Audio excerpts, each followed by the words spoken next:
Wow. It is the day. The promised day. I'm doing a unit review stream. We'll see.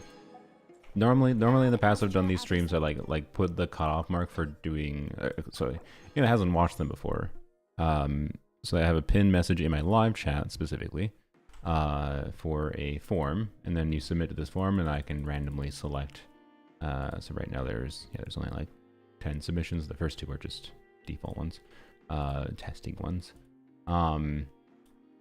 But anyways, I just type in here, right, randomize any to your choice, right, and I can get the UID, go to Enka, and go and review whatever you want me to review, right? And normally I turned ads off on YouTube's end. Again, I can turn the pre-rolls off on Twitch at least, I think. Oh god dang it! I hate when I really need to do some presets for my stuff here. Sorry, I just bungled my windows. My chat arrangement. Is rent due? No, rent is due on the 1st. The reason I wanted to do this is because I should be doing this more regularly anyways, and I've said I wanted to do them. The main reason I haven't is just because of like being distracted having other things I wanted to actually do in the video game. And then entirely fucking my sleep schedule and not having the energy to do these properly. And to be honest, I don't even think I properly have the energy to do this today. But I feel like I need to do them again. So, we'll see. Other streamers disable reviews for channel points while doing a dedicated stream? Oh yeah. Frick. Where do I do that? I don't remember. Frick. Viewer rewards, channel points. Manage channel points. So anyways, sorry. So use the pinned comment, live watchers, whatever. VOD watchers, skip ahead. To submit your thing. And we will get into doing them shortly, but I'm basically just going to randomly select things, and then if people donate, I will do the donation ones, but I usually prefer, if I get like a backlog of donation review requests, I don't want to have the entire stream turn into donation requests, but I will, but I will, there we go, disable the character review one for now. So I think I'm gonna change the cost of it too, but I feel like 10,000 is too expensive. But there we go. Okay, Dunzo. All right. What's this thing? So yeah, free account reviews. I mean, they're not really account reviews. They're character reviews. Account reviews would be something more complicated that I will potentially do in the future. Account reviews definitely is going to have to be on a higher energy day. Because account reviews to me would be logging into someone's account, right? And for me, account reviews might be more live account fixings, but more focused on just going through things on the account and looking through your options available and recommending things, without necessarily having a highly specific goal in mind. So they'll be reviewing and fixing, right? That's not this stream though, and I want to get into doing those more because I think they're enjoyable to do. I think they're valuable content. I think people like watching them. I think people get value from them for, it's a good way to like teach people about the game and like whatever. So yeah, just started recently watching my channel. Love the content. Thank you. So yeah, if you want to have a chance of randomly being selected, just use the form. If people donate, you can donate. If you donate on Twitch, wait, can you donate on Twitch? Twitch doesn't even have an inbuilt donation system, so I guess it's not a problem. I think about it. I didn't think about that. I don't know. I don't have any system set up for the Twitch people to donate, so I guess Twitch people will have to use YouTube to donate. There's bits. Oh yeah, there is. Okay, they can donate then. Yeah, so people do. I forgot that's basically what bits are. Yeah, if people do Twitch bits, I haven't done a unit review stream with Twitch before.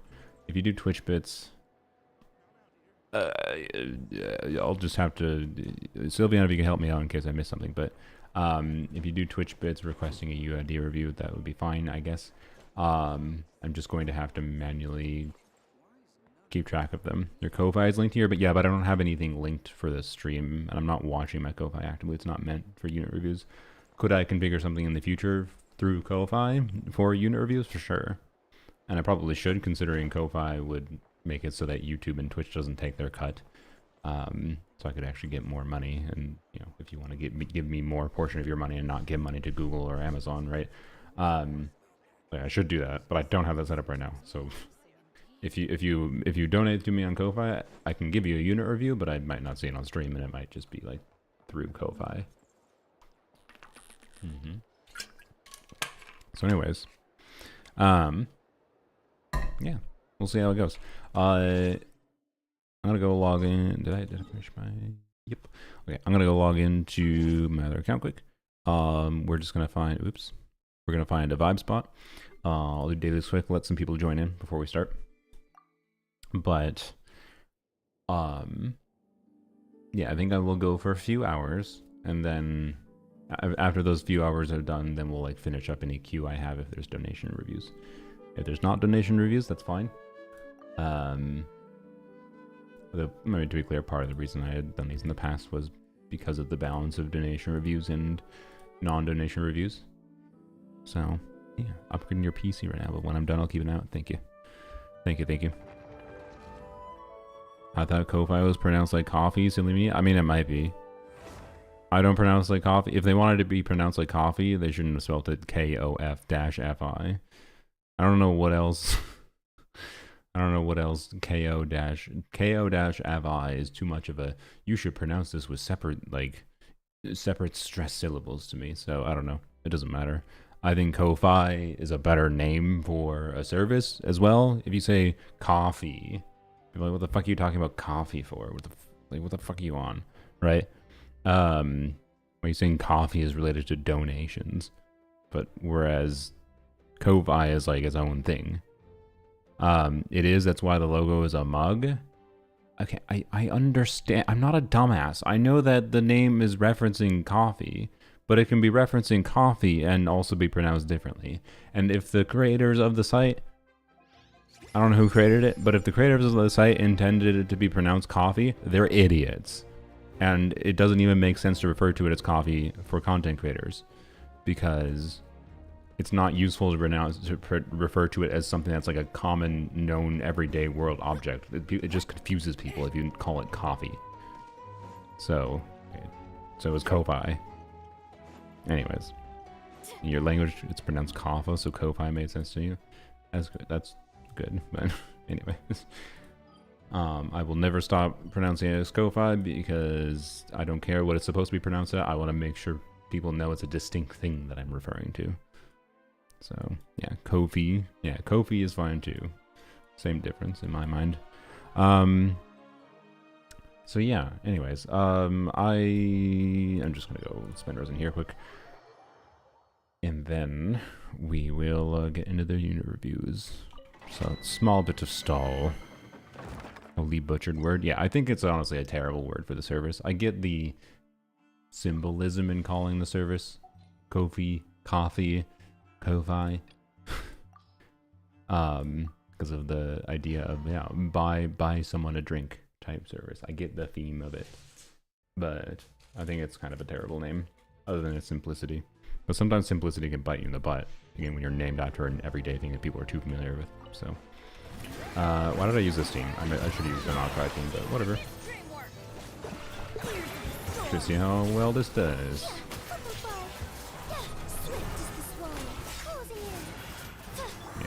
Rotation, no surprise. These enemies are buttholes. DPS Lanya? Yeah, if you want more DPS Lanya, go check out yesterday's stream. Should we do Sea Lolly's house? Or should we do... I kind of want to go like vibe in the Crumclink workshop. I kind of like the background music there, but it's a little bit also... Okay.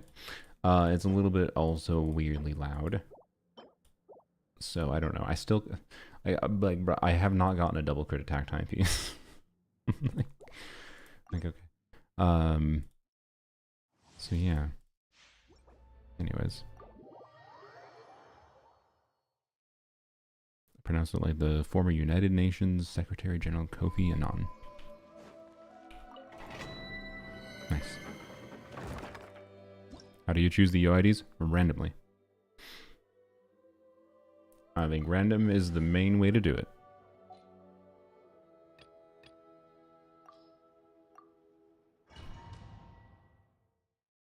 So yeah.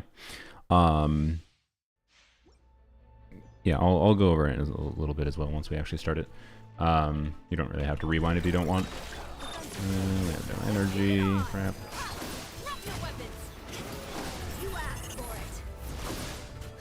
Yeah, if you want a 100%, I mean it's possible. I get less viewers in live streams nowadays because I'm a bad content creator and I refuse to stream the things that people want to see.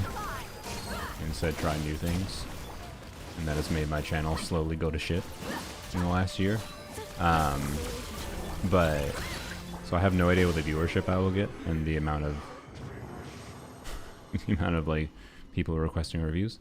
So in the past, there was enough people requesting reviews that like later into the stream, it ended up getting like 200 to 300 total submissions, usually, in the UND review things. But we'll see.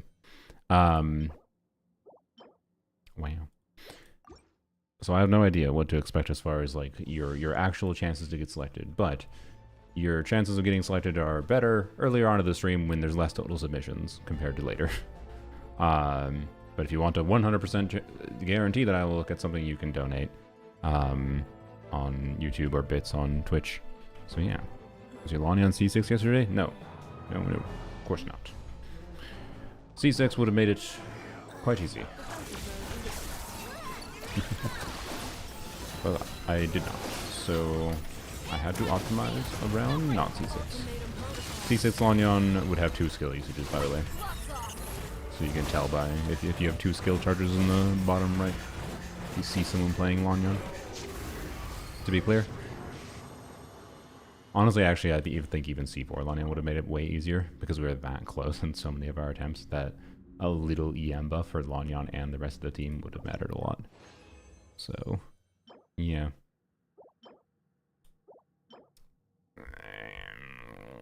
No. I just cannot.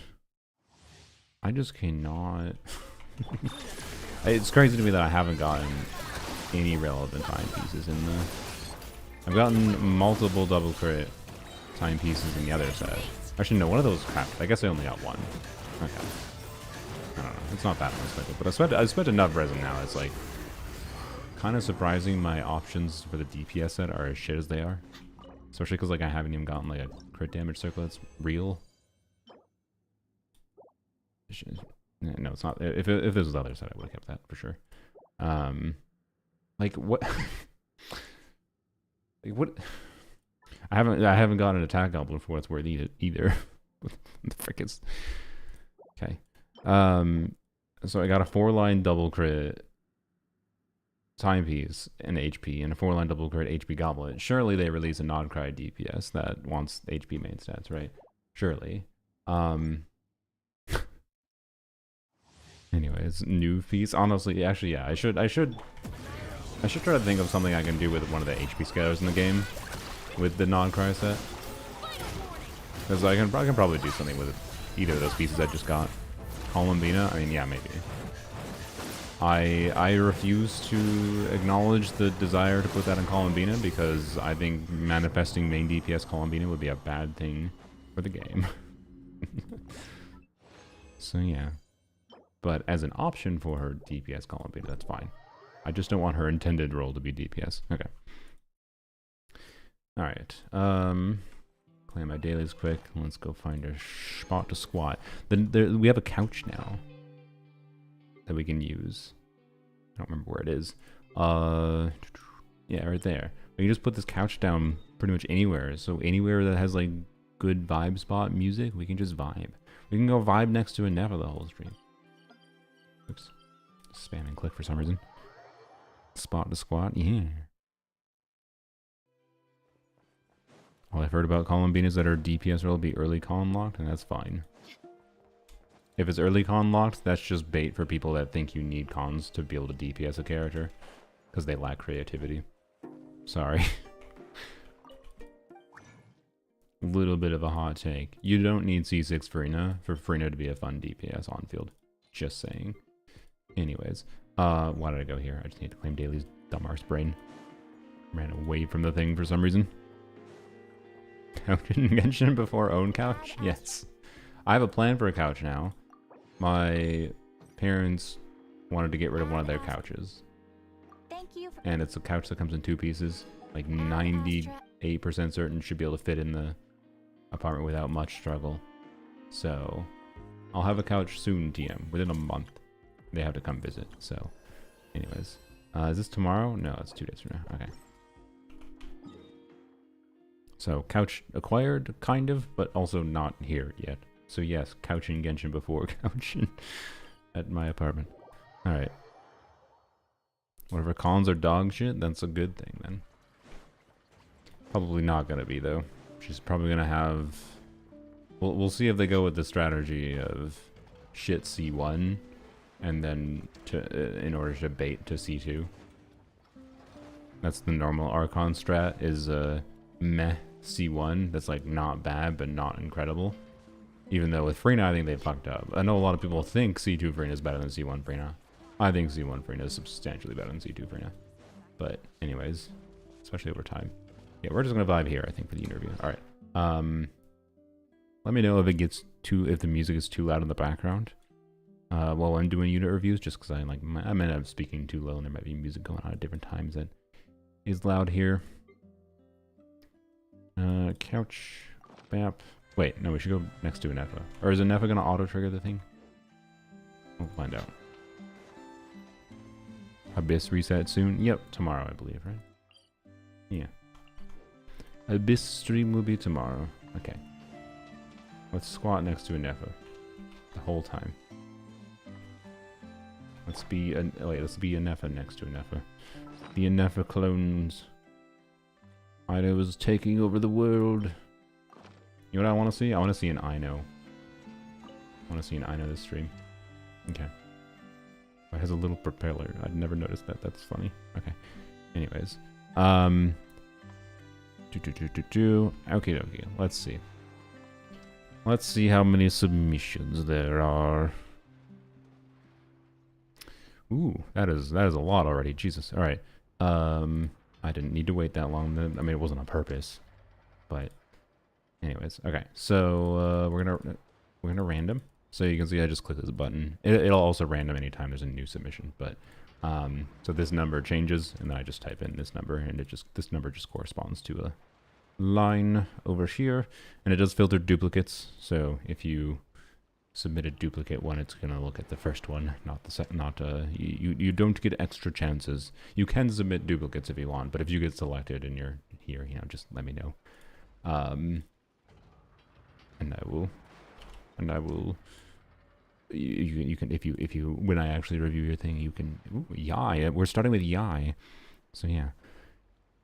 Put the cat on so he can sit next to you. What? The cat on? What does that mean? The cat on. Oh, wait, you mean the... Sorry, you're immediately distracting me. Wait, we could do 2? Yep, you could request any number of characters, to be clear. The more characters you... So the part of the point of my unit review streams that I like to do is not just as like... I don't want this just to be like, oh, if you get selected and you just want to like submit something to flex your build that you've put 20 billion resin into, feel free.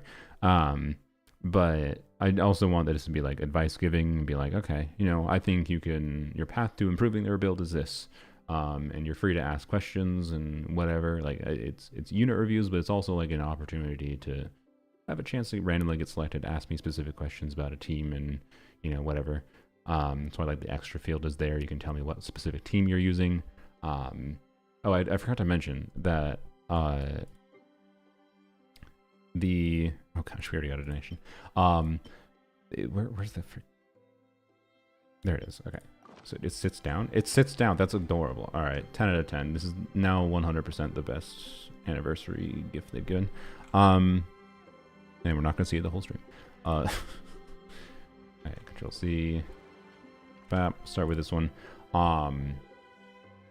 It's worth mentioning that C3 Yelan, nice. The context for evaluating character builds is a little weird nowadays in Genshin, because Stygian and Onslaught require potentially very different build approaches.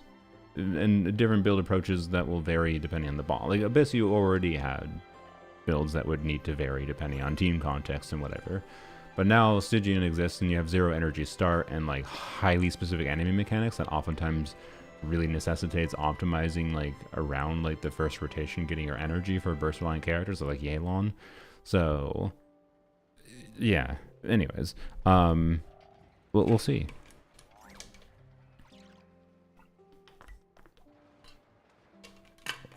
Okay. I should review your character's funny builds. All right, we'll get to yours in a little bit, Squirreled. I'm gonna do a few random reviews quick before I start doing any donation reviews. But any donation reviews, my goal will be to alternate between the randomly selected ones and the donation reviews. But eventually, I will have a cutoff point where I will stop doing the randomized reviews because I've done these in the past, and I have like a pile up of donation reviews. So I then like finish the donation reviews at the end in the worst case. So if you need to like leave, if you do a donation review and you need to leave, you can just like go to the YouTube VOD and like scroll to the end of the VOD to see when I do the donation reviews. And if by chance you do a donation and I forget, feel free to at me on Discord or wherever you can annoy me, because if you end up giving me money, bits or whatever on Twitch, and I accidentally miss your review, I would feel shit, because like the point is like you're buying a product from me kind of thing. I don't have a price set for it or whatever. So anyways, that's all. What do you want to look at? Sorry. Yai or whatever you want. All right, cool. This is nice Yelan. Where is, yeah, there she is. Yeah, I haven't done unit reviews since like, when was the last unit review I did?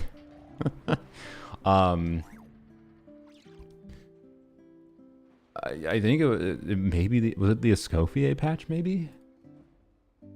It's been a while. Anyways, yeah, with it, C0, ground skill, very nice. 78,204. 2-piece, 2-piece. This is, it is a lot of attack percent. A very healthy Yai. It's certainly not insane. I'm curious with his ranks. You know, let's see if my Yai intuition is accurate. I think, just for, I'm gonna evaluate on Raikou leaderboard because I think the aggravate leaderboard is kind of whatever. I think this is gonna rank at the 80% crit rate is gonna really lower on the leaderboard. But Wizard, I'm not used to Wizard leaderboards though. Like I'm too used to looking at my Yai build with whatever. That timepiece, by the way, is freaking cracked. In the teams that I play with Yai, I definitely find that most of the teams I play with Yai nowadays, I do find they're most fun if they play around Yai's burst, because Yai's burst is satisfying to pull off, and it's enough extra front-loaded damage that's like worth optimizing the gameplay around.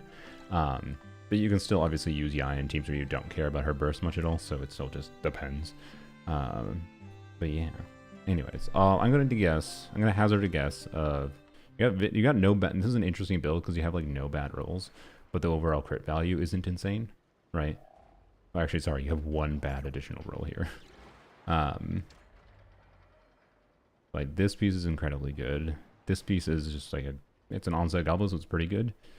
You don't have that insane of an off piece to take advantage of the onset goblets. That lowers the value of the onset goblet a little bit. Like it's not a bad off piece, don't get me wrong. Your AR 60, so I have no idea how long you've been playing. You do clear Fearless and Abyss and whatever, so it's possible you have a better circle, but it's also possible you don't. I don't know. I'm gonna hazard a guess in that this is a top 4% Yai build on the Raikou leaderboard. I lied. Alright. My intuition is slightly off. Oh yeah, I guess that makes sense. It's a little too skewed to EM for Raikou, but the Raikou leaderboard has a problem in that it assumes Bennett buff for Yai, I think, or at least partial Bennett buff. I'm not sure. I hadn't double checked in a while, but I was close. Anyways, So yeah, you can see what I was talking about with the this piece. So is there a possibility of improving your build? I don't know. If you want advice, I don't have advice. This would be I'd have to look at your artifacts. I think you're only really lacking in crit value, and obviously you can't get additional crit rate from. Like, I think pushing towards 100% crit rate is the only thing that will improve your experience with your Yai, right? At this point, which would mean trying to get like a heavier crit rate, Gilded Dreams feather, or flower, it's not feather, or a better onset goblet, but whether or not that's worth the resin for is super up in the air on how much you like playing Yai, right? So, anyways, I'll look at the llama quick, because llama's a new character. Yep, that's a llama build. that is a llama build. Yep. What is my llama build? I feel like, does llama have leaderboards yet? I don't think she does. I feel like she should though, because no. There's interesting nuance to min-maxing llama's build. I feel like she's a character that like it's fun to min-max the build on, but like it's definitely like you don't need to.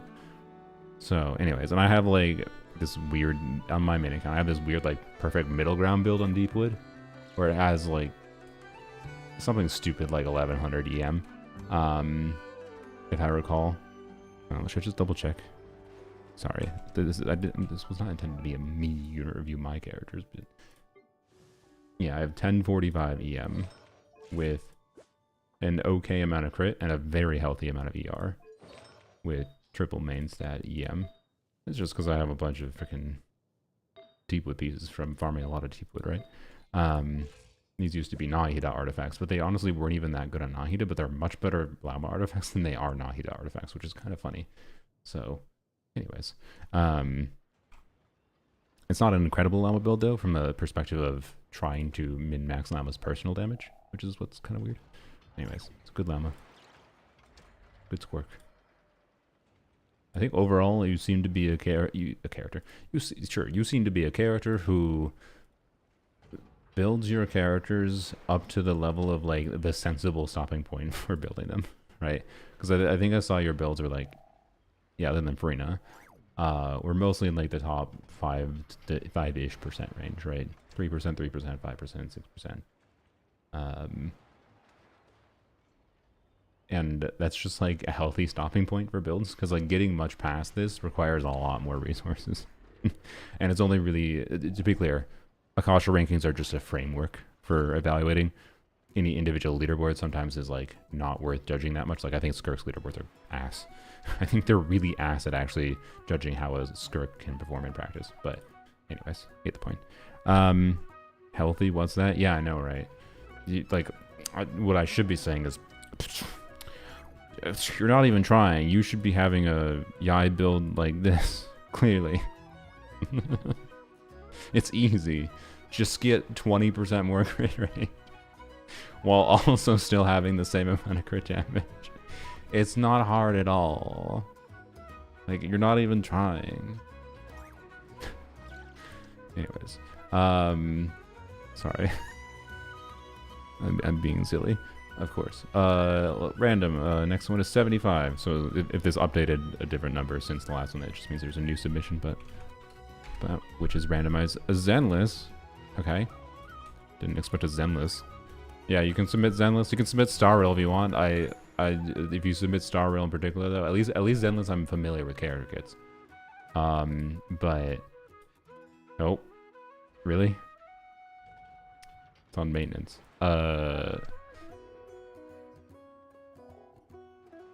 Okay, let's check internet network. Can you do, or does this use?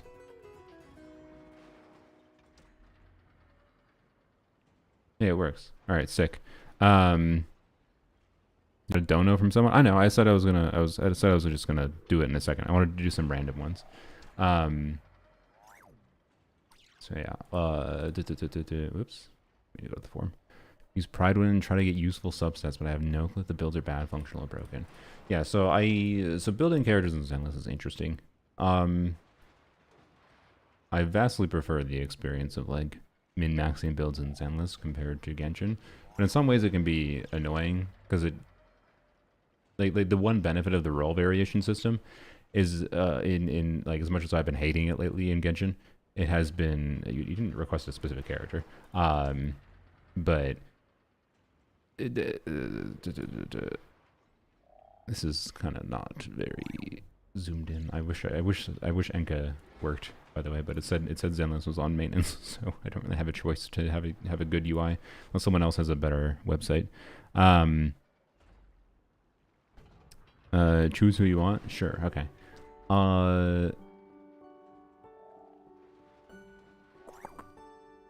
But like a lot of Zenless characters, like min-maxing triggers build is hard to do, but also arguably isn't that important. So aiming for, you know, close to 100% crit rate is like ideal, or not 100%. Isn't what is? Frick, I don't even remember what Trigger's breakpoint is. She gets crit rate for her passive, so I think you actually basically do have Trigger essentially perfected, right? You know, squirrels are very cute. Yeah, of course they are. What specifically red squirrels are the cutest. Anyways, but yeah, so there's a lot of people that are like, oh, min-maxing anomaly units are more miserable than crit units. And like, I agree somewhat, simply because anomaly units basically only have AP and crit, or sorry, AP and attack percent that they want.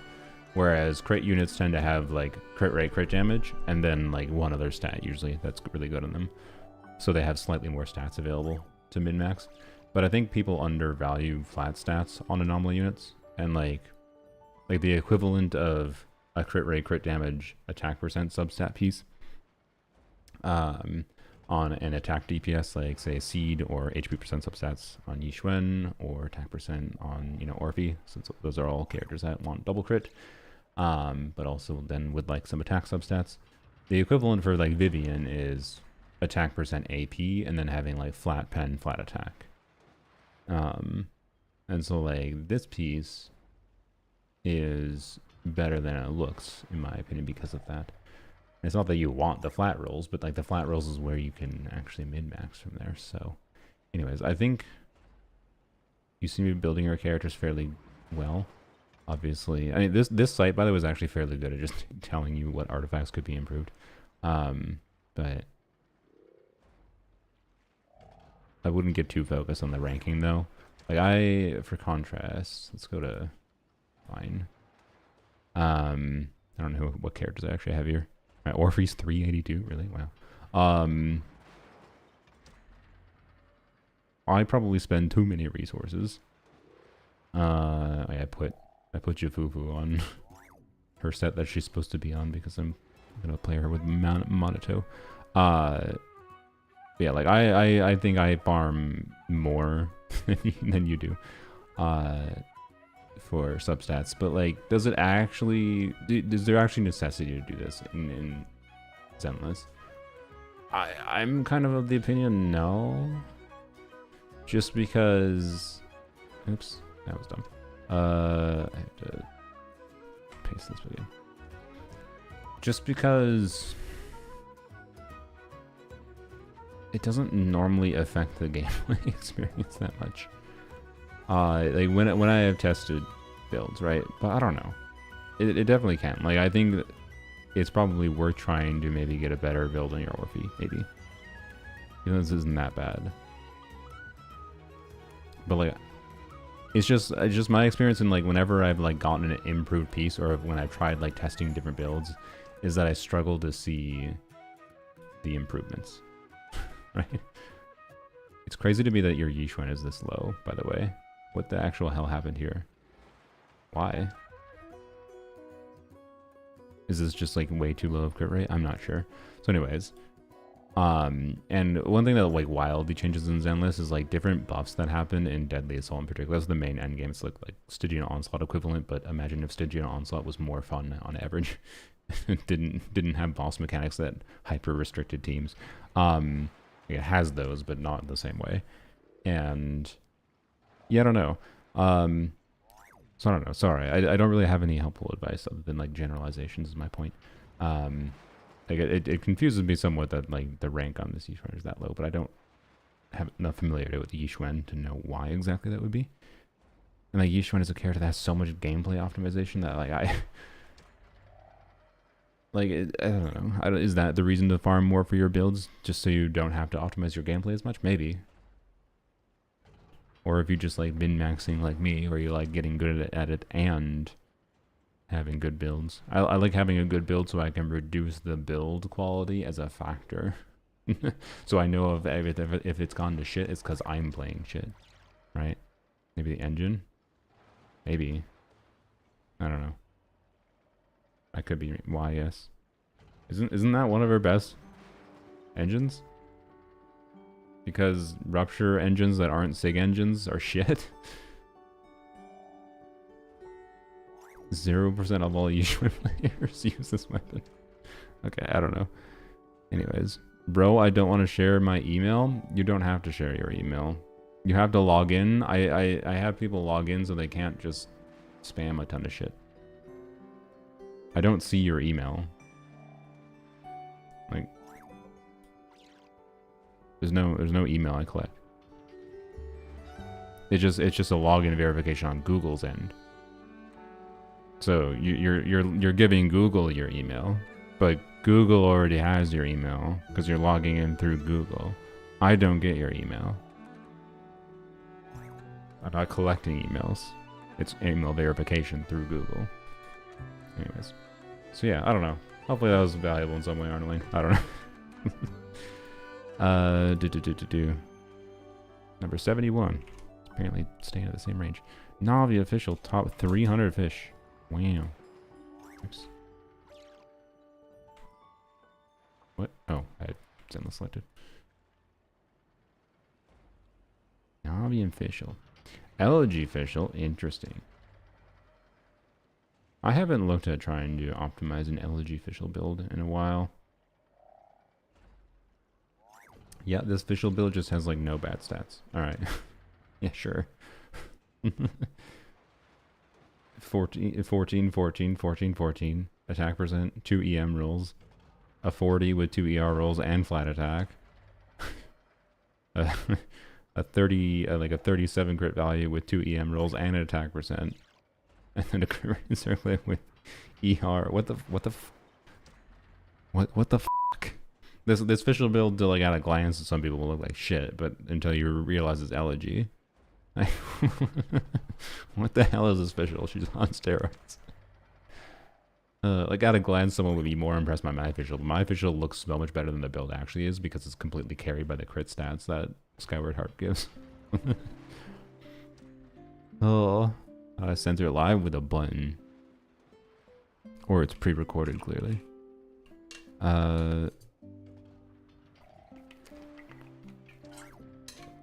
2 dead rolls. Yeah, I know, right? How dare you have a flat HP and a flat def roll. Also, it crosses 2k attack at a baseline, which is really satisfying. It's not easy to do on the fish. Yup. Wow. Anyways. Maybe the substat breakdown thing could be useful. Who's the other character? Navia? Yeah. I don't know. I don't have much to comment on in your by that build, by the way, other than it's cracked as hell. 9200 crit rate with 100 ER. I have no idea what the hell Navia's ER needs end up being nowadays. I don't know. Are people still like mostly playing? What are you playing? Are you here? Who is this? Liz. Oh, it's Liz. Hello, Liz. What are you playing with? What team are you playing nowadays with Navia? Is top 1% Navia? Yeah, I believe it. Yeah, top 500 Navia. I very believe that. What is my Navia? 3%. But I have 120 ER. Although, funnily enough, I have C1, so arguably I need it less. Oh well. Look at my freaking goblet. What the hell is this goblet? I can't believe I got that goblet. It's by far the most surprising random ass goblet I've gotten from a strong box. I was just like, oh, the literal perfect goblet for Navia. I see. Sure. Meanwhile, the rest of the stats look cope, but it's because of 1000 Blazing Suns build. Oops. Go back. Okay. So I'll close all these, but go back here. Navi at C0 should be 120, 130 ER. That's what I kind of thought still, but I don't know exactly what team playing, so. Navia, Farina, Shalona, and Benny? Okay. Oh, you do play Chiori with her? Okay. If you're running C1 Chiori like me, you get an up regardless. Interesting. I mean, this doesn't affect her extra energy, but just Chiori. Also, what the fuck this Chiori build? Jesus Christ. What? Well, I guess we have to go back to the Akasha leaderboard. Normally, I don't look at Akasha that much. This is not a top 1% Chiori. What? Why are Chiori leaderboards this? Oh, it's because it's this stupid domain. I guess. Yeah, that makes sense. What the hell, though? Imagine having this good of artifacts in Chiori and still not being top 1%. What the heck? That just feels bad. Alright, Jesus Christ. Yeah, it's a cracked as hell Chiori. Yeah, okay. So it's like Navia, Shalonin, Farina. I can believe that you can sometimes get away with this, but yeah, Navia's a weird character because she's kind of quick swappy. Yeah, very nice builds. I don't know much else to say. Obviously, you don't need to really improve them at this point. I mean, ooh, you have a dead EM roll, but ooh, no. It's really just if you need the ER situationally. That's really all it is. But I feel like you're used to playing Navi enough to figure that out on your own. So yeah. 38 subs. Yeah, they could get more though. Clearly they need to continue farming. Alright, let's do Squirrel's review. I don't want to make them wait any longer. Alright. Donation review quick. We'll go back to random ones. $5. Just review your character's funny builds. All right. No. If you don't want any specific one, I'll just glance through them. Okay, I was very confused for a second why she had so much crit damage, but with this scam, fake Lanyon build. Sorry, not really, but I generally like more ER than this on Lanyon. I like having like 125 to 130 personally whenever I play her, but if you're really consistent at funneling fab particles, and make sure you don't make mistakes with swapping off of her too quick. But I really like having extra ER to have the flexibility to swap off of her quick, so she sometimes ends up catching a lot of animal particles from off field, right? And I like the flexibility to be able to stay on field more with other characters, like Farazan in particular. Hence why I like a little bit of extra ER. But this is enough ER that you can actually get away with this. And it's a Wizard build, so, you know, this would be the reason to use Wizard on her versus Sacrifice. The only reason is if you wanted to purposely spend less field time on Lanyon, but still get good damage on her. Also, though, actually, if you're definitely not bursting every rotation with Wizard, now that I think about it, most likely, because if you're only getting one skill, that's less animal particles for her. So, yeah. So kind of fake DPS Lanyon, but also it's still DPS Lanyon, so who am I to judge? You're still enjoying DPS Lanyon. Also, frick you for having this feather. What the hell? I mean, I have my own cracked gladiator pieces, but honestly, both your gladiator pieces I would like to have. Because I don't have a gladiator flower that's like high crit value and has attack percent. Like, I want this gladiator flower a lot, but oh well. Anyways, it's an extremely good Lanyon build. I would just use Sacrifice. What does this have without? Yeah, with Sacrifice, this would have still like freaking 170 crit damage, which is bonkers, or 165. So yeah, it is a very good build. Very nice. Mualani. This just looks like a very good Mualani build. Yep. C1 Mualani even. Nice. This is a dire difficulty clearing Mualani. Fav on Emily, that's a little bit of a rarity. It's a good weapon for her to clear. And this is a cracked as hell Fav build, actually. What the hell? Christ almighty. Yup. Yep. Squirrel just wanna flex their builds. You don't have enough crit on your Kokomi. Just saying. It's a Kokomi build. It's a joke, just in case anyone's not aware that Kokomi has a negative 100% crit rate. It doesn't show here, but yeah. Wait, I think it doesn't, right? Yeah, I was just double checking that this wasn't a crit Kokomi build on Clam. I've never seen a crit Kokomi build on Clam, but theoretically possible. Hello, paid suggestion. Hello. Farina with a low crit rate, but you know what? That's a relatable build. Hey, at least you have a relatable build. Mary, welcome to my bosses. Thanks for joining. If you're able, can you? I think you can attach a message to your membership, if you were able to. Also, I plan on adding a lower tier membership, so that you can join the Discord for cheaper. But anyways, thanks for joining my bosses. If you have your Discord connected to your YouTube account, you can go to the connections page and you can join the member-only Discord server. To pull Lucia, maybe. I don't want to get distracted talking about Zenless right now, but maybe. I could talk about my pulls. Okay, other than Emily, it's really funny. Look at this Escovia build. That is a. I pulled Escovia because I need her for her buffing, and I don't give a shit about her damage. Type build. I like it. Yep. All right. Fab Shillin, very nice. Nice builds. This is the best one here. Triple attack for Scanoscopia. With 180 ER. She can burst every rotation, and she'll heal a bunch, and she'll do some damage. She does like 90% of the job she needs to do. I like it. Alright. Thank you, Squirrel. Yeah, right now the members only Discord is small enough, honestly. You could probably just like ping me in my members only Discord server and be like, hey, can you review my build? And I'll review your build. Not necessarily live, but you know, in the server I would. Alright, anyways, number 7, an earlier submission. Alright, let's go. Just Navia. All the Navias today. Interesting. We've had none of the newer characters yet. People have just gone back into old character world. Nick Reed, $5 for Lanya? Alright, sick. And Escopia. Alright. We'll get yours in a little bit. Thank you, Nick. Navia from Lilac.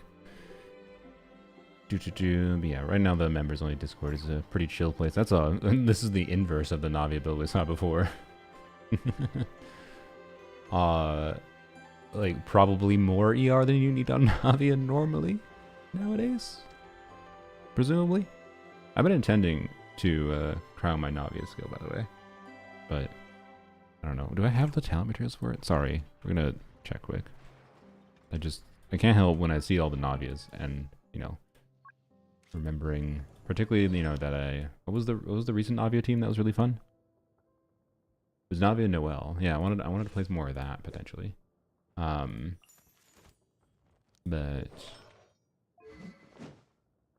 why do you have that instead of Kanich right now? I don't know why, but anyways. No, I did not. Oh, well, okay. I'm not that far away. It would take like a couple days of resin. Interesting. All right. Anyway, sorry. Someday I'll invest more into her. She's weird because she's just a character I like tend not to like play that often. So it's not like worth it for me ever. But I also tend to enjoy playing her when I play her, so it's weird. Anyways, oh, okay. Now I'm getting a donation backlog. Thank you, Mephiles. Yeah, it might take a little bit. So yeah, I don't know.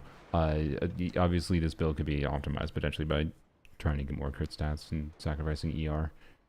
Other than that, it seems pretty good. Like it's funny like how many good stats you have on this build. I don't know. There's no actual problem with this Navia build. It's just funny seeing this many ER stats. It's like all your bad rolls, instead of like rolling into, you know, crit rate more or and you don't have attack percent on this piece, it rolled into ER, and that's like the best alternative, I guess. It's just kind of funny that an optimized Navia build probably can get away with completely losing a whole lot of this energy. That's all.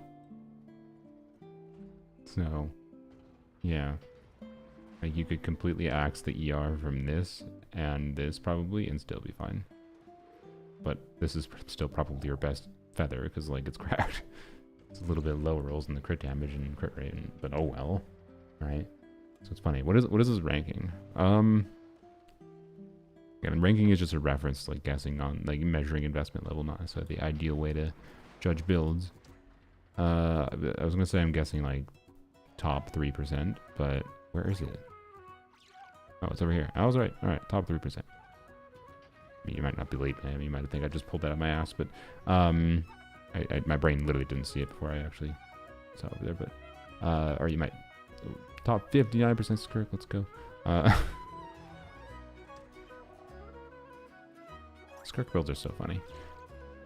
Anyways, yeah.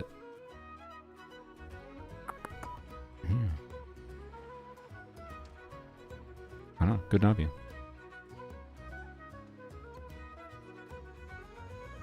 Sorry, I saw Flynn's. I can't not look at the Flynn's. That's definitely an in-progress Flynn's build.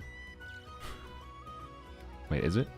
Sorry, my brain isn't used to actually thinking about Flynn's builds for a second. Sorry. No, yeah, it's definitely an in-progress Flynn's build. You have 2 artifacts with only 1 crit roll. I mean, yeah, no, wait, no, sorry, no crit substat here. Only 1 crit substat. The sad rolls and no additional good rolls. Yeah, very in progress Flynn's build. I wonder. So the question with this kind of Flynn's build is like, is a 2-piece combo better for you right now than doing 4-piece? That I don't know. That I really don't know. So, anyways, it's a very, very in progress Flynn's build for the first Flynn's we ever review, and the last. All right, I'm gonna do one more random one that I'll do a donation.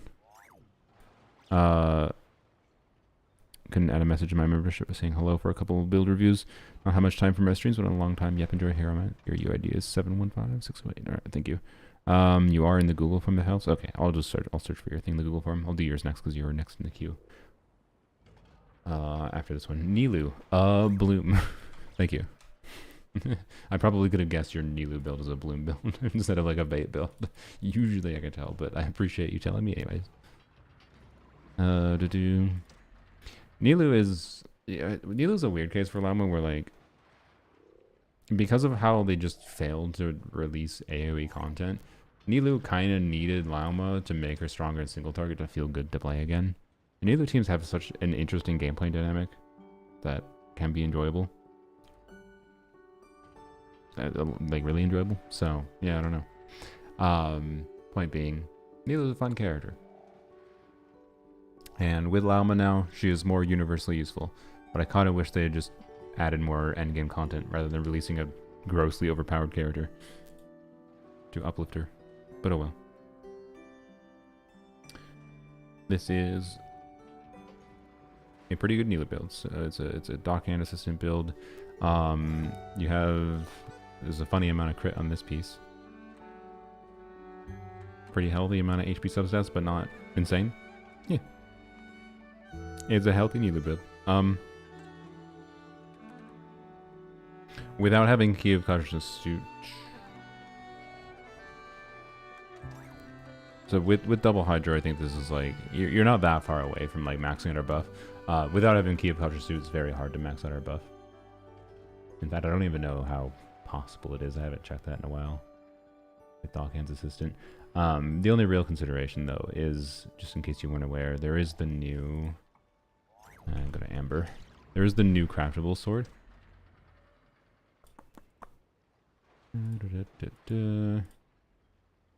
Oops, I'm on characters. That's not the right page. Sword. What is it called? It is this thing, I think. Yep. So it gives her a bunch of ER at R5. It can give 64% HP. Now, Dockhand Assistant, does give EM.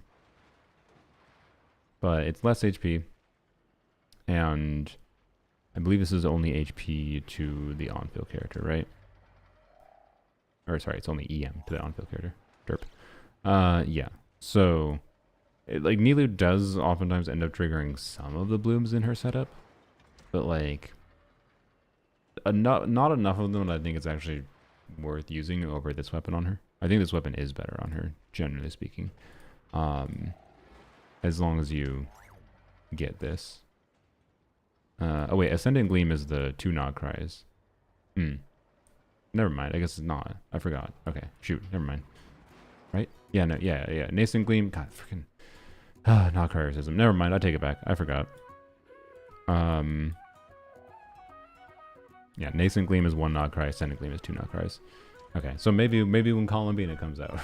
Still, a consideration. Don't throw all your refines at it yet, then, because with only Llama, you could do Ino, but then you lose the Blooms critting, right?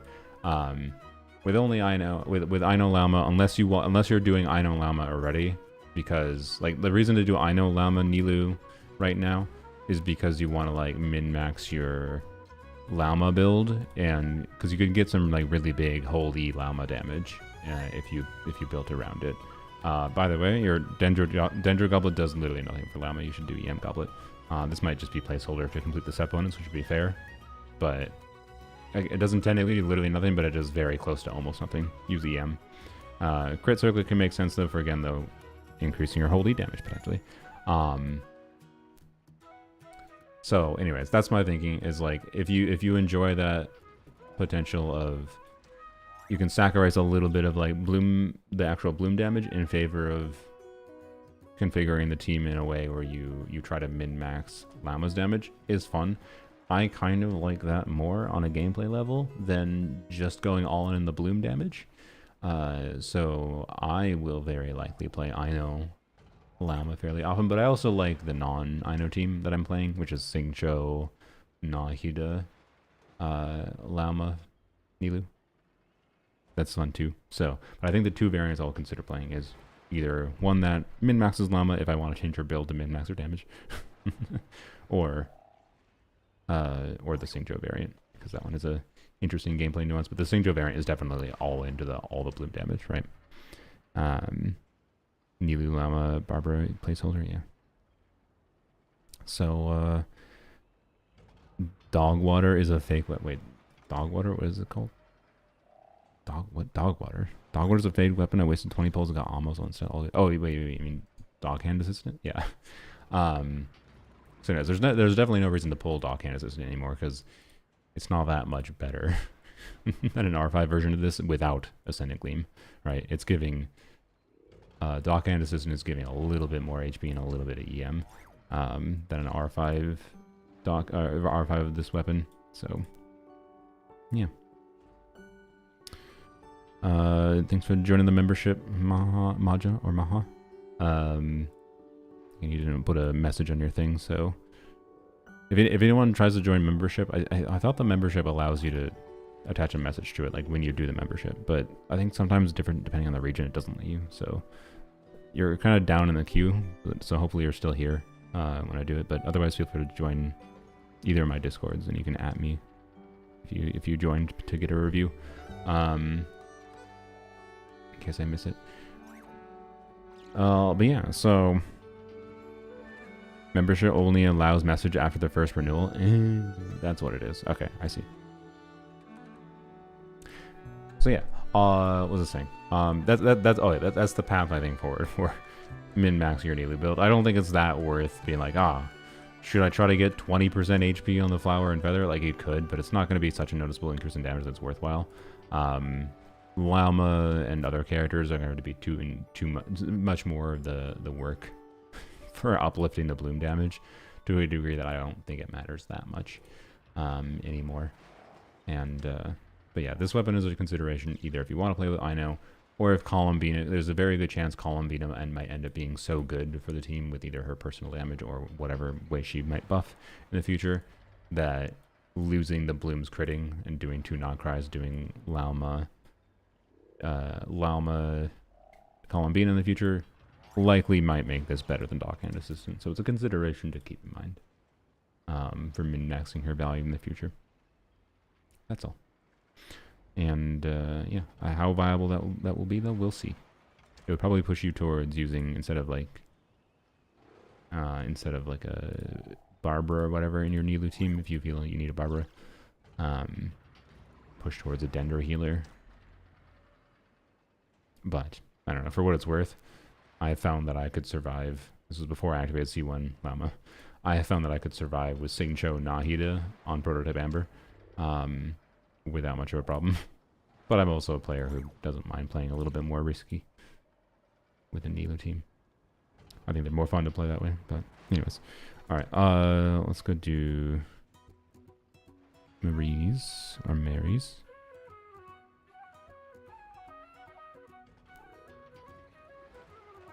Sorry, I have to scroll up because it doesn't. There we go. Okay.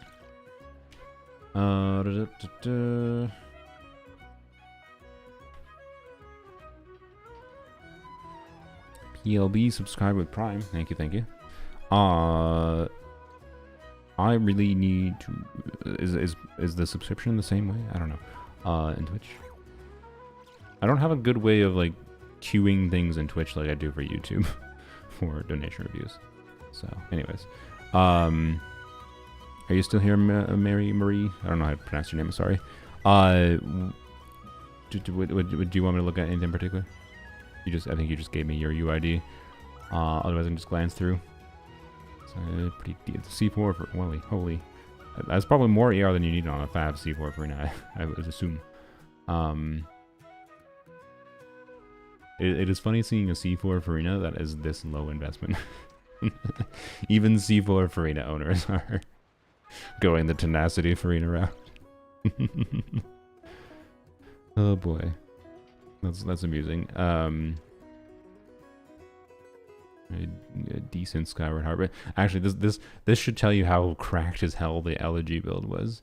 This is a Skyward Heart build, which is getting 22 crit value from, or 22 crit rate, sorry, from the substat, and there's also 20% crit damage at R1 in the passive. So this is getting 60 crit value, and it has it has about the same CV because the other one was like 80 crit rate with like 130 something crit damage. That should tell you how bonkers that LOG official was. This is bad. It's a completely functional official build. And by the way, official's technically best in slot for Nefer, for C0 Nefer teams, whatever. But you'd be playing without a sustain unless you do Prototype Ember on Llama, but then that's lowering team damage maybe in a way that matters, so I don't know. But it's a consideration to play official with her. I'm certainly going to try playing official with Nefer. Although I have C1 Llama because the game pooped it on me for free, so I guess I won't be able to test how difficult it is. Anyways, C is worth investing in C2 Visual.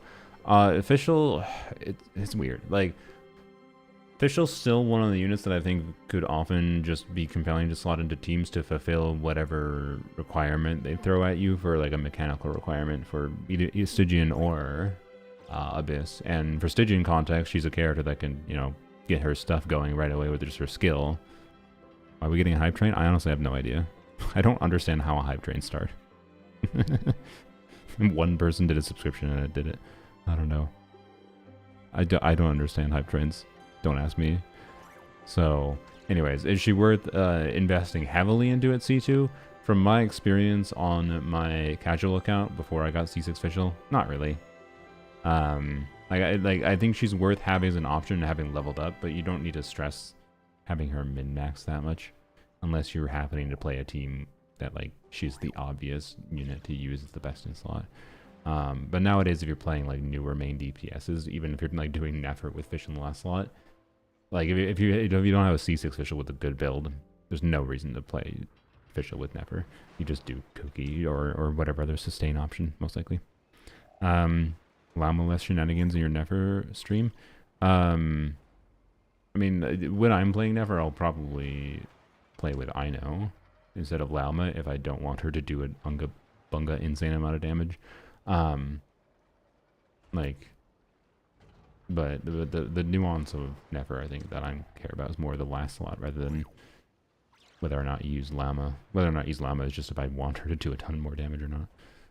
So, but I don't know. We'll mess with a whole bunch of Nefer stuff next week, of course. Anyone wants to submit their Nefer pre-builds, feel free. So, anyways, sorry, we're yapping too long for one donation review. Proto Amber Nuvilet, nice, love to see it.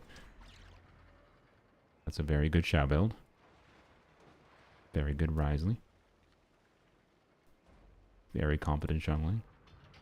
I might try to move Xiangling over to now that there's another 2-piece energy set, I would kind of like to have Xiangling on a... It's much more realistic to actually try to build her with a 300 energy build on Fav. With 2-piece energy nowadays. So, yeah. Did a biz reset today? Tomorrow. Well, today for some people. But not for me. Healthy Ganyu with almost, yeah. So, 1,000 EM exactly. Nice. Never change it. Healthy Tignari. Healthy peeps all around. Rare Zyphos. Less healthy peep. I imagine your Alhaitham might be struggling to feel that good. I mean, Llama might uplift a little bit. I don't know if you got Llama. Yeah, very nice. Anyways. Would like to flex your Shao Sands to see if I need to farm Long Night's Oath anymore. Any Alhaitham advice? Oh. Any Alhaitham advice?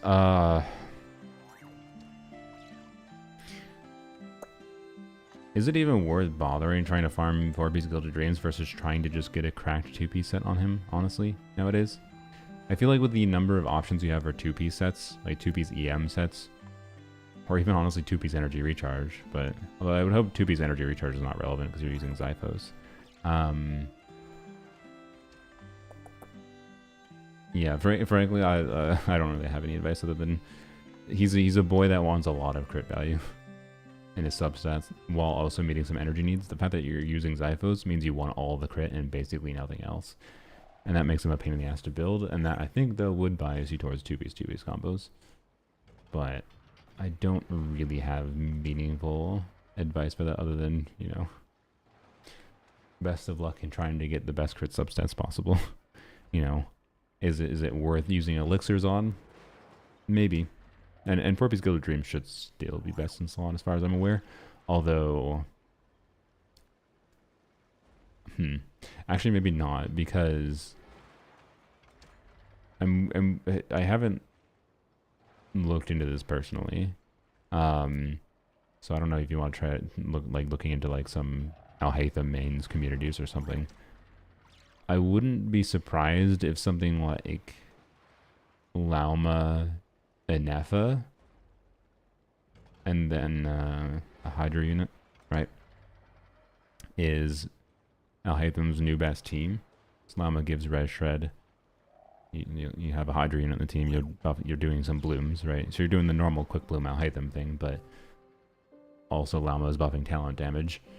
And if you're doing Enefa would be EM buffing and trigger blooms off field, right? And Enefa's personal damage. Enefa, and I'm guessing you don't have either of these characters, by the way, so I'm sorry. But I'm just thinking it.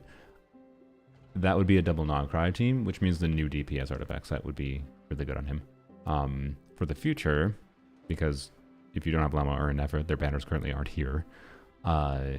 Columbina, you know, there's rumors that Columbina might enable the non-cry DPS set on her own, right? So honestly, maybe that's what you focus on, right?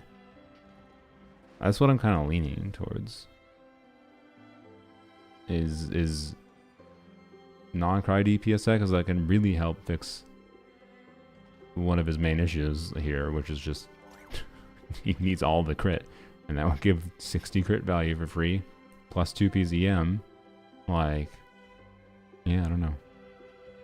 I think that's my vibe. I'm not sure if R1 Zip is... Oh yeah, it is an R1. I didn't notice that. What does R1 give? Yeah, you're probably right. You probably need some ER substats. All the more reason then, honestly, to want to do the new set. But yeah, I would say for now, yeah, just probably stick to 2-piece, but it's just getting as much credit as possible. I feel like you probably don't need this much ER, but maybe you do. I don't know. I'm not familiar enough with playing Alhaiden currently and whatnot. So, yeah, frozen in time account. Feels like it a little bit. It's kind of funny.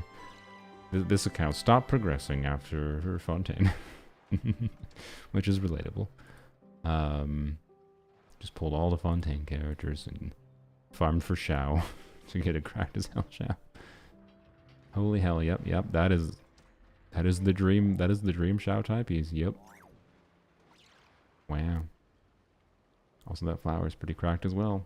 Off piece, so a good onset goblet.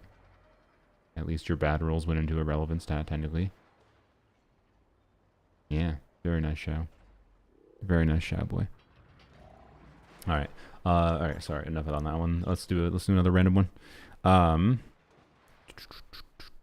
34. And then who was next on my donation list? Mualani and Nefa. Let's go. And Nefa. First to Nefa ever. Next on the list, I think, is Nick Reed. Aqua's. Nice. Who's it? Nefa and Mualani. Alright. Still haven't gotten a crit circlet on the new set. Relatable. I also don't have good crit damage circlet on the new set. I guess you meant the Serenade set, though, for Nefa. 30k HP, 1000 floating dreams, Mualani. This is so much EM. I feel like this is more EM than you want. Mualani with 1000 floating dreams. I imagine she biases towards wanting HP substats with floating dreams. But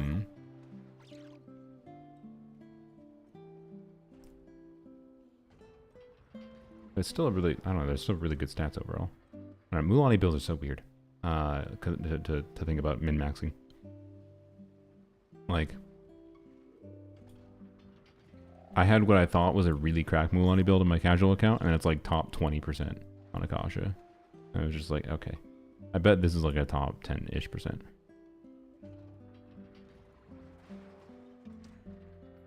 Also nice you have Tenacity Farina.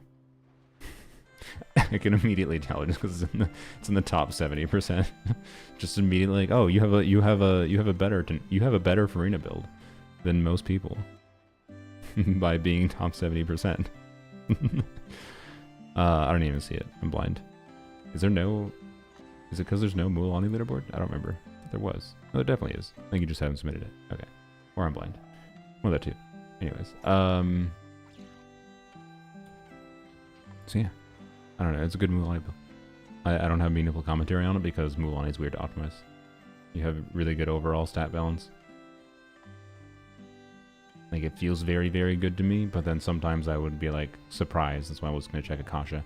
I'd be surprised it's, like, bad. It's 70%. Wait, what? What the fuck? Did I miss it? It is. What the hell?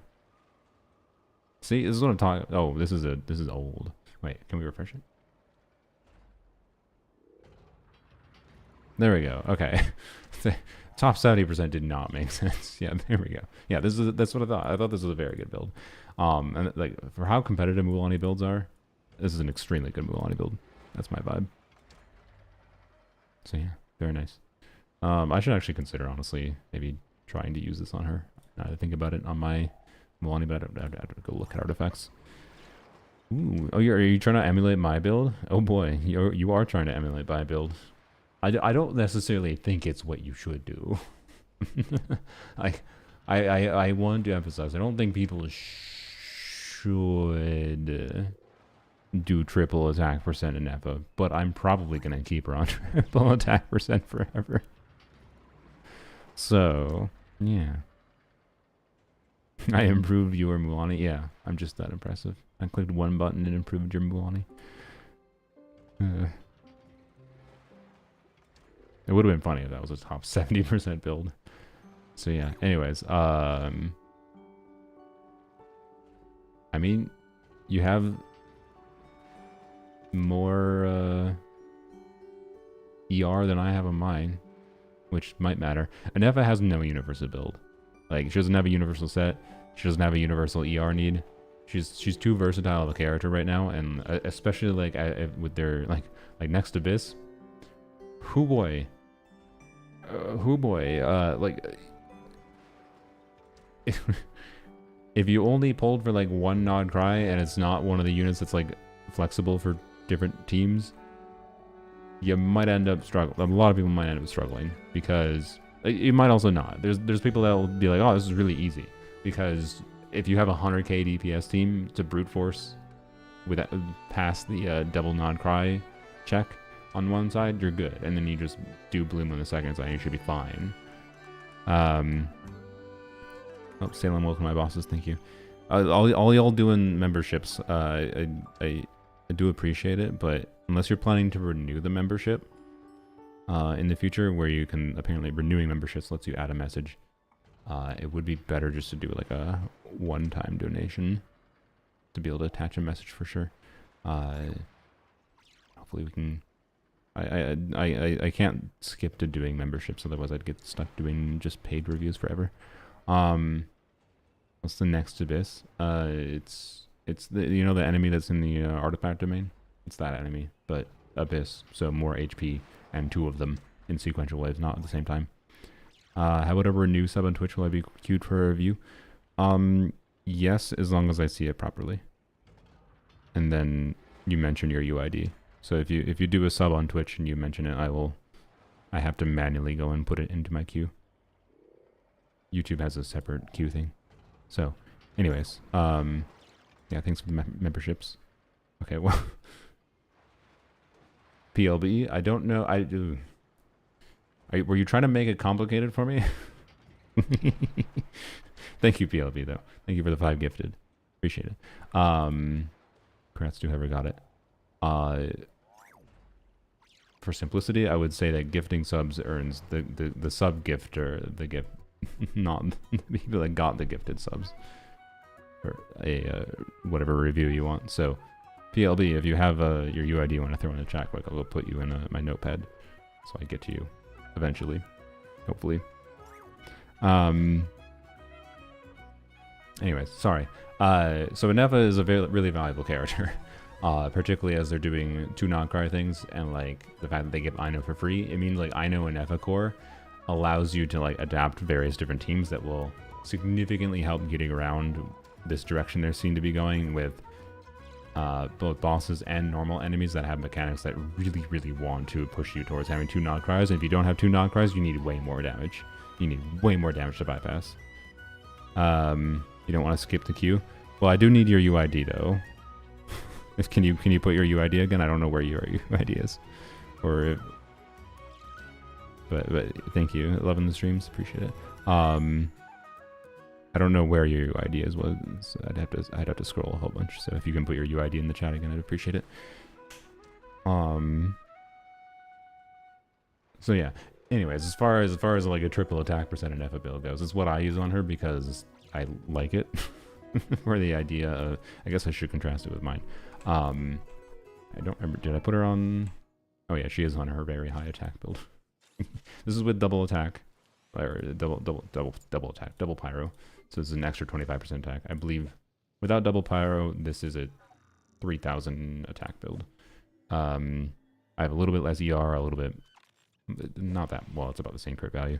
I can put more crit value on her, but then I have to sacrifice some attack, and I don't want to do that.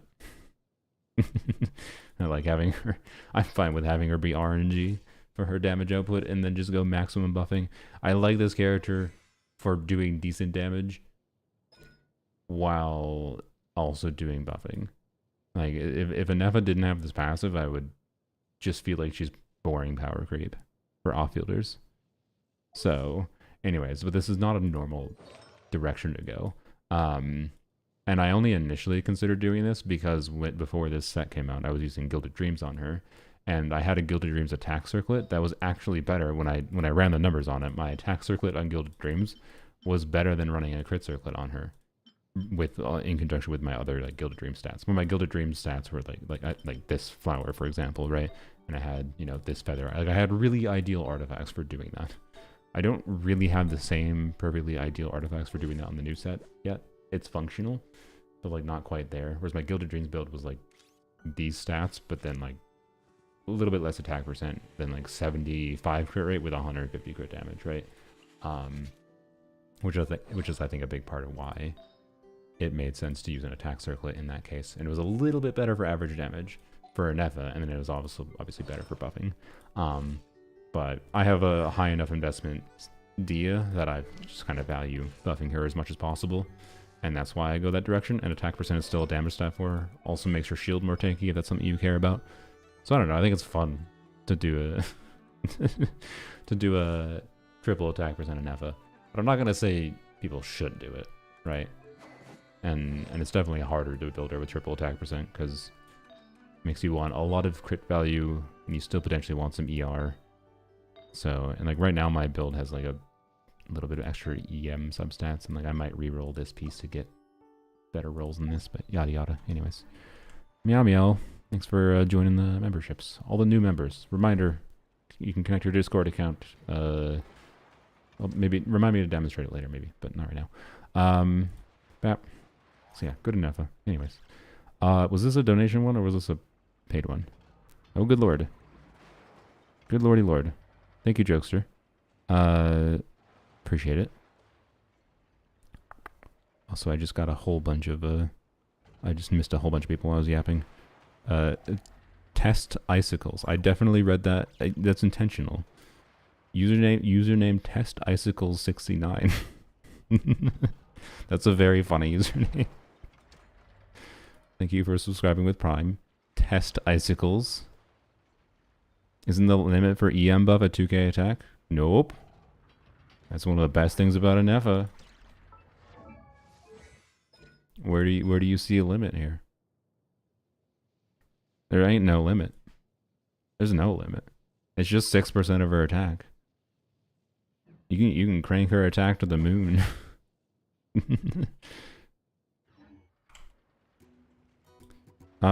Sorry, I gotta like you write some things down. So yeah, if you do any subscriptions in Twitch or whatever, or bit donations, just please include your UID and then I'll write them down. Your username is funny. Chinsu, thanks for subscribing. I will get yours noted. Bap. Yeah, Jokester, you're crazy. Thank you for all the gifteds. And Sylvia ungifted someone. Oh yeah, thank you. Sorry, I gotta map. Okay, I'm immediately remembering how overwhelming doing unit review streams is. I'm sorry. And I gotta say, doing unit review stream now with 2 services is even more overwhelming. I might be doing this for a while. I feel like I might have to do donation only unit review streams at some point, but we're gonna do the normal thing of do a few hours of random reviews. Okay, Lilac gifted another. Thank you for gifting a sub, Lilac. Let me write my things down so I can do reviews rather than just thank people. Thank you for the monies. I do need monies to live, so I appreciate it. All right, I got Jokesters. I got Chinsus.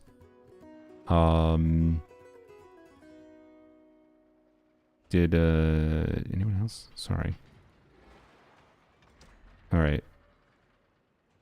I didn't see PLB put their UID in the chat. Well. Sorry, I just need to queue this. I wish in the future I will. In the future, yeah, I don't know. I'm blind. I don't see PLB's thing. I will hopefully set up a better way of doing this. I need a bot. I need a bot that can queue some of these things more properly for me. So yeah. Oh, thanks, Mamia. I got yours written down. PLB did not put it. Oh, I see. Okay, they said they did, I thought.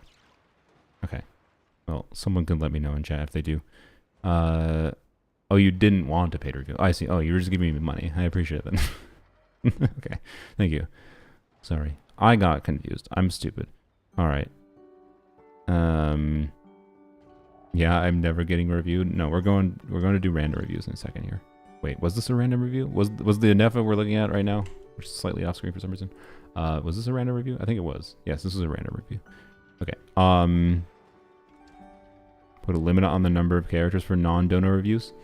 I mean, there is a soft limit. If you request a bunch of them, I'm going to go through them fast. Okay, I think I got them written down. I should double check. Okay, got that.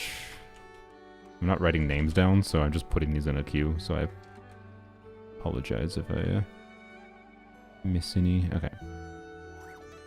Okay, I think I got any written down, but yeah. If you wanted a review from your whatever's donation, whatever, and I miss it, feel free to DM me on Discord or whatever, or at me. And if you can go on, particularly if you join my members only Discord server, you actually can probably just at me there and I'll see it, because it's not a very active server. It's very easy to see things there because there's not 4,000 people on the server. You know what? Actually, since a bunch of people just joined, I'm gonna just do this right now. Sorry.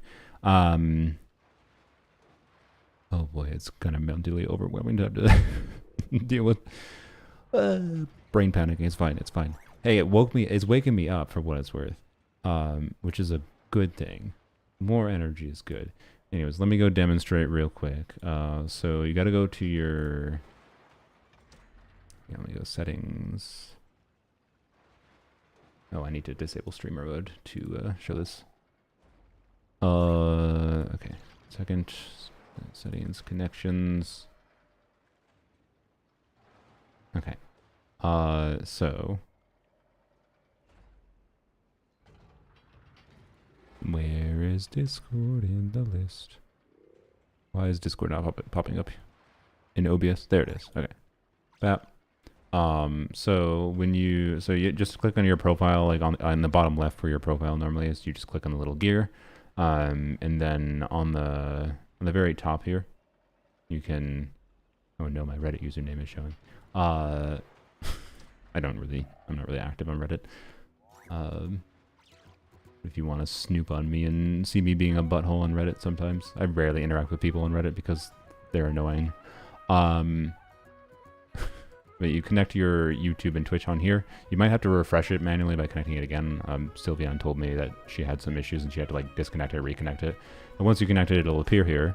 And then anyone you're subscribed to or have a member in that has linked their stuff properly, like I have, it'll show here so you can see there's a join button for the servers here, right?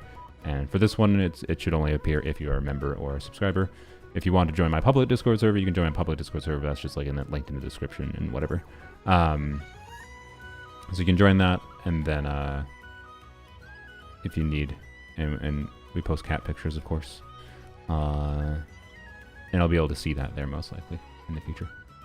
And make things easier on everyone. Maybe, if I miss you during the stream.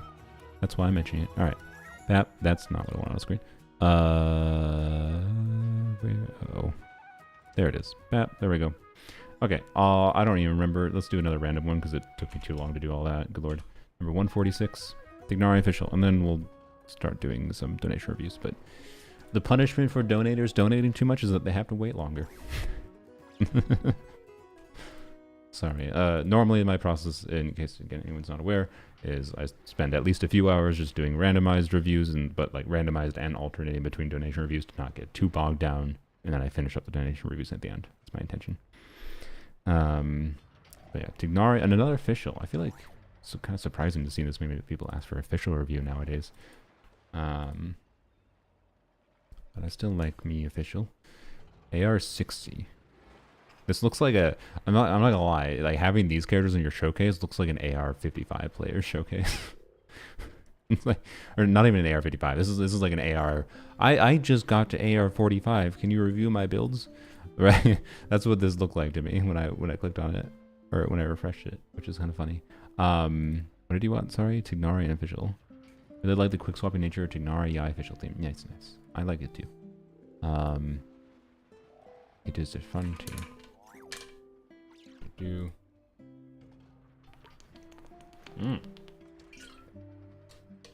That'd be a C5 Tignari. Nice. Redeem drink water. I just drank water. Yep. That's a strong boy. I think he only gets crit from his C1. It's only his charge attacks. Yeah. So I think you're a little bit imbalanced functionally then. And you could use more crit damage. Is the main thing you're lacking in.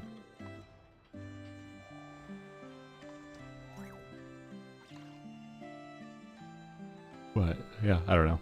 Tignari is a relatively simple character to build crit. And ER is not technically a dead stat, but it's just build crit. EM is a nice stat too. And that's basically all he is. So, yeah.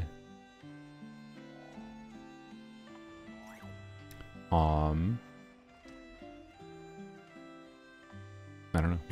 It's Wanderer's Troop, so like the nice thing about Wanderer's Troop, of course, is you get it from boss farming over time. So it's a weird set to like, try to min max. I myself have like strong box for some Wanderer's Troop and some Gladiators. I'm just trying to get a vibe of like whether or not is it worth it. I don't know. It depends how much you play the team. Being that Stygian Onslaught exists nowadays, right?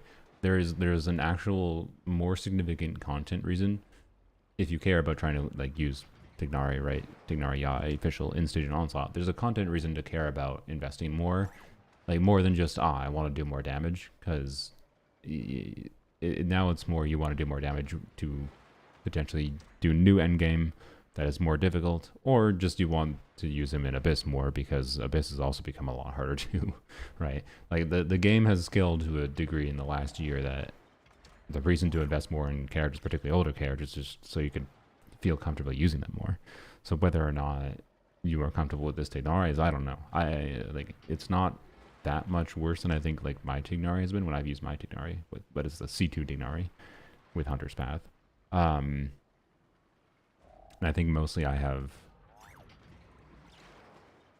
a little bit more crit than you, but it's not like an incredible difference, I don't think. So I don't know. It seems to be a good Tignari build, and I don't have a strong vibe of like what the relevance is of improving his build other than getting a better goblet, because you have a relatable goblet. Maybe the play is save some elixirs, right? Especially if you can clear theater. I don't know. If you can clear the new theater mode, you get 2 elixirs per patch now. It's a new source of elixirs that might give you a little bit more elixirs to have their freedom to spend a couple there. It was craft an on-site goblet there, and then you can use a really cracked off-piece timepiece, because your timepiece is just kind of meh, right? It's obviously the timepiece and goblet that's holding back. And attack percent is a fine stat for him, to be clear, but like kind of whatever. So yeah. What happens when you sub or membership runs out because it was gifted? Would it kick you from the server? I believe I set the timeout, so I have setting control for when it would kick you out. So yes, you would get kicked out from the server. Actually, no, I don't remember what I set it to. I might have set it to where you can't interact on the server, but you can still view it. I'd have to go double check. You might get kicked out, I think, but I know I set it to like, it was either like 3 weeks or a month.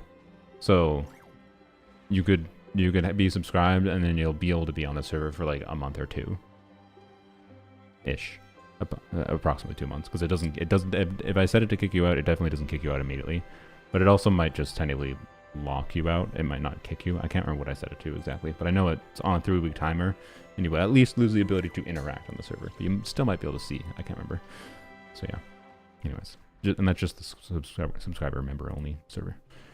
You can still use the public Discord server if you want. I still check that regularly. Unlike most creators tend to not like actually interact with people much in their public Discord, but it's the only social media platform I actually like using and interacting with people with that much. Yeah, official. This is a very good official overall. Yeah. This is like not that much worse than the Elegy official we saw. It just has it's a little bit lower crit value. And I think it has more attack percent substats than the Elegy official. So yeah, this is actually a very good official build. It just looks worse than it is because that's how stringless official builds tend to look.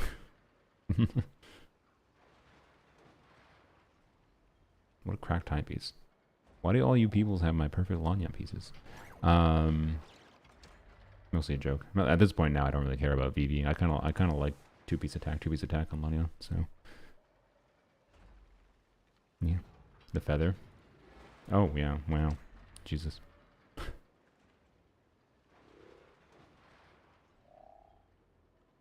Official builds are so funny in like how you you can optimize them. Is getting more crit damage something you should do to like balance the crit ratio more? Yeah, probably. But at the same time, is it really gonna affect the experience of using official that much to like have a better balance ratio? In my opinion. But this build is like, it is good enough that there is the possibility of switching to a crit damage circlet, which I think is kind of interesting. But it's like, it had to be a good crit damage circlet, right? So, because if it's like a crit damage circlet with 10 crit rate, we're going down to 66% crit rate, which is a bad ratio in the other direction. So it's like easier said than done and kind of hard to justify doing, right? Also, I just noticed this is not. This is a two-piece, no-piece. My brain did not look at the fact that this was not even a two-piece build. So I guess I take it back that this is not that good of an official build. It's kind of co-official build. I apologize. I complimented it too much. Two-piece attack, 2 attack on Lanya, no longer 2 N, 2 EM. Yeah, because it universally benefits all of her damage the most, and I have a level 100 Lanya now. And I like that it benefits her, so I have higher base attack, right? So, anyways. Oh, sorry. That's not saying it's a bad build, but I'm guessing this is like top 40% official. It's not here. I get refresh. It's okay, it's not even as bad as I thought it was. Okay, you know what? It's fine. It's a very functional fish, okay? This is a functional fish. It's fine. Like, for what it's worth, that does show that, like, the fact that it's as high as it is, despite, you know, being two-piece, no-piece. Yeah, I didn't even notice it was two-piece, no-piece before. I thought it was at least two-piece. Just crown her. I mean, I don't think you really need to crown official. So, yeah, I don't know, it's weird. Like, I'd have to use this kind of official to get a vibe for how much I would actually mind this level of investment on official. It's just funny. And is this the ideal build? I don't know. I feel like you might, maybe it's worth the time for you to put your artifacts into the Genshin optimizer and see if it spits out a better official build for you than this. Because, particularly since you're doing 2-piece, no-piece, maybe there's a crit damage circlet you can have. Maybe you can do 0-piece. I know, like, sacrificing this circlet. I don't know, do you have a crit damage circlet that has like 15 crit rate on it? Because then you would be like 70% crit rate with 150 crit damage. And then you do 0-piece. I don't know. I have no idea. It's funny. That's all. She'll need Serenade for Nefer anyways. Oh yeah, if it's for Nefer, yeah. Technically you want Serenade on official. So that's a factor too. Anyways. It's not that bad of an official build. It's the most relatable official build we could possibly see. So yeah, like, hey, I mean, for what it's worth, you're still getting 32 stars in Abyss. If that's one of your teams you're regularly playing at this investment level, that's perfectly competent. Like, you are the kind of player who does not feel the need to 36 star, I'm guessing, unless you're playing the teams you like to play, which I think is completely fair. And if that's your vibe, then there's not much need to invest that much more in Vishal, right? But it is worth considering different support artifact sets for her if you pair her with newer characters in particular. So yeah. Anyways, we should probably do a paid review before I get too bogged down.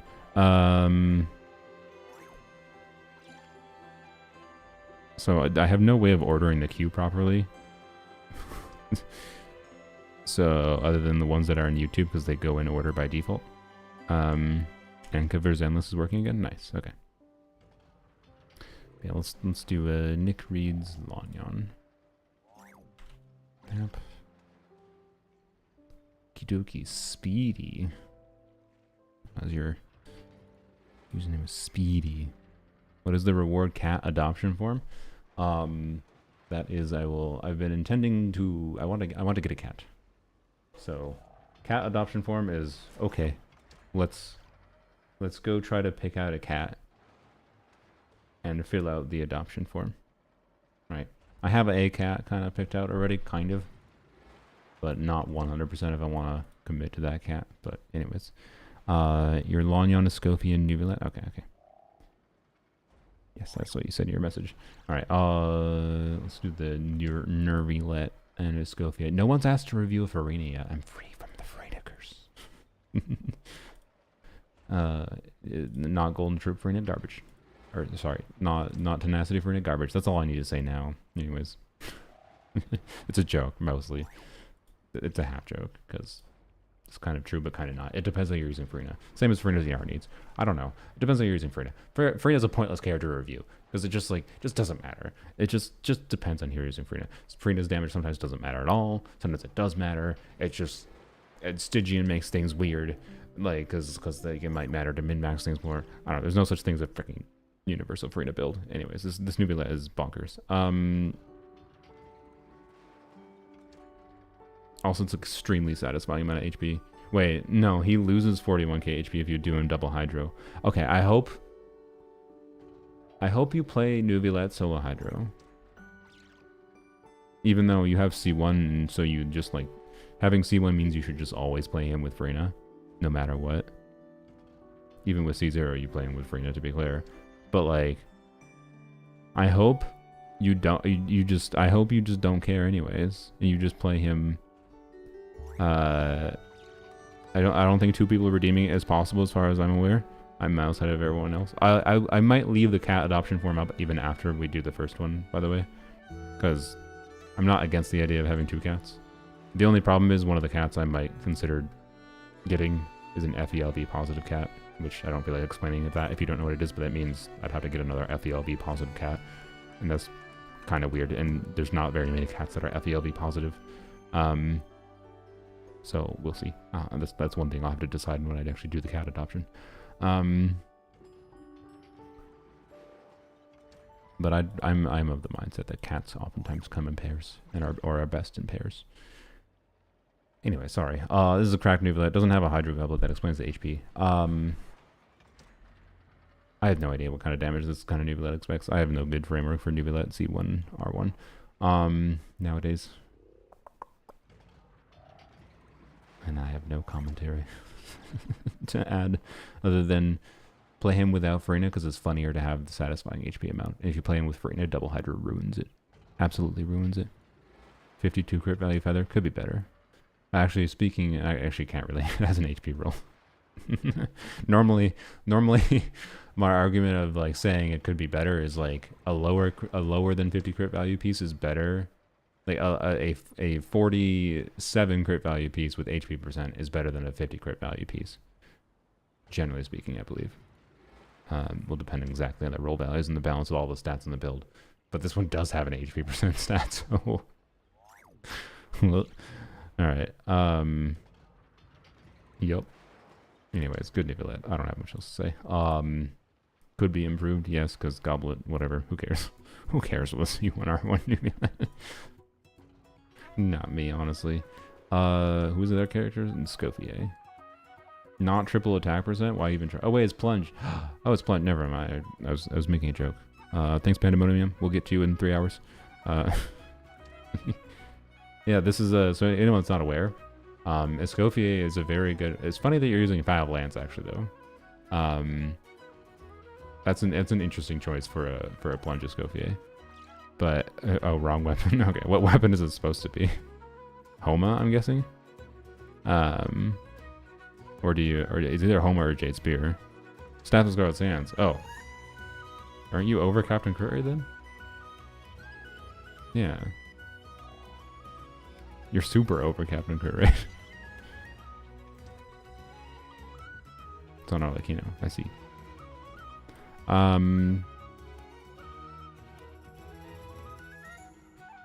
Well.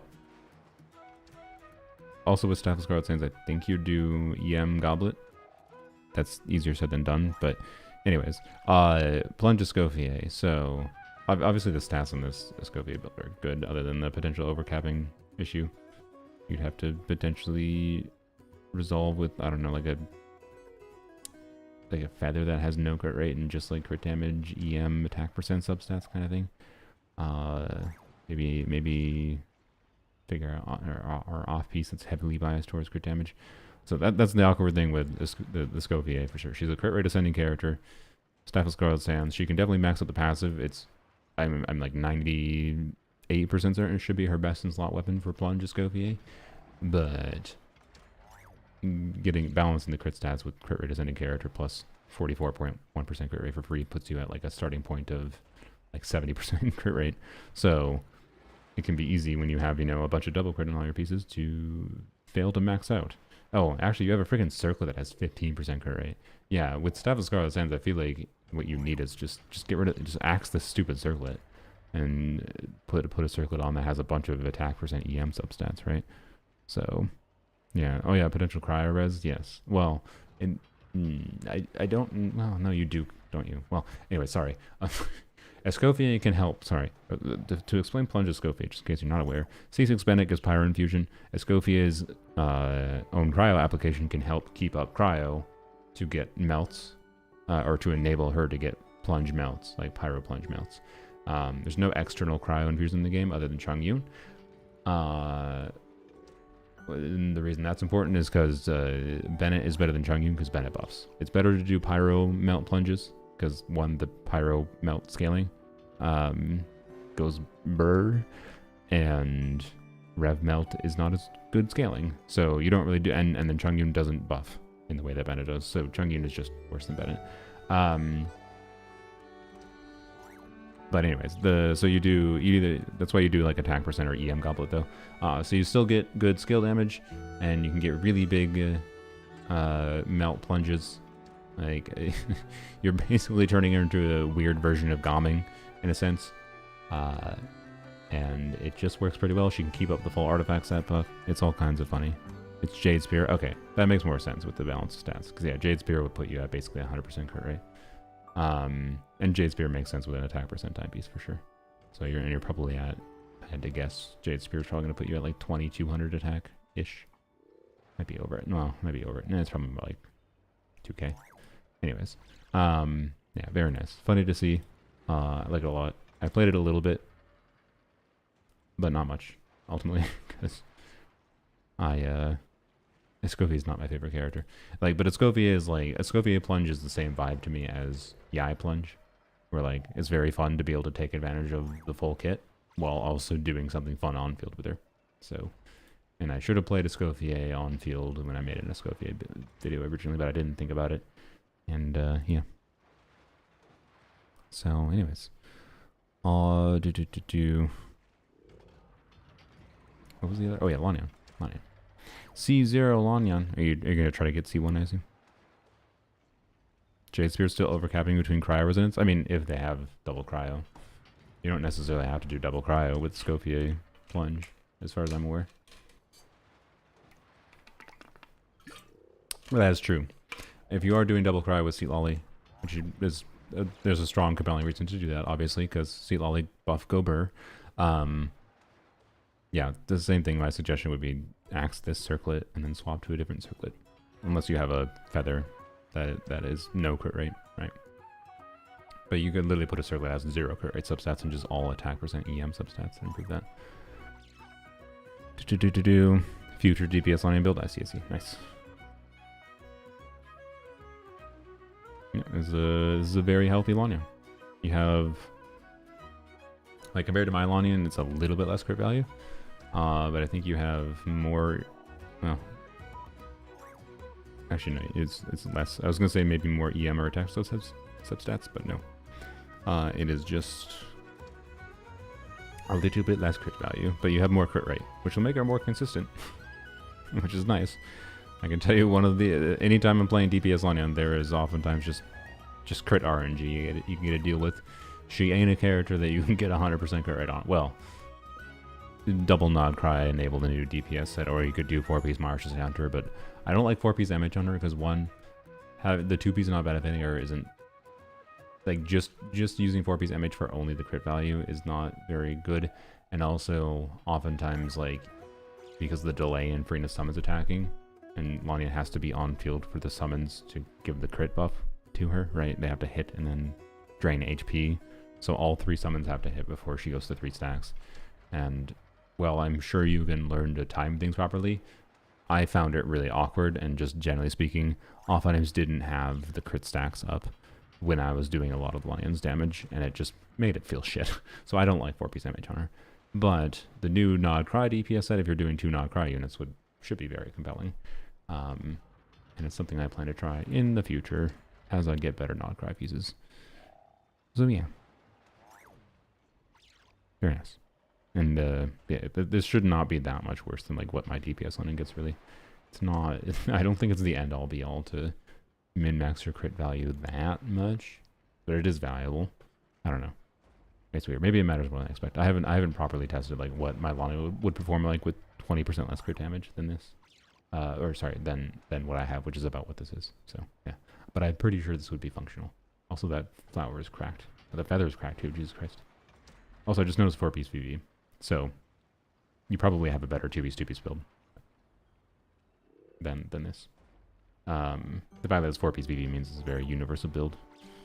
You could swap her to a different weapon if need be, which is nice, but yeah.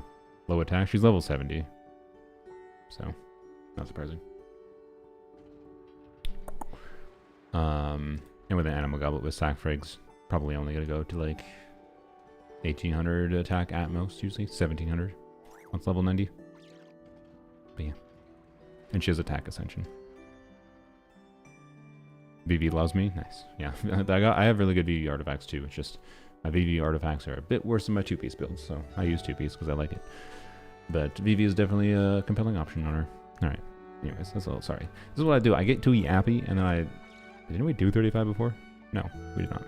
I get too yappy, and I'd spend a long time. But hey, at least I spent a long time in the donation ones and the non-donation ones. Risley and Child, right? I have not looked at a Child in a while. I don't have a good way to judge Child. I think the question for Child is how worth it is. This is his best artifacts, technically. I don't know if they're so good on him that it's worth prioritizing over like 2-piece, 2-piece combos that have like better substats.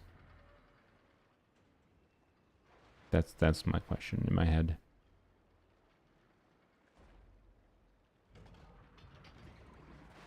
The feather is pretty good. Yeah, I don't know. My vibe is like I think it might be better for you to do a 2-piece, 2-piece combo. Because like the circle's kind of yeah. Right. Yeah. Is there Child leaderboards? Just so I can get a reference. Yeah, top 38%. So if we go to where he is, it was skip to 500,000. Right, you can see there's a lot of other builds here that are not on 4-piece Nim stream that are, you know, the same. Oops. Actually, that's better ranking. But you can see this is better ranked builds that are all like either 4-piece Art of Depth or 2-piece 2-piece builds even. So hence my point of like I think you might want to just do a 2-piece 2-piece build, unless you're willing to commit a lot more resin to the 4-piece Nymphs domain. That would be my main advice.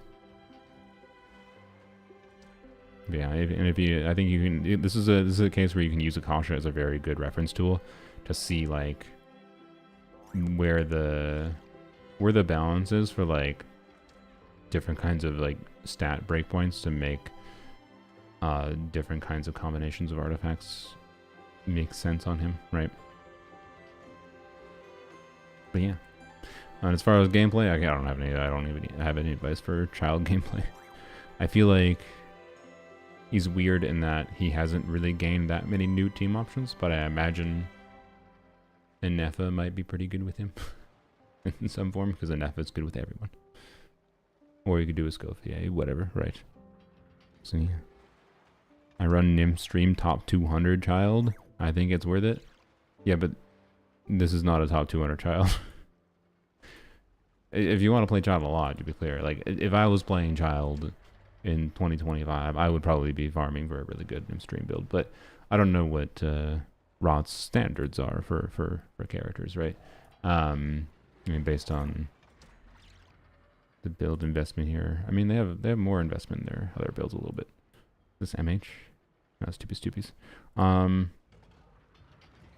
no. I mean, yeah, their builds just aren't... They don't have a level 90 deathmatch. You should level 90 your deathmatch. You should also level 90 or I'll hate them. He is a spread DPS. You will see a significant damage increase from level 90 him. But anyways. The split... Oh, they're also AR-56. So, you know... Another reason, like, an AR-56 player probably should be more concerned with diversifying their build options and probably not getting lost in spending... Like, I think Rod fell into the trap of... Oh, he's an on 4 PC there? Yeah, I mean, that's fine. Again, AR-56 player. I think you potentially fell into the trap here of, like, you know, you like Child, and that's fair. But they go and look up, you don't go search what Child's best build is, and then whatever article or video says, yeah, 2024 updated guide for Child is that best artifact set is Nim Stream, and then you can consider these artifact sets. But those videos or guides don't usually properly go into the nuance of like resin efficiency and how important it is to, particularly when you're, you know, like the longer you play Genshin, the more you can make resin inefficient decisions, and you can go all in on Child's artifact set, right? So, yeah, you check. I really don't know how to get big crit damage. You can submit your thing in the link, but how you get big crit damage is crit is a stat you get from your artifacts. So, the getting better artifacts is a statistics game. And anyways, a lot of characters are more functional in 2-piece builds than people give credit for. And a lot of people, I think, make the mistake, particularly earlier on, of overly focusing on 4-piece builds, and especially builds that are 4-piece builds that are really niche artifact sets, like Nim Stream, and when they're paired in a domain that's also a niche artifact set, are really not worth spending much resin on, right? Like, Rot should focus on improving their general artifact selection, rather than... So, like, I would, like, in their case, I would probably farm for 4-piece MH for Risley, and then... Oh boy, I think it depends if their priority is, Alhaitham or not, but Alhaitham's a weird one. I mean, I'm guessing their priority is these two since they asked about them. Planning on changing the thumbnail after the stream? What do you mean? Is the thumbnail not acceptable? Why would I need to change the thumbnail? Pandemonium. Thank you, Vermeer. You might have to wait a little bit for your review, but because I've got a backlog of donor reviews, but thank you, thank you. It never updated? What?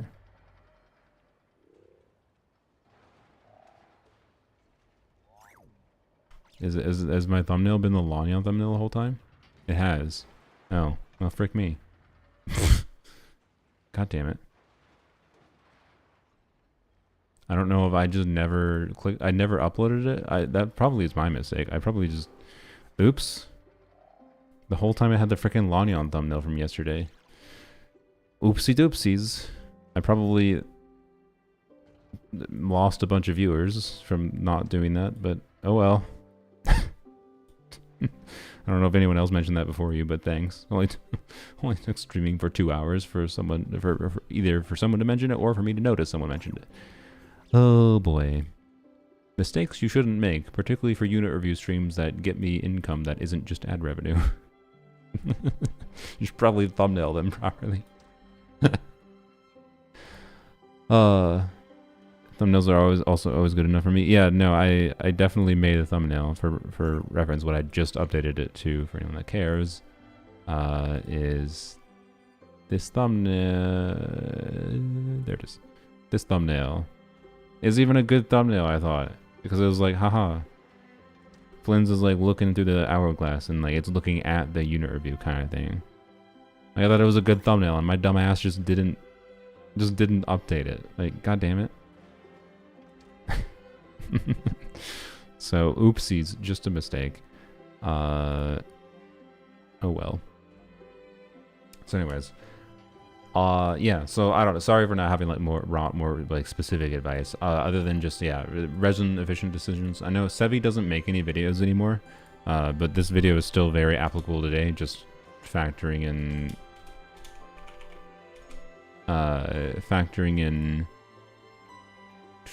oh no, she is making videos again. Oh, okay. Oh, cool. All right, nice. Hopefully she's enjoying them. Because I know she kind of, it seemed like she kind of just didn't want to make Genshin content anymore, which is fair. And she tried doing her own stuff for a while. But yeah, what is her artifact video is a little bit old, but at this point. But artifacts. This is a very good video, I think. Yeah. Artifact farming tips in 2024. I guess it's not that old. It's only like a little bit over a year old. Might be close to 2 years old at this point, I feel like. Like 2024. Yeah, 2024 is almost 2 years old at this point. I don't know exactly when this was released, but anyways, if you go search Sevi plays, I'll link in the chat quick, but copy link address. Brap.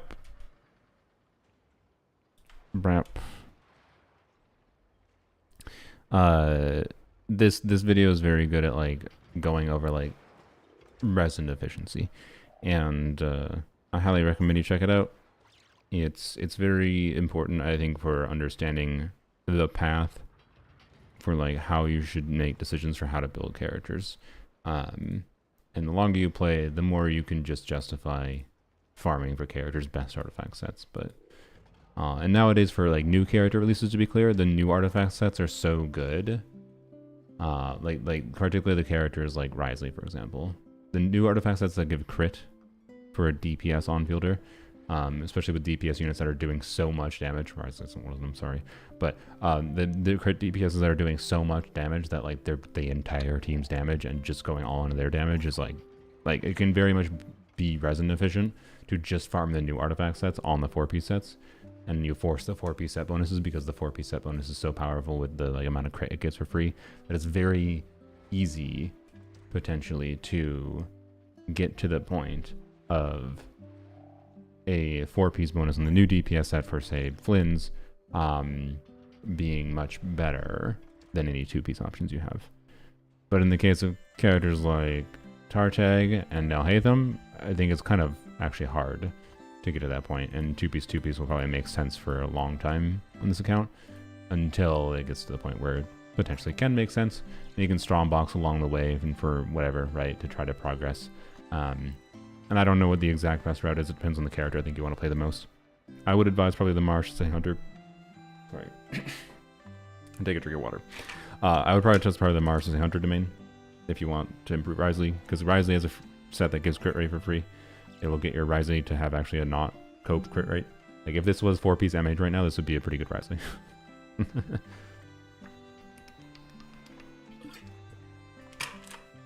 Because he would have an additional 36% crit rate. Right now, it's a kind of cope Risley. And then, yeah, I'll hate them probably can be stay on 2-piece. And I think 2-piece, he does, most of his damage is skill damage, right? So actually you can do 2-piece skill, the 2-piece skill damage set, right? For Alhaitham could work fine. Oops. And then Arlecchino can, yeah, Arlecchino on Gladiator should work fine. Getting a little bit more crit on her over time would be fine, but yeah, I think where you're at with Arlecchino is usable. Level 9 your deathmatch, whatever.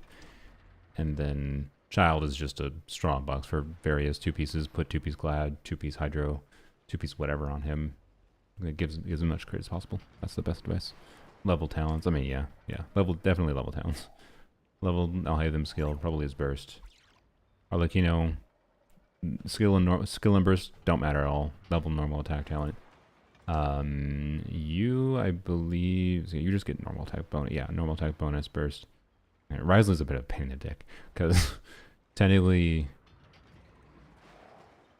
you probably like his normal attack talent. I believe is the best one. I think you want to level normal attack and skill relatively similarly, and burst is like lowest priority because you usually do it every other rotation. So yeah, if I recall, and then child, I cannot remember. I'm pretty sure. Is it just his skill that matters? Or no, his burst matters too. Does his normal attack matter? I don't remember if it matters.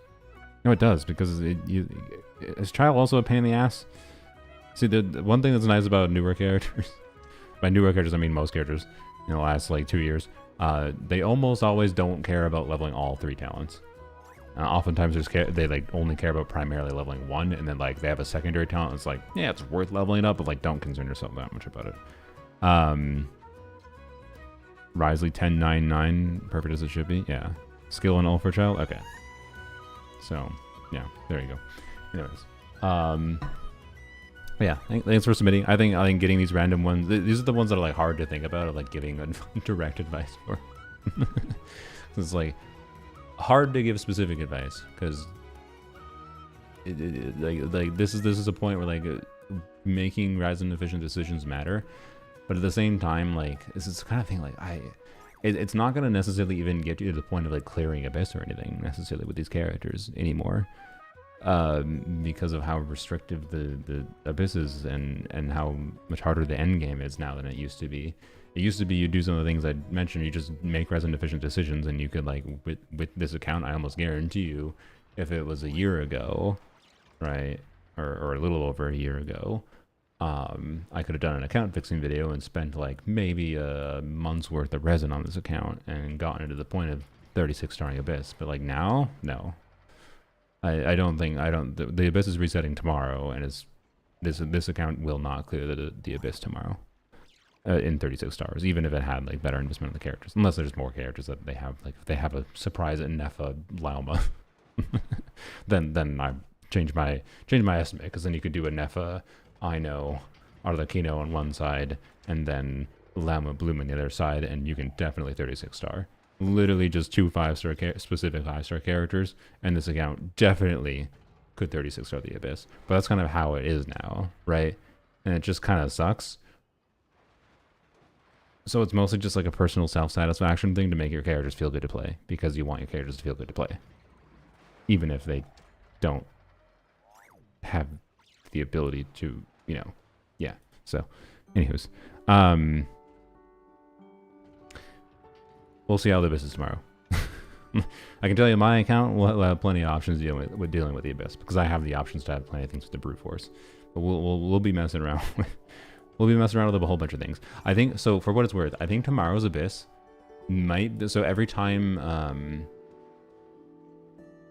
since Arlecchino, because I have Arlecchino C6, my process for like abyss cycles has been to try to clear out my Polearm only account without Arlecchino, and then I'll use Arlecchino, because like Arlecchino being overpowered as hell, obviously with C6 kind of trivializes things. Now I also have Flynn's, who also trivializes things, but I actually am not confident that with Flynn's alone I can clear the abyss particularly easily on polearms only. Like if I use Flynn's on the first side to trivialize the first side, how annoying is the second side? The second side might actually be really awful still. I'm not certain because of the crab, but if I wanted to, but like my Flynn's is now also a really overpowered character on polearms only. So what I would like to see if I could do is clear an abyss on polearms only without Flynn's or Arlecchino. I don't think I can do that on poems only as of the next abyss. Level that Yao Yao. She is leveled. You are overestimating how cringe crab is. But I don't know. I haven't fought the crab in abyss yet. Maybe the HP will be so much more tolerable. But the crab is so cringe. It's so cringe. The crab RNG is so cringe. It's so nightmare. Like I don't know. We'll see. We'll see. So anyways, that's part of the reason I haven't made account fixing videos anymore. Like I recorded an account fixing video after like Stygian the first patch Stygian Onslaught was out, and I hadn't like started. I was getting ready to release it, and then I was just like, the end conclusion of it was just like lame and sad, and it's just like, I don't know, man. I don't know. I'm gonna do like account fixing-esque things, but it's gonna be a different focus than I did in the past. And you just can't do the same things you could do before, as far as like generalized recommendations that progress your account in the same way. Like now the generalized recommendation is pull the new characters, and that feels shitty, right? So I don't know. I hope UGC, I hope the UGC, the content, user-generated content game mode, will allow us to create custom combat content in the future. And it's not, I know it's not going to initially allow us to do that, I'm aware, but hopefully it will in the future. And hopefully we can create our own endgame. So if you just want to have fun with your characters in custom content, that'll be a thing in the future. Hopefully. We'll see. Anyways, I'd still watch them. Yeah, they're really time consuming to make, and if they got repetitive, and like the only thing left to do is just repeat the same formula ad infinitum of like spending a lot of resin. And my goal of the account fixing series was never to just do shit for people. It was to help people learn. And I think most people, I don't know. Yeah, anyways. And they weren't particularly fun to edit. So I don't know. It was, not doing more account fixing videos is the number one thing that has made it, the number one reason I have not made much money this year. And maybe not doing enough unit review streams. But anyway, sorry, this was not a paid review, this was a random review. Okay, sorry, I should really do some paid reviews. I'm gonna get very behind it, aren't I? Well, whatever, I already selected this one. You had ore in here, so I can pick one. But we'll do, you said 4 characters, let's try to do this quick. Let's try to not get too lost. We got lost in that one pretty long. Nuvi, Lama, Skirk, Moika. I'll do it unless there's anything that stands out. Fav? I'm gonna guess that's just, yeah, his weapon got swapped. Well, ignoring the Fav and supplanting that with whatever other unit. Pamber, yeah. I think this is a very good Nuvia build. So, I think it's a solid, like, honestly, this is like probably a good 9.5 or 10 out of 10 Nuvia build with Pamber. Realistically, only Jesus. Anyways, Squark. Calamity Bastion, nice. This is a very, on new set, this is a very healthy Squark build. Sorry, I pronounced her name wrong. I meant Spork. Wait. Skyward Spine, C1. It's funny seeing a C1 Escoffier and a lower investment Skirk. Yeah.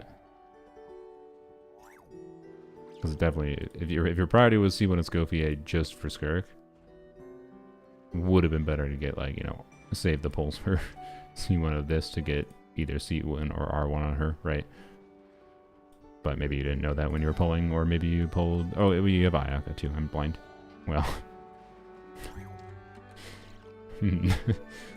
I wonder what happened to Ayaka after Skirk released on your account.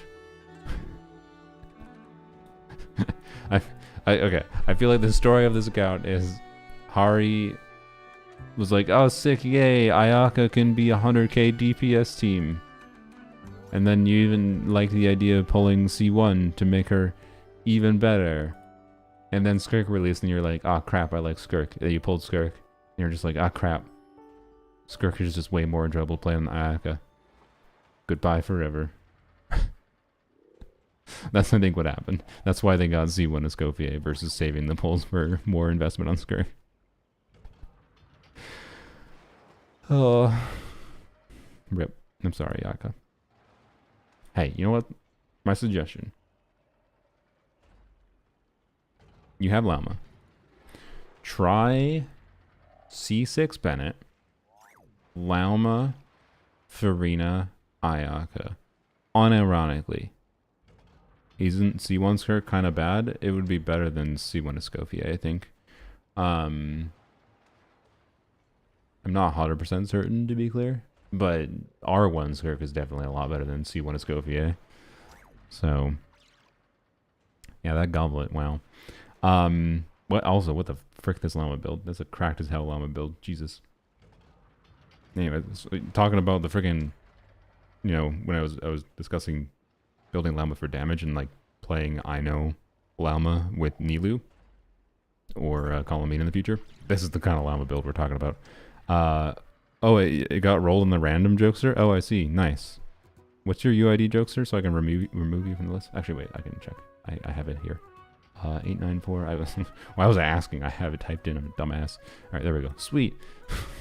Yoldy random. That happens sometimes where people get randomly selected and then they pay me money before they got randomly selected. RNG chose you anyways. So check your previous messages. You got lucky with the Scotia. Ah, I see. So I was making presumptions. That's fine. Either way, my suggestion though, strongly actually, is try it. I think particularly with the, you know, them doing some bloom shilling things, at least for the time being in Stygian and whatever, like Llama, and you could even do Lima Ino potentially. Lima Ino is going to be a lot worse for Ayaka's damage than Farina. But if you need to like annoyingly on one side of the abyss next patch, it will be better to do Lauma, Ino, Ayaka, Bennett, C6 versus doing Farina instead of Ino, just because doing 2 nod cries lets you get past the stupid enemy requirement. No, it's not a requirement. You can brute force, but it's like a 100k DPS check if you don't. So anyways. Yeah, I don't know. It's alright. Why am I talking about Ayaka? You didn't ask about that. I'm sorry. I'm stupid.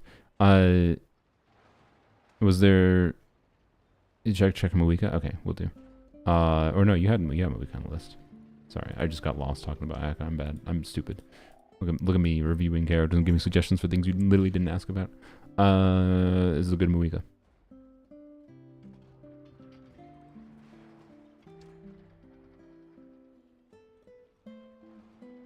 How the hell is this timepiece that okay while also having this much defense? Timepiece is the only okay piece on here. Everything else is kind of cracked. Well, sorry, the circlet's kind of cracked. Or it's kind of not cracked either. Never mind. Okay, I got distracted by the flower and feather being too good. This is decent. Onset Pyro Goblet, pretty good. Relatable circlet, but still fine. It's Muikers. Who cares? Not me. Sorry. I'm a Muika hater. It seems to be a very good Muika build. Top. It's gonna be a competitive leaderboard. There's Seg. Top 9%. 20%. Vape. Vape is not a real leaderboard from Muika. Okay. I underestimated how competitive it was. Alright. Well, there you go. I was very wrong. It's still Moika. Still doesn't matter. Also, like, for what it's worth, Moika is like a very combo optimization character, especially if you can practice to do some of like partial the success on the new combos, which are not easy to do, mind you, from my understanding, but like you can get extra damage on Moika that isn't artifacts, so you know, and that's important to be aware of. Are you gonna generate any blooms with the Ayaka suggestion? You generate blooms. I don't know if you would very much with the Ino, to be fair. With a C0 Ino at least. But with Ino, with Farina, Ayaka, Llama, C6 Bennett, it definitely works. It's Virgin Melt. It's Virgin Melt. I don't have any footage I can directly show you right now, but I'm pretty sure it would work well in the next Abyss cycle. At least on the side that's trying to shill for bloom. So, yeah. Anyways, Unless you're talking to someone else in chat. I'm not sure if you're talking about the thing I was pitching. Anyways, yeah, I don't know. Nice builds. All like good normal investment stuff. That is a relatable timepiece. Actually, that's actually better than it looks. I didn't realize it had 27 ER.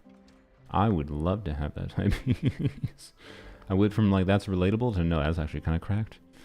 No, this is just a universal balance. This is just Yoldi Escopia build is balanced for universal utility. You factor in cryo resonance, which oftentimes is up for Escopia teams, and you know 85 crit rate, 180 crit damage on a non-crit weapon, pretty damn good with 180 ER. No, it's actually really good.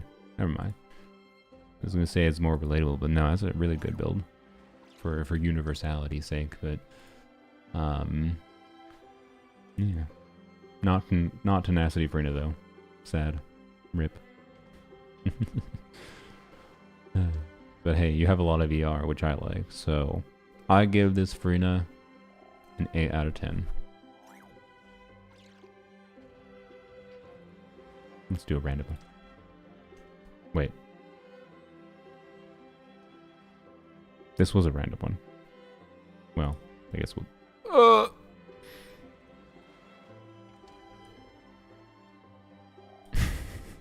I regret saying I'd do a random one.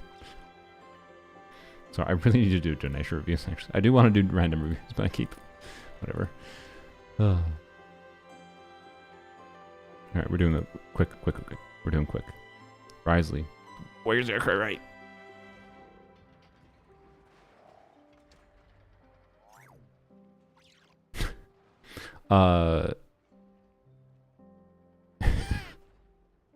I really, it's really funny. It's really funny seeing people like Hoyoverse is like, I feel like Hoyoverse released these, like started releasing these regional sets that give crit rate for free in order to address the issue where they saw so many people, so many players just not building enough crit rate on their characters, and that made the experience of using their characters worse.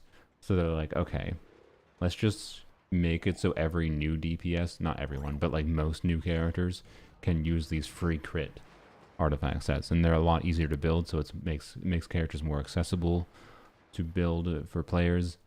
And so it's, anyways, like I feel like Hoyover specifically in some level started doing that to address that problem. So it's really funny to me to see players be like, oh, free crit? That means instead of running 50% crit rate, I can run 20%. And it's just like, no, you should use a crit rate circlet for now, at least. or if you have a lost prayers by chance, I would use that. There's a lot of improvement you could do. You could definitely use a crit damage circlet someday on your Risley. Also an attack goblet, which is a little unfortunate. He definitely wants a cryo goblet. Plus 16 pieces. Yeah, it's, I mean, one of them is a 4-star. Or no, they're both, the circlet and the timepiece is a 4-star. What AR are you? Oh, you're 50. I didn't even realize. All right. That's completely fair. Also, you did difficulty 1 in Stygian. Before Stygian ends this week, Jax, you should go and queue in co-op. Join my Discord server if you want. There's a co-op request channel. People are always usually down to help people out. At least go join co-op. You can have someone carry you even through difficulty 4, and you get like a free reroll feather. But you'll at least get the primo gems from difficulty 3. You can just random queue as well, and co-op for Stygian to get the rewards. It's just like a free couple wishes you're missing out on.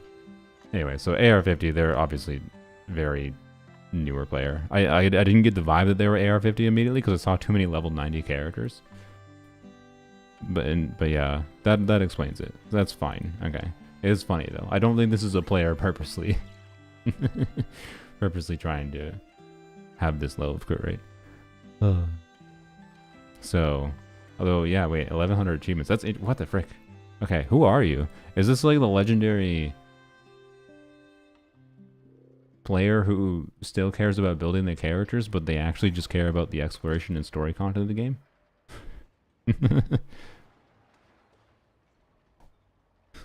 Is that? I genuinely don't know what I'm doing. You're an enigma. Yeah, you've confused everyone. It's really funny just seeing you like level 90 your characters and you're clearly spending resources. Oh boy, I don't know. What advice do I give you? Just use flints. I hope you didn't spend money. I mean, this Flins is your most usable character. I hope you didn't spend money for that because I think, like, to be clear, spending money for Genshin, I don't like. I've spent money for Genshin. I have no judgment if you think it's worth it to spend money. I just strongly feel that the only reason you should actually spend money in Genshin to like do higher investment things like constellations or signature weapons is if you're engaged with the combat enough, or do you think you will continue to be engaged with the combat enough into the future? You're going to progress to like Endgame. Like that's the reason to try to get C2 Flins. It's because you want him to be as usable as possible in endgame content for as long as possible. Otherwise, like Flins is more than usable enough at C0. You also, I'm guessing, probably didn't have a Nefa. And that might be, you probably saw people saying how like C1 Flins is the equivalent of a DPS upgrade as a Nefa is for him. But we're talking like, takes him from being like 70k DPS to like 100k DPS without a Nefa. With the investment you're counted as at, a 70k DPS team will feel amazing. So, crit rate is stat again? Yes, you should use a crit rate circle here too. At least temporarily. Because you only have 50% crit rate right now, and that's bad. So yeah. Anyways. Oh, I don't hopefully. My suggestion.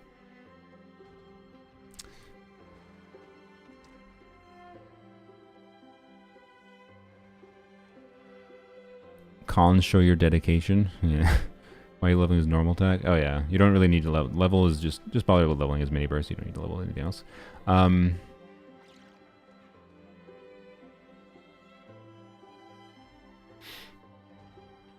Don't level Sino. Sino is gonna take way too much investment to ever have a chance in hell at being usable on your account, and I'm guessing you didn't pull Llama to make him feel better to play. So just don't, unfortunately. Unless we're talking long term in the future. They said they're free to play? Okay.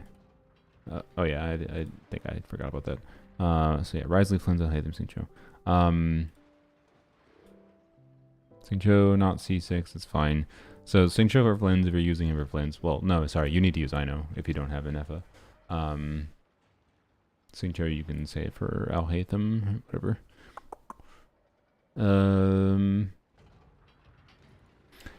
Where your crit rate at? Alhaitham's a pain in the ass to build. Ugh.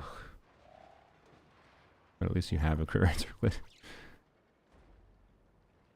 Also, you're on 5-piece? No, this is just Enka bugging out. It says 4-piece. I don't know which is your off-piece. Yeah, you don't have any crit rate substats. Yeah, this is just get more crit rate substats in your Alhaitham. There's no, I don't have any real advice for Alhaitham. I mean, also you can look up videos of people playing Alhaitham well and look up some guides because he has a rotation combo that is like something that's worth practicing to get better at him. As far as team goes, like a decent low investment team would be like Xingqiu, Alhaitham, so as long as Xingqiu can burst every rotation, which it seems like your Xingqiu probably can. I don't know why you have a level 20 HP timepiece on him. Probably just throw an ER timepiece on him to make extra sure he has his burst back. You're probably fine with 240, but this is a non-C6 Xingqiu. I would just throw an ER timepiece on him if you can.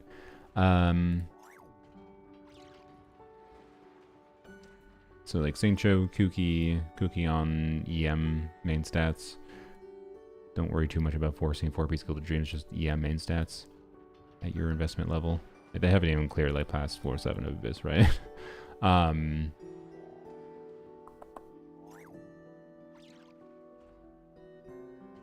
Yelan wants Xingqiu circlet. Is there a Yelan here? Yeah. Yeah, that is a cracked Yelan circlet. But yeah. So yeah, Yelan, St. Joe, Kuki, and then the second Dendro unit, probably Dendro Traveler, I guess, is the lowest investment option. And second Dendro is just for energy needs for Alhaitham. If you have Nahid or Llama, that would be the play instead. Donation next? Yeah, I will do donation next.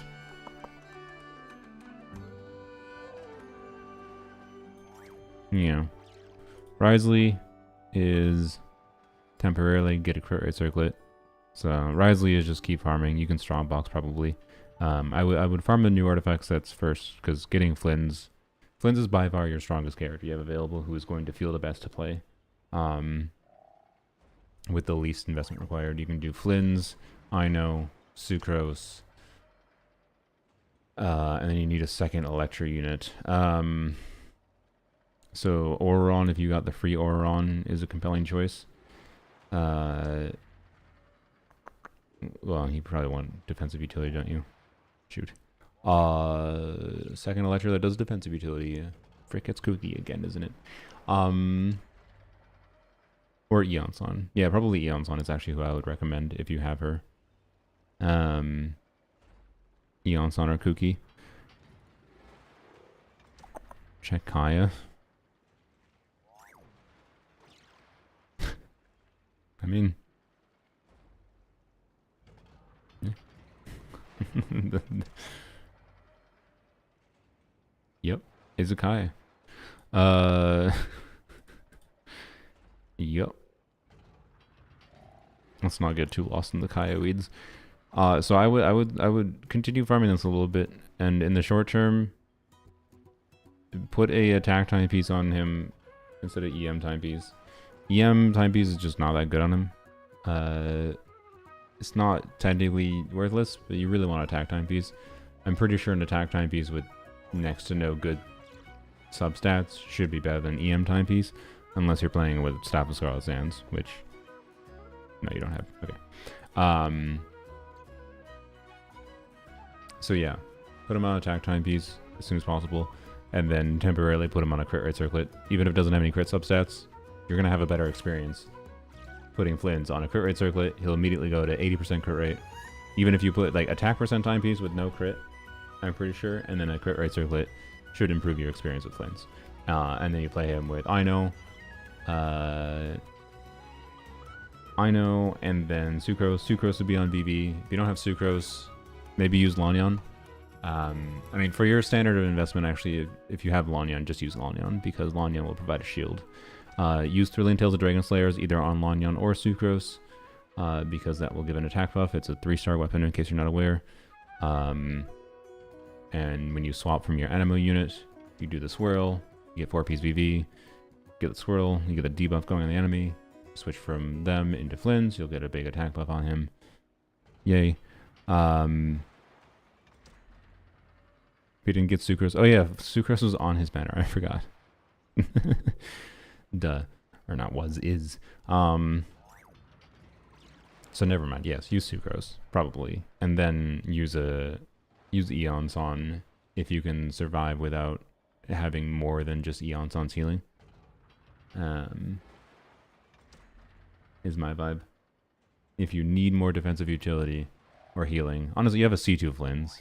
Like, just figure out what you're comfortable with defensive utility. Eonson would probably be best for you if you have her. Otherwise, Auron. Otherwise, Kuki, because she can heal.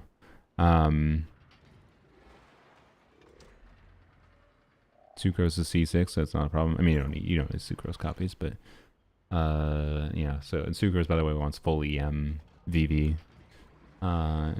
Put as much EM on it as possible. Throw her on Thrilling Tales of Dragon Slayers. Yay.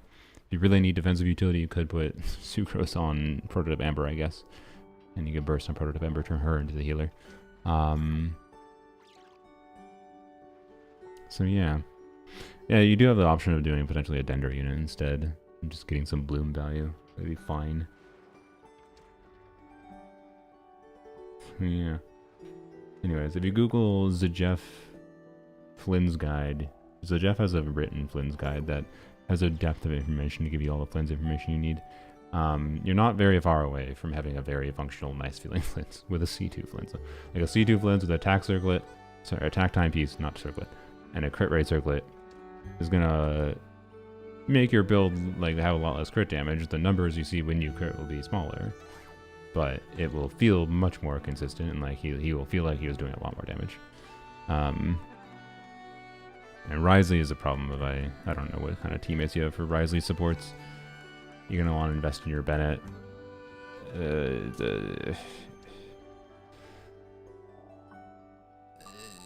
Maybe Durin will be compelling to pull for Melt Risley. If you want to do that in the future. Risley just, get better artifacts for him. It would make sense like to be able to get these two boys working better.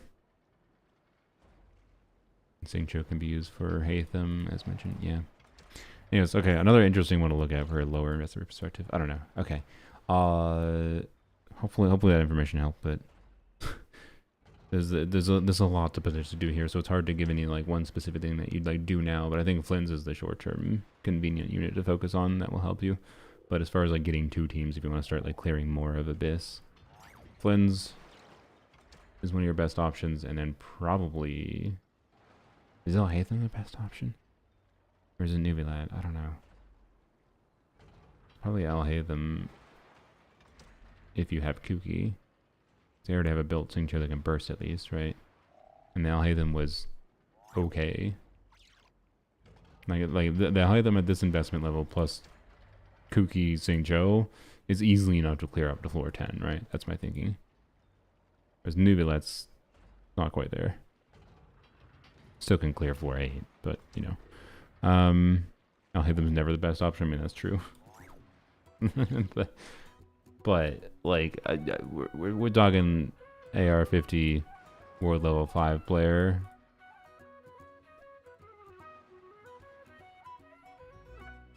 So, also as I mentioned previously in the stream, don't forget 2-piece. Being that your goblet and your timepiece is kind of shit. Also, I just noticed attack timepiece on Alhatham. Use an EM timepiece. EM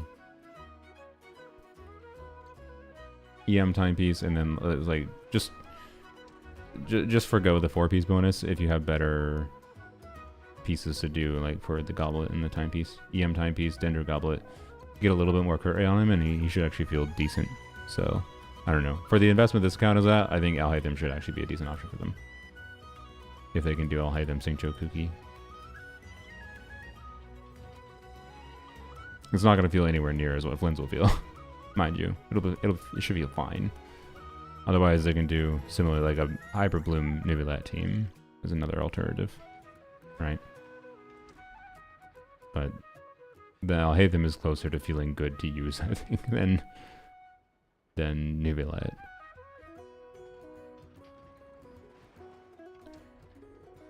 Never, if you have Llama, yeah.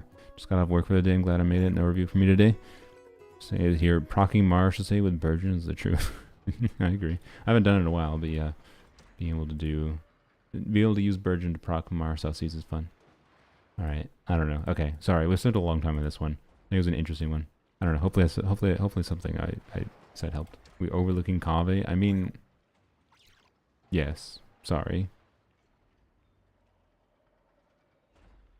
Yes, we are. Yes, Nuv can kind of be played with everything. So yes, Nuvilat is worth investing into. It's just in the short term. I don't think they should go and invest a bunch more into Alhatham than it's already invested in. But like Flynn's is the priority. Maybe strong boxing for some MH pieces because they can get better MH pieces to complete Risley to a point of being functional, having a crit rate circlet, whatever. Having a 5-star timepiece. Get better Nuvilat pieces for HP main stats and whatever. Yada yada. And then like with whatever smattering of off-fielders to pair with, Nuvilat can feel pretty okay. Yeah, my advice to you, if you want to be able to have better options for team building, you might want to pull for some off-fielder supports. Whether that's Farina, whether that's Columbina in the future, whether that's a Nefa rerun, whether that's Durin, are all potentially compelling options for your account, maybe, to give you better teammate options for a number of these characters. So Flynn's is your most functional one that, for the investment area, I don't think you need to pull any characters for him at this point. It's just a matter of figuring out what you need for defensive utility. So yeah. Oh boy. Oh, that was an interesting one to look at, but thank you. Hu Tao's still good now, or meh? She can be completely functional. Depends on your standards, though.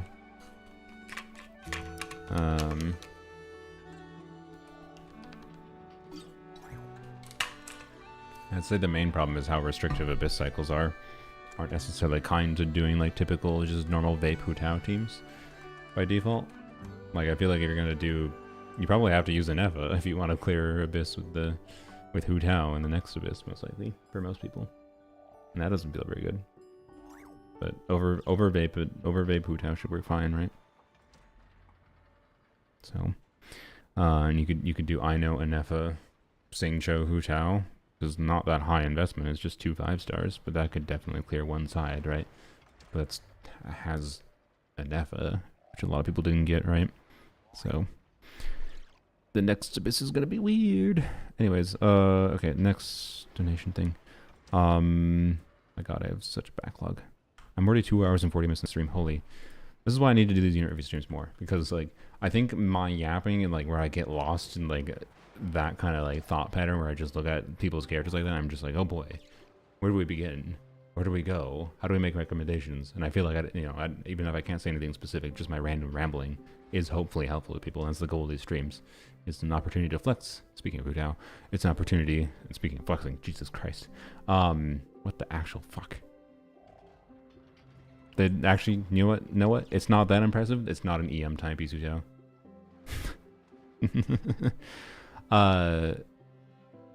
Just joking. It's obviously an impressive Hu Tao still, but you know, you're kind of, it's fake impressive because it's not an EM timepiece Hu Tao. I'm sorry. So yeah. Anyways, the reviews can be valuable in various levels. Stressful for me and subtle for managing all the donations and whatever. But yeah. Anyways, was there any? Was Mephiles, you just said all yours part 2 updates since last time? I see. Okay. But yeah, that goblet. So is there anything in particular we look at? But yeah, this is a ridiculous build. What the hell does it rate? It's still top 1%, even though it's not an EM timepiece. That's kind of crazy. Most top 1% Hu Tao builds would definitely be EM timepiece with Homa, I think, right? No, it's not. Really? When did that change? Probably has always been like that, I guess. Okay, maybe. Why? Her leaderboard didn't change, right? Is Nefa a best in slot teammate for Hu Tao now, though, by the way? Oh, this is the new... Oh, that's why. That's why. It's because it's the fucking scam leaderboard. God damn it. This is what you gotta pay attention to at Kasha sometimes. This is absolutely a scam leaderboard. EM timepiece is better on Hu Tao. This is a scam leaderboard.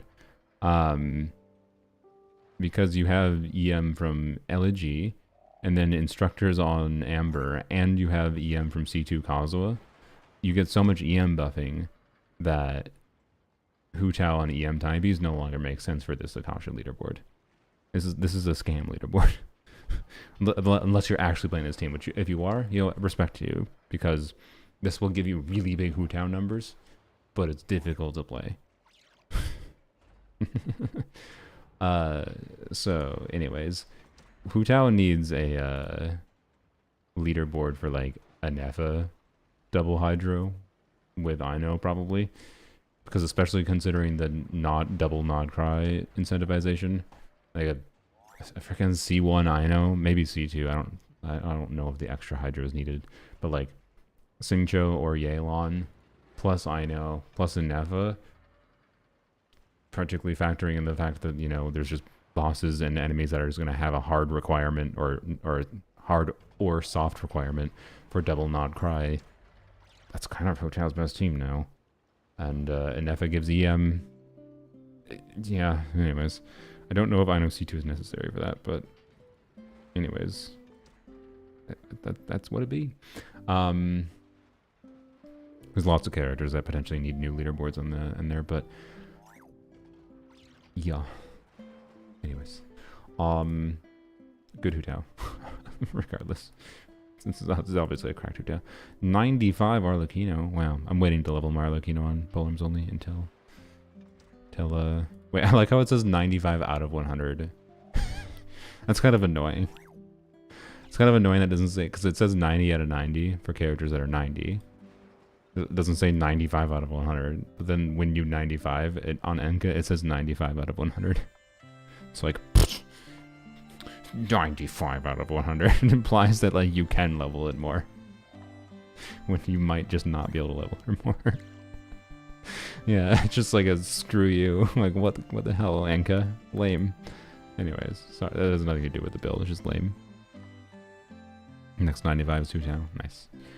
Yeah, very strong Arlecchino. Little sad that you don't have 200% crit damage. That would bother me. My brain would be like, I don't care if I have to sacrifice some crit or whatever. I would be like, no, I must have 200 crit damage. I don't know if you're planning to go over C6, but if you are, best of luck. I would still try to get over 200 crit damage. Just because C6 would give you more crit, but it wouldn't make the pre-combat, pre-buff crit have that. So C60 on Crimson. I actually need to test her on Crimson yet. I forgot. The Dia can work on Crimson. It's a little weird on her, but it is an option. It's an interesting one. Yeah. Yeah, I don't know. Remind me sometime in the future. I totally forgot. And I have some interesting Crimson artifacts that actually probably work now. Probably. For Dia. So I'd have to double check though. That's a Frina. Yep, it's a competent Frina build. Very universal build. That's my kind of Frina build. That is a whacked. Oh, it's a Letafoliar. That makes sense. Yep. MH build. Yep. Little overcapped in crit rate, but who cares? C2 Seat Lolly and TTDS. Nice. I love the contrast of a C2 Seat Lolly and then TTDS. It's fair. It's just funny. Also, freaking 4-piece tenacity with 160 ER. Yep, that Seat Lolly bursts once every century. Nice. Yep. Strong Mualani. Mualani teams tend to have a lot of EM buffing options, so having low EM isn't a problem necessarily. C2 Flins and Luminous Elegy. Okay, nice. On 2-piece. So, yeah. That seems to be a strong 2-piece build. Yep. Wow.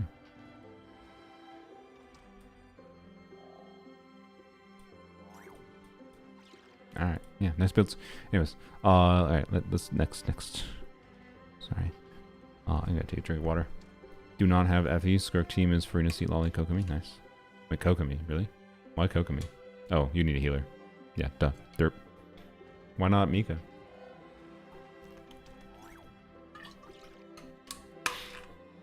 Mika should be better. Even a C0 Mika, I believe. Or set. Clam? Anyways. Let's do a random. Number 99.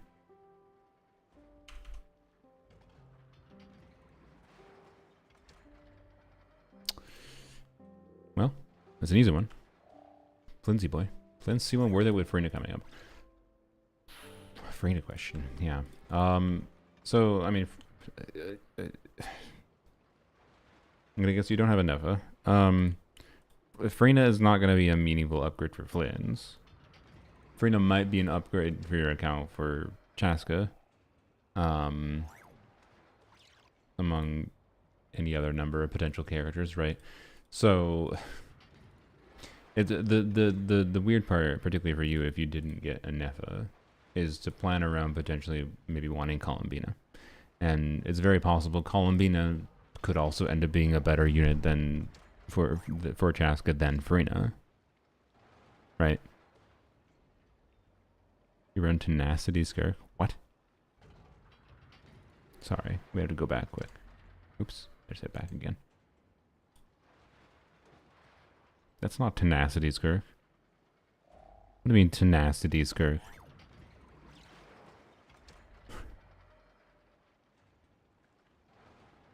I would love to see it. I mean, I haven't tried it. I could probably run Tenacity Skirk with my good Tenacity artifacts. It'd work fine. Anyways. So yeah, is C1 Flynn's worth it for you? So like... You cleared Stygian Onslaught difficulty 3.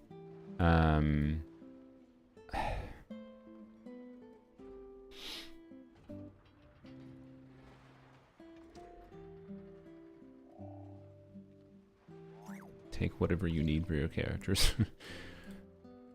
You're an AR-55 player. It's really hard for me to give a strong vibe with just having to guess on what the fuck Colin Bean's kit ends up being. Sorry, I should have censored myself because it's funnier. But with just having to guess what Colin Bean's kit is, it's hard for me to give a vibe of a strong vibe on like what the decision should be for pulling for Farina. Right now, just on the characters you have listed, the only extremely strong, compelling reason to get Farina would be for Chaska. So you can do like Farina, Bennett, or Ron. And hey, Chaska has a 60k DPS team, which is not going to clear Stygian difficulty 5. Don't expect that. Not easily, at least not without a lot more build investment or more 4-star constellations, whatever, etc., etc. And I don't know what your Bennett looks like, but would get you to the point of like, hey, Chaska could start maybe clearing Abyss if you can meet the elemental conditions or whatever. But with like the double Nod Cry incentivization with potential Hexen Circle incentivization, it's hard for me to make any recommendation if your goal is to clear endgame combat other than pull the new characters, right? Like that's the safest bet, and that's a little sad, but I don't know. Farina's a weird one. Like Farina's not going to very obviously directly benefit your account necessarily in a direct noticeable way, but she's also still potentially really valuable as a team building option. Like I use Farina all the time for a reason, and even if Columbina ends up being better than Farina in a lot of team contexts for me, I will still probably end up using Farina in a lot of random team contexts because damage bonus is good. Like one thing we probably know for sure is almost assuredly Columbina is probably not going to be a damage bonus buffer. That'd be a little weird. She's probably going to be a EM buffer, maybe an attack buffer, maybe only a Nod Cry buffer. I don't know. It is quite unfortunate to me that they're rerunning Farina first half of this next patch instead of the second half, because if she was second half, we would probably have very good information on knowing what Columbina's kit is right before Farina's banner ended to be able to be just like, okay, wait until like the last day of Farina's banner until because that's usually when we'll get really solid information on Columbina's kit. Is the last day of the second half of next patch, but she's first half, so we might have some better information on Columbina's kit to help make the decision. We might not. So I don't know. Haven't we all wished we had 2 Farinas, especially for IT? Yeah, like more Hydra options is good. Like it's really hard to go wrong giving yourself more Hydra options. Like Farina is like not going to be a bad pull. It's just weird. The current state of the game is weird with, again, them really incentivizing this double Nod Cry thing too. And like I can't confidently say that Farina would be extremely valuable for your account. So I don't know. I unfortunately don't have an option. If you're thinking Farina for Flynn's, no. If you were thinking C1 Flynn's because you just want to make him, you can make him have the same DPS he would have if you had a Nefa, you could do that. Like I'm guessing you're playing Ino or on Sucrose and you're just being a gamer, not dying, which you can definitely do. One of the enjoyable things I think with Flynn's is he is one of the units in the game because of the fact that he has this 6-second downtime where you just have to do a few normal attacks that hit, when you're doing you do his skill, you know, and then do his mini bursts. And between the two mini bursts, you can just do kind of whatever other than do a couple normal attacks that have to hit for energy. That means you can dodge. you're pretty free to dodge, and you're not going to be losing DPS. So it's completely viable. And yeah, C1 Flynn's would uplift him, but it would probably be more of an uplift to get Columbina or to save your pulls. Like, in my opinion, being that Anefa is like, if you're not in need of having Flynn's do more damage now, right? I think you should save your pulls that you could spend for C1 Flynn's to get Anefa on a rerun in the future, or get Columbina, or maybe get Durin. I don't know. I had some ideas of like I did some simple testing on an account to see if like just with like every 2 seconds off-field pyro application from Moika, does off-field pyro application work in the last slot of like a Flynn's team? And the answer is yes, it does. It's kind of weird. And it would mean sacrificing your VV units. You're losing a lot of Flynn's damage. But Durin might do enough damage to like be a compelling teammate, is my point. And Durin might be a compelling teammate for Chaska, right? Because new off-field damage dealers might be good. I'm not saying you 100% should. I just think it's a safer bet to save your pulls. And I don't think your account is at a state where like it's going to fundamentally help you clear more Stygians, or it might help you clear Abyss more. But Abyss still needs 2 teams, and Stygian needs 3 teams. So I don't think like your Flynn's as it currently stands probably can clear Fearless difficulty on the Fatui. It's probably a little difficult. Like if I were to log into your account, I'd probably struggle to do it, but it's like borderline, right? But if you don't have the other teams, if you care about the rewards, if it's not for personal enjoyment, it's just you want the rewards from Stygian, like the feather from Fearless difficulty, then what does C1 Flynn's do for you right now, right? It doesn't do anything. So that's my vibe, right? Is no on C1 Flynn's, because Anefa will give you more comfortable team options in general in the future. It will free you up to be able to use other Hydra units, and or Columbina would do the same thing, but probably replacing Ino. I don't know. We'll see. I think this is a much safer bet to wait. Whether or not, but but that wait is not even necessarily saying you should get Farina. It's just a wait in general. Farina is going to be I don't know. It depends. If you have a teammate like Chaska, where you see a strong, compelling use case like Chaska, Farina, Bennett, plus Flynn's is like on that like Chaska, Farina, Bennett, like I don't know, Eon's on. Do you have an Eon's on? And then Oron, Ino, Sucrose, Flynn's, with what you have going on right now, well, you'd want a better build on Chaska, is enough DPS that you could like clear the DPS check in Abyss in floor 12. But you wouldn't actually be able to clear the next Abyss, for example, with those 2 teams, because, well, Flynn's can definitely handle the one side without a problem. The other side just forces you to have Bloom. You have to do a Bloom team in the one side. You cannot not do Bloom, as far as I understand. Unless the Abyss Crab works differently and there's a way to brute force it in a different way, but you're probably not going to be able to brute force anyways. So you have to do Bloom. Well, that means Chaska team doesn't matter, right? So oh, holy Rin. Sorry to hear this year hasn't been nice to you. Hope this will help. I mean, it's not to say it hasn't been nice to me. It's more just my decisions that made it not nice to me. But I appreciate that, Rin. thank you very much for the $50. That does help. You updated your builds. All right, cool. Thank you. We'll take a look at them in 3 years. Hopefully sarcasm. Hopefully that was sarcasm. Abyss Crab would be difficulty 4 Crab? Yes. And difficulty 4 Crab still has the same mechanic where it does its shield immediately, and F's off into the air, so I don't know why I went into the Genshin. Oops. Just tabbed in Genshin. So yeah, where do you go on your account? Again, it's like, if you care about the end game, pull new characters. I think you will get more value for your Flynn's or for other characters by pulling new characters. And Farina could be a valuable character to pull. Not necessarily for Flynn's, which is also not necessarily useless for him as an option, but right now not useful for Flynn's directly. And still could be useful for Chaska, so I don't know.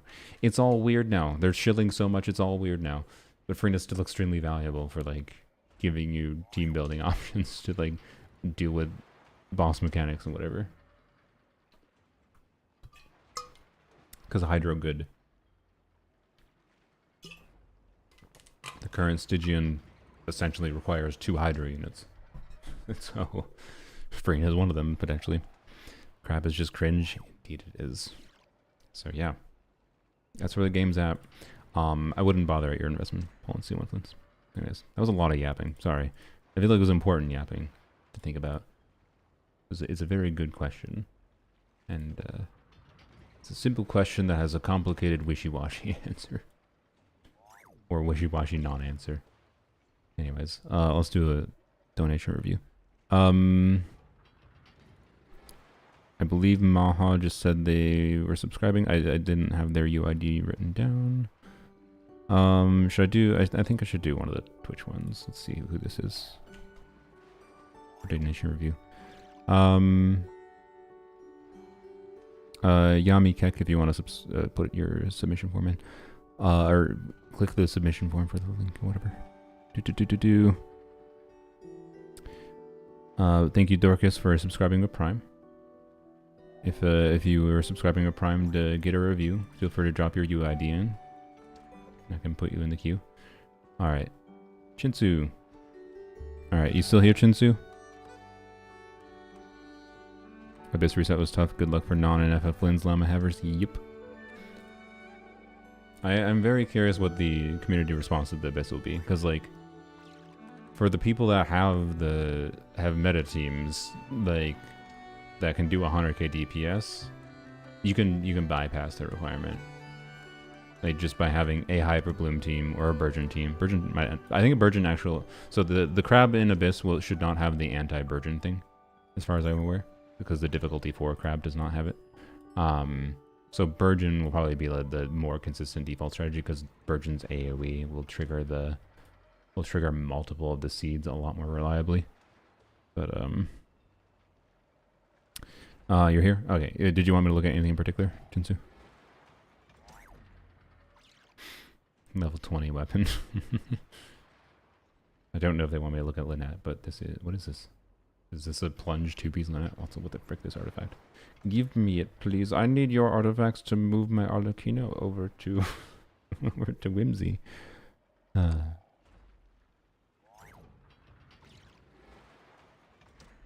Does resub count? Oh, did you resub? Sure, I can add you to the list. Vile.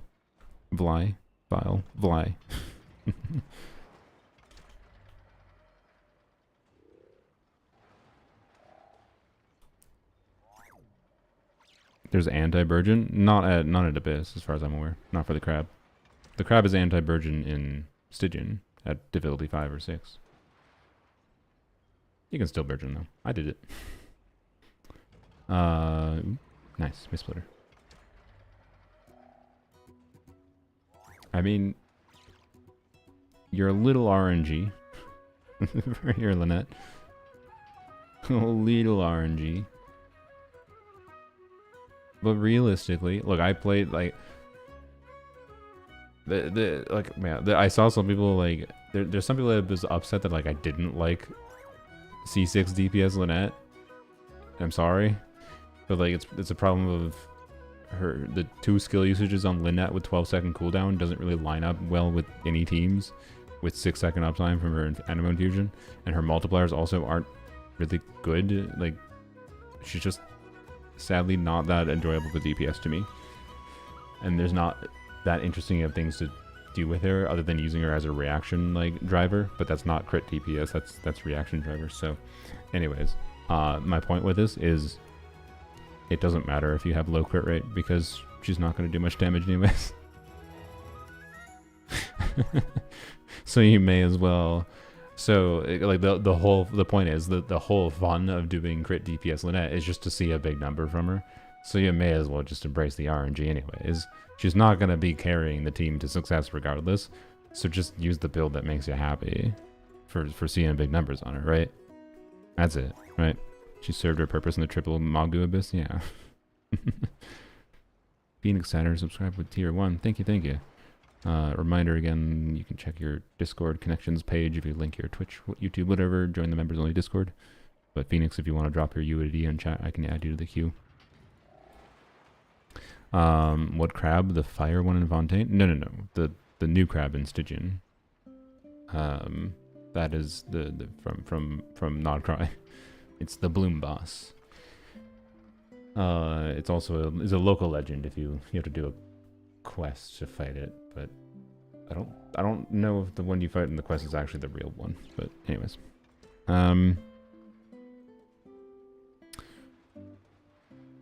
would like a chance for a paid review. Did you do a donation, Dorcas? Have I ever been invited to a beta test? I mean, in general, yes. Oh, you just did Prime sub. Oh, I didn't even notice. Sorry. Apologize. Oh, yeah, you know, I did. I think I did notice that one. Okay, it just took you a while. Alright. Okay, I have like so many things queued up now that... Let me count this one. Oh my god. Okay. Okay. I think... I'll still let people donate, to be clear, but I think I'm gonna have to do... I'm gonna finish this one, and then we'll do 5 more random ones, and then I'll finish up my donations. That's what we'll do. Okay. So, anyways, was there anything particular you want me to look at more in depth and see? Otherwise, I'll just glance through. It's a pretty good ride-in. I skipped the eye bags in it. Ooh, that's a very good 2-piece eye. Very nice. Yep. I really like Yai builds because, like, the number of different stats that Yai can use makes her really enjoyable to build. She gains value from attack, EM, ER, crit. Like, she gets value from all the stats. That makes her fun to build for different team contexts. What about my sub? I put you down. Didn't you give me your ID? I think you did. I put it down. Nothing particular, just your thoughts. All right. But yeah, very nice AI. That is. I mean, hey, you have a lot of ER on Farina. This is a build that can actually utilize her weapon. I wouldn't use it, but it is a pretty cracked as hell build with her weapon. And you did build her for her weapon. Also, that circlet is disgusting. This is about as good as you can probably expect a C0 Sig weapon build to be. You go fab on her for Stygian? Yeah, figures. I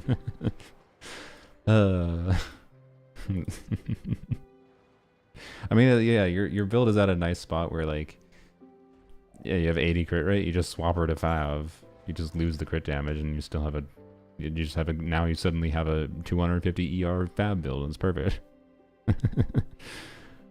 Yeah, what the heck? Did you murder someone for that? I think you did, because that's a crime. That's a very good child. Hey, example of a two-piece child.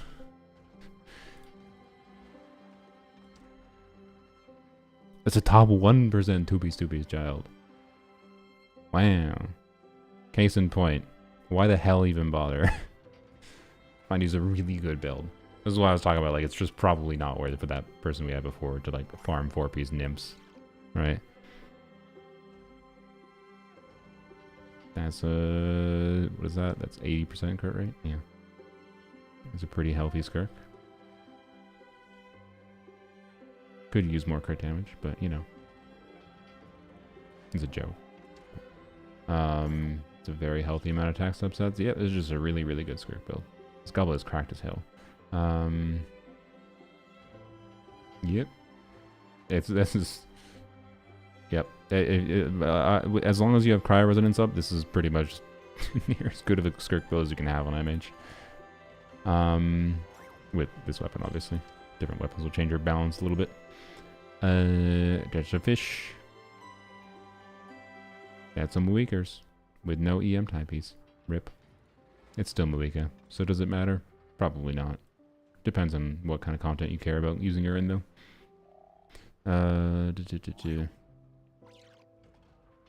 Nice new weapon on her. Wait, Serenade, I just noticed. Interesting. This is fair.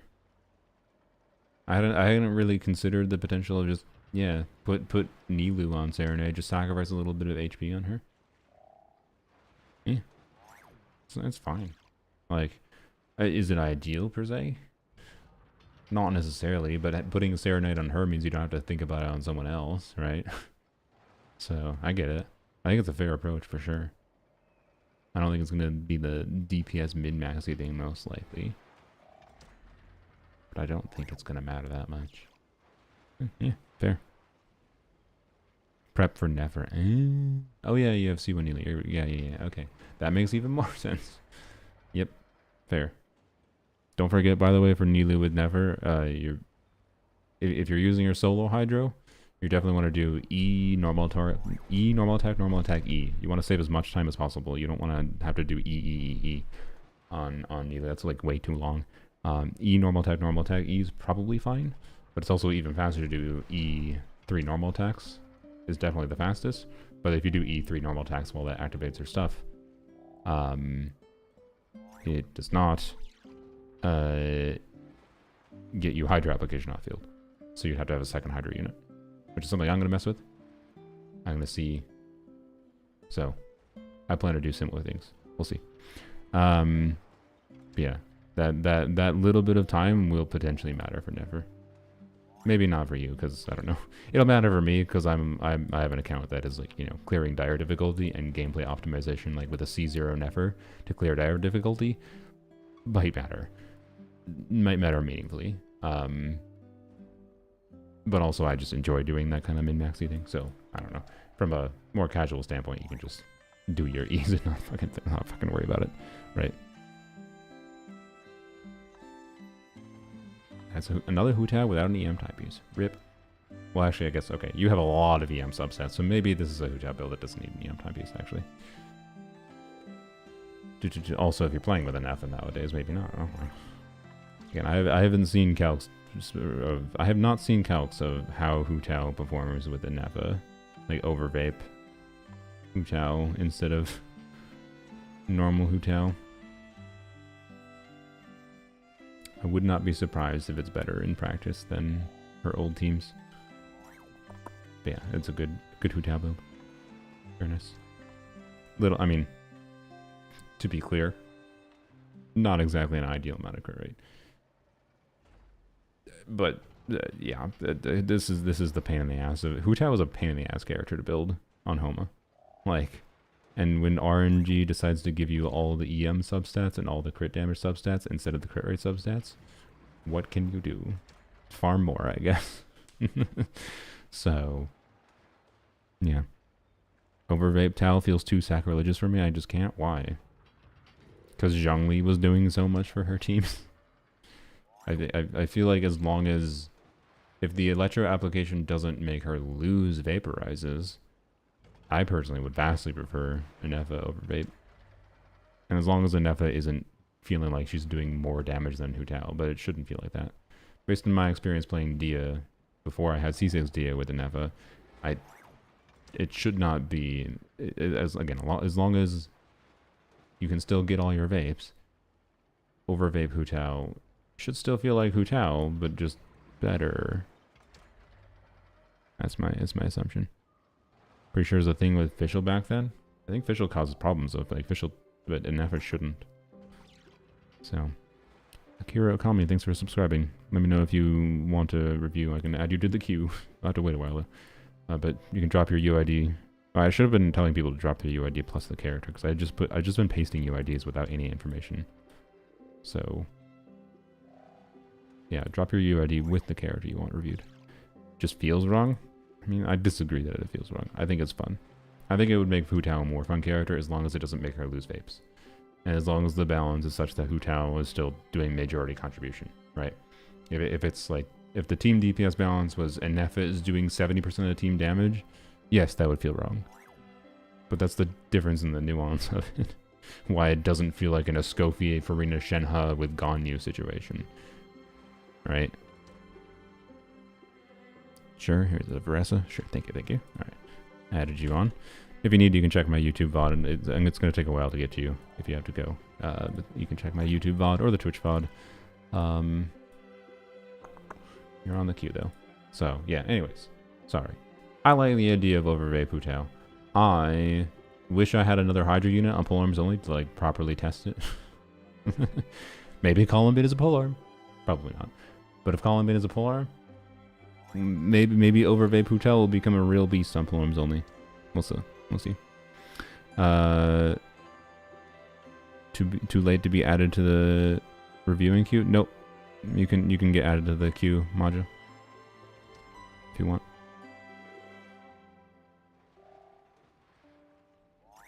Shan Yun give crit rate. Maybe with Caesar Hu Tao that might be the angle here. I mean, that's true, yeah. Actually, yeah. If we're talking things I feel like the fact that Hu Tao's best team with C0 and like Shan Yun C0 makes plunge Hu Tao, like doing a combination of charge attacks and plunges and vaporizing them both is better than how it's not better, but it's like equivalent to having a C1 Hu Tao with good gameplay. Which basically means Shan Yun is better. So, like, I don't know. Did plunge feel sacrilegious to you? Because I feel like plunge seems much more sacrilegious to like normal Hu Tao gameplay than something like Overvape. Anyways, C1 Yelan 160 ER. Yeah, very nice Yelan build. The frick is this circlet? What the hell? Yeah, look at that ER. This circlet is carrying your entire Yelan build on his back.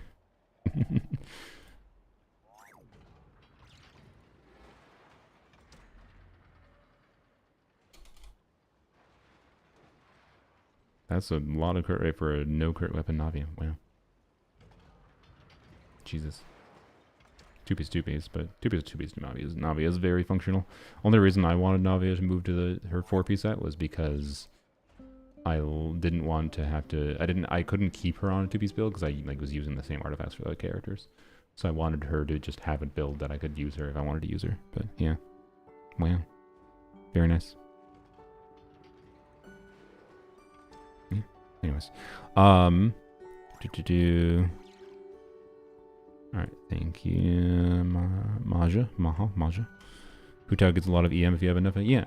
Like, again, I can't express enough how much Anefa is really fun because of her EM buffing. And I feel like as it should just be really fun to do Anefa Overvape with Hu Tao. I haven't played it myself, but I feel like it should be enjoyable. I think it would make Hu Tao feel more usable when I feel like a lot of Hu Tao players, if you like her, would probably be feeling the struggle of trying to use her in recent content. Even if you're really good at playing her and have a really good build, you still might be struggling to use her. And Anefa could help with that a lot. And it's not ideal that that's the case, mind you, but yeah. Kit Kat gifted a sub, thank you. So, I don't know. Anyways, sorry. Did I even give you meaningful feedback? I think most of your builds are pretty good. Alright, that's been too long on that, sorry. Okay, what we're gonna do, I have a whole bunch of the like donation ones in the queue. We're gonna do 5 random ones, and then I'm gonna cut off the random ones, and I'm gonna finish my like queue of donation subscription ones.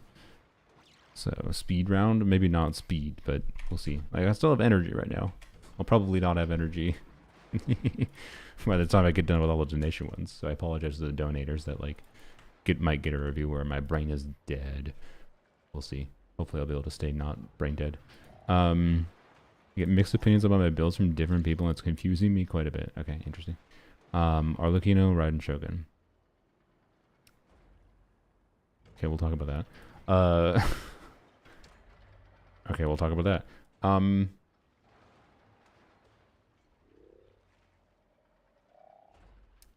don't know if you were here earlier.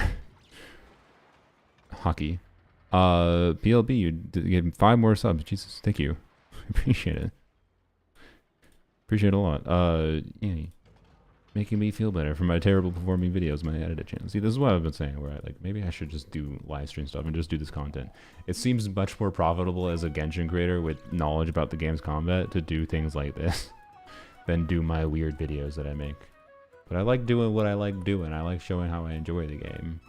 So I just gotta strike the balance with like the time it takes to make those videos and doing things like this. But anyways, thank you, PLB. I appreciate it. You fund my ability and to do this more and whatever. You were very generous. Sorry, what I was saying. So, what the crit rate circlets? Yes, you should run a crit rate circlet. Here, let's. Like, yeah, these like Jesus Christ. Yeah, like your Raiden artifacts are cracked as all hell, and so what we're gonna do, I actually think this is a good exercise. We go into the calculator, so we're gonna select Raiden, and then we're just gonna do a Shivers team because yes. Where's Shivers? She is the sea. There we go, Shivers. And we will just okay. We'll do Noblesse and don't select weapon. You, we can assume I don't know. We'll just put on scroll, and then need off-field pyro, Durin. But we'll just it doesn't matter. Just throw in you. Actually, you would probably want. Actually, that's an annoying. But maybe you do Eons on instead here. I don't know nowadays. I don't. Well, whatever. We're gonna not worry about ER needs. We're just gonna look at damage numbers, right? 10, 10, 10. C0. Yeah. Okay. So 10, 10. We'll do level 100 enemy with neutral resistances. We will I mean, honestly, we'll pretend it's E-bot tenacity Muika. Why not? It doesn't really matter. The point here is to show the crit rate circlet situation. Muika is just here to fulfill the conditions. Burst total energy spent. I forgot about that aspect on her. I don't know. When I think about it, I'm just gonna 90, 60, 200. I'm just gonna type in 300 for simplicity. I'm pretty sure that's more than we're actually spending, but that actually makes Muika a shit option here, doesn't it? I forgot about that. I'll type 250. Well, Xiangling would be 80, 60. No, pretend it's Xiangling. You can do tenacity Xiangling. It's actually not that bad. I know nobody does, but you know.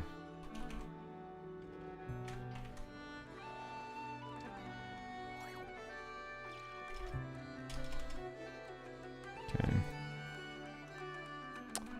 Usually Raiden's initial hit will only have one stack on Shiver's C6 unless you wait a little bit for it. Tenacity, Noblesse, Scroll, Pyro. No, sorry, Electro. Wait, also not Night Soul. All right, there we go. And Engulfing, level 90.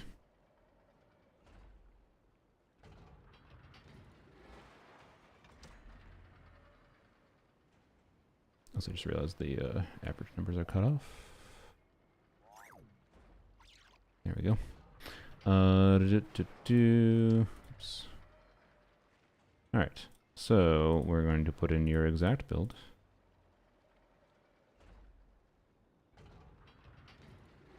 That was an ER timepiece, right? Yes. Alright.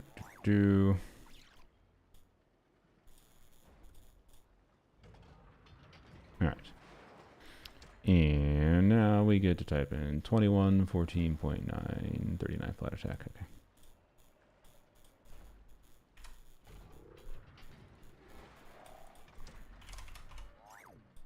And ER 14.9. Okay. And 10.5, 26.4. That's ridiculous feather. 10.5, 26.4. 6.5 and HP roll. Okay. 6.5. What is rushing? Chat? Prime sub didn't work. I was what? Oh, Sylveon gave a sub to Rush. I see. Well, thank you, Sylveon. Okay. Timepiece. Oops. 3.1, 34.2, and 16 flat attack.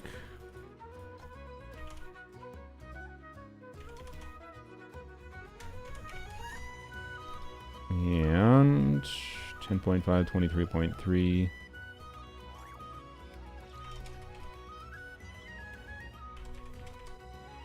Alright. And then you have a crit damage circlet on. Yep, with 11.7 crit rate, 10.5 attack, and 4.5 ER. Yep.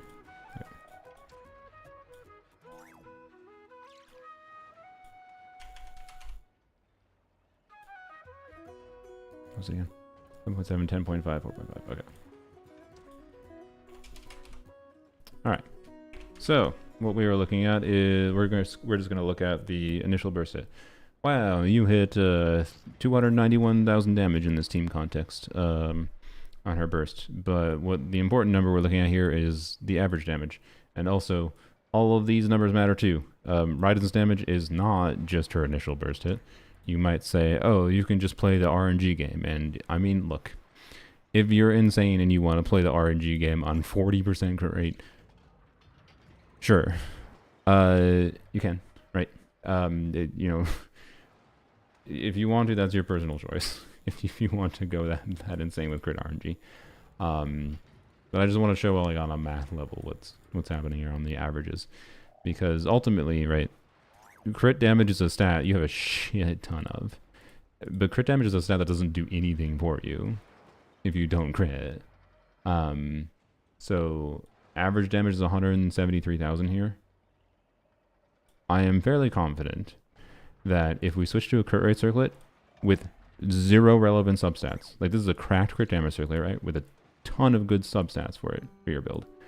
I'm pretty sure if we switch to a crit rate circlet with no good substats, the average damage number should be higher than 173,493.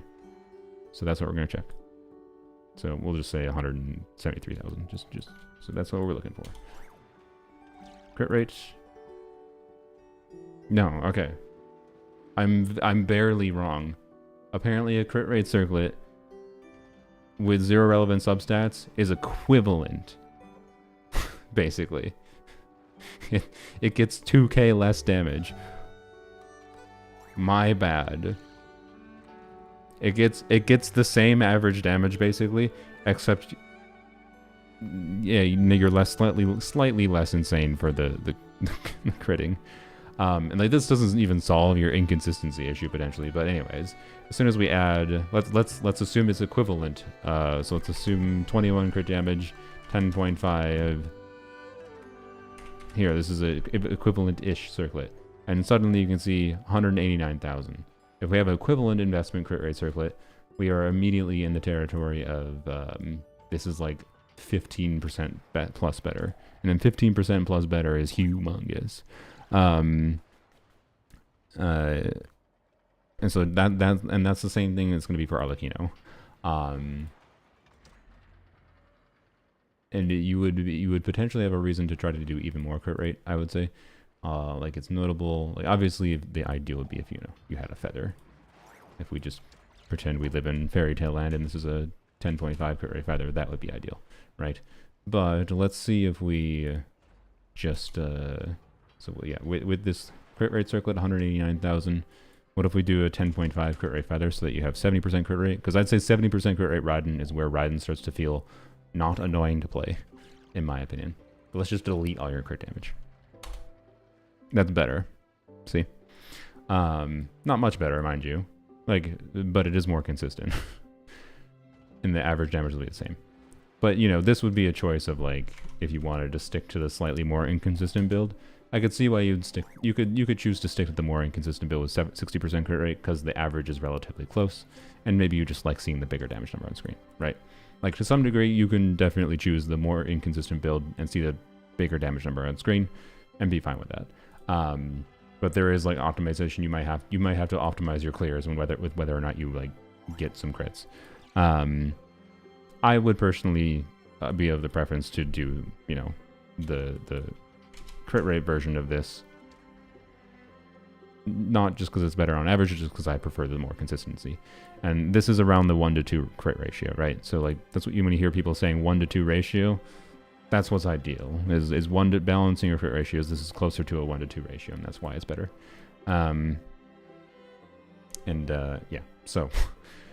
Yeah, a crit rate circlet with, like, literally one good subset, I think was better for you. That's the majority thing, and your Arlecchino is going to be the same exact thing. I don't know exactly what team you're playing with Arlecchino, but most likely, if you're playing Double Cry with Melt with Rosaria, you could maybe actually get away with this, right? But if you're not doing Double Cryo Melt with Rosaria, probably want to do a crit rate circlet on her. That's where that's at, I'd say. So yeah.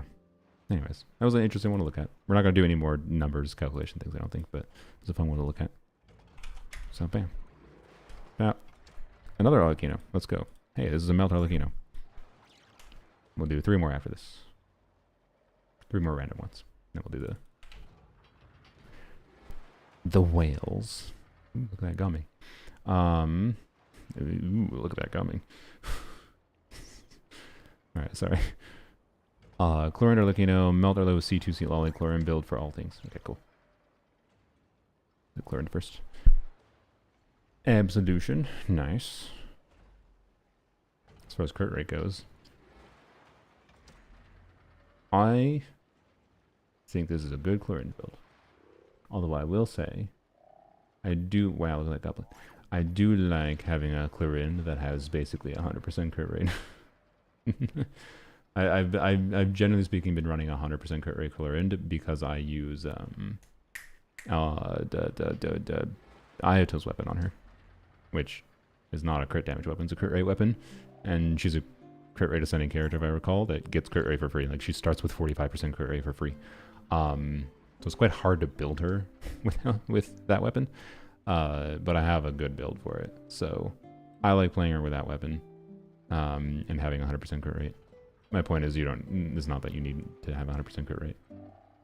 I'm just mentioning it because it technically is a little bit skewed, but it's skewed because you have this, like, cracked goblet that has a ton of crit damage. I think it's fine. Your overall stat value is really high, and you're, having 85% crit rate, I'm pretty sure is perfectly fine. So I have no advice for you, other than, I don't know, if you have the ability to try a piece with higher crit rate. Like let's say a timepiece is probably your best opportunity, right? If you have the reverse of this timepiece with 10 crit rate, 13 crit rate, maybe try that. You might actually notice the consistency improvement. I don't think it would make sense to switch off of this goblet. I feel it was too good of a goblet, most likely. Unless you have a better goblet, then maybe, yeah, try it. But that's all. It's just a suggestion, but this is definitely, like, down to personal preference at that point. Like, I have found that where I like to keep my builds for most characters is around the, like, for really heavily invested characters, is around the 85 to 90% crit rate build range. Depending on the characters, like Mualani, I definitely prefer 100% crit rate. But it's just down to some variance on individual teams and characters. But Chlorinde, I think, would feel perfectly fine with 85% crit rate, most likely. So, wait, is this another donation one? Really? Who? Which donation was this? I didn't even have them on my list, I don't think. Did I? If this was a donation one, I didn't even have them written down. Alright. Oh, this is yours, Pandemonium. Oh. I see. Oh yeah, that's really funny. Okay. How many submissions do I have? I mean, okay, there's actually less submissions than I thought, so that would, it's not that unlikely then. And there's a surprising amount of you paying relative to the submissions. But yeah, there you go. Well, so yeah. Well, thanks, Pandemonium, for the money you didn't have to pay, technically. Appreciate it. Hopefully it doesn't feel that bad, but you know, if you feel like it, you can bother me on Discord if you want an extra review or whatever to get your money's worth. I don't know. Arlecchino, where is she? There she is. All right. It's EM timepiece, so C2 melt, C lolly. So I ran some numbers, by the way, for like my Arlecchino. This was like with my exact build, my artifacts available, which was with some EM substats, which potentially mattered, and I don't remember if it was, it might have been in a team context. No, I think it was. It was also in a team context where I was using, so I did this because of getting C2 C lolly, right? And I also have C lolly's signature weapon, which probably doesn't matter. I don't know if you do. I guess you're not using an apprentice notes on her. Either TTS or SIG weapon. And I found that attack timepiece was slightly better than EM timepiece with C2 C lolly melter, like, you know. This would be a run the numbers yourself thing for your exact build and team you're using. So, you know, you can go into the damage calculator like I did. And just throw in your artifacts. This is one like what I like to use this kind of thing for, is for those simple kind of checks. I don't know that it would be better. It was definitely, god dang it. It was definitely borderline, right? And like borderline enough that I'm not going to tell you that you should switch to a attack timepiece, right? It's just that if I recall, in a team with instructor buff and C2 C lolly EM buff, so that's, you know, almost 400 EM of external EM buffs, plus some EM substats, I found that attack timepiece was equivalent or better than EM timepiece.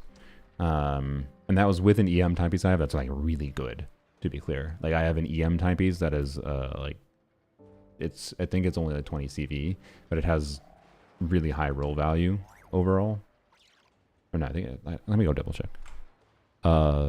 Just so I can like show what I'm talking about. And I'm mentioning it because it might be the same exact circumstance for you. Can I have my mouse? Game? Why does it do this? I think it's Windows, not the game, but... there we go. So, ignore the fact that she's on 2-piece right now. Yeah, it was like comparing this timepiece for Melt versus this timepiece with C2 C lolly. I do need to drink water. 1 second.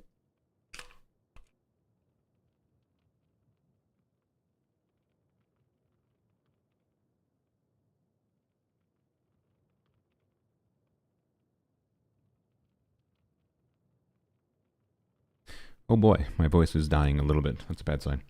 I gotta get through donation reviews still. Yeah, so I was comparing, yeah, so 27 CV, but like the overall roll value is really high with these extra attack percent rolls. Versus, I believe, I don't know, it was either this timepiece or this timepiece, right? So, like similar CV or slightly higher CV attack timepiece, but the EM timepiece had higher overall stat value with the attack percent rolls, right? So I actually didn't, I expected when I did the calcs that, or it wasn't really a calc, it was just a simple check.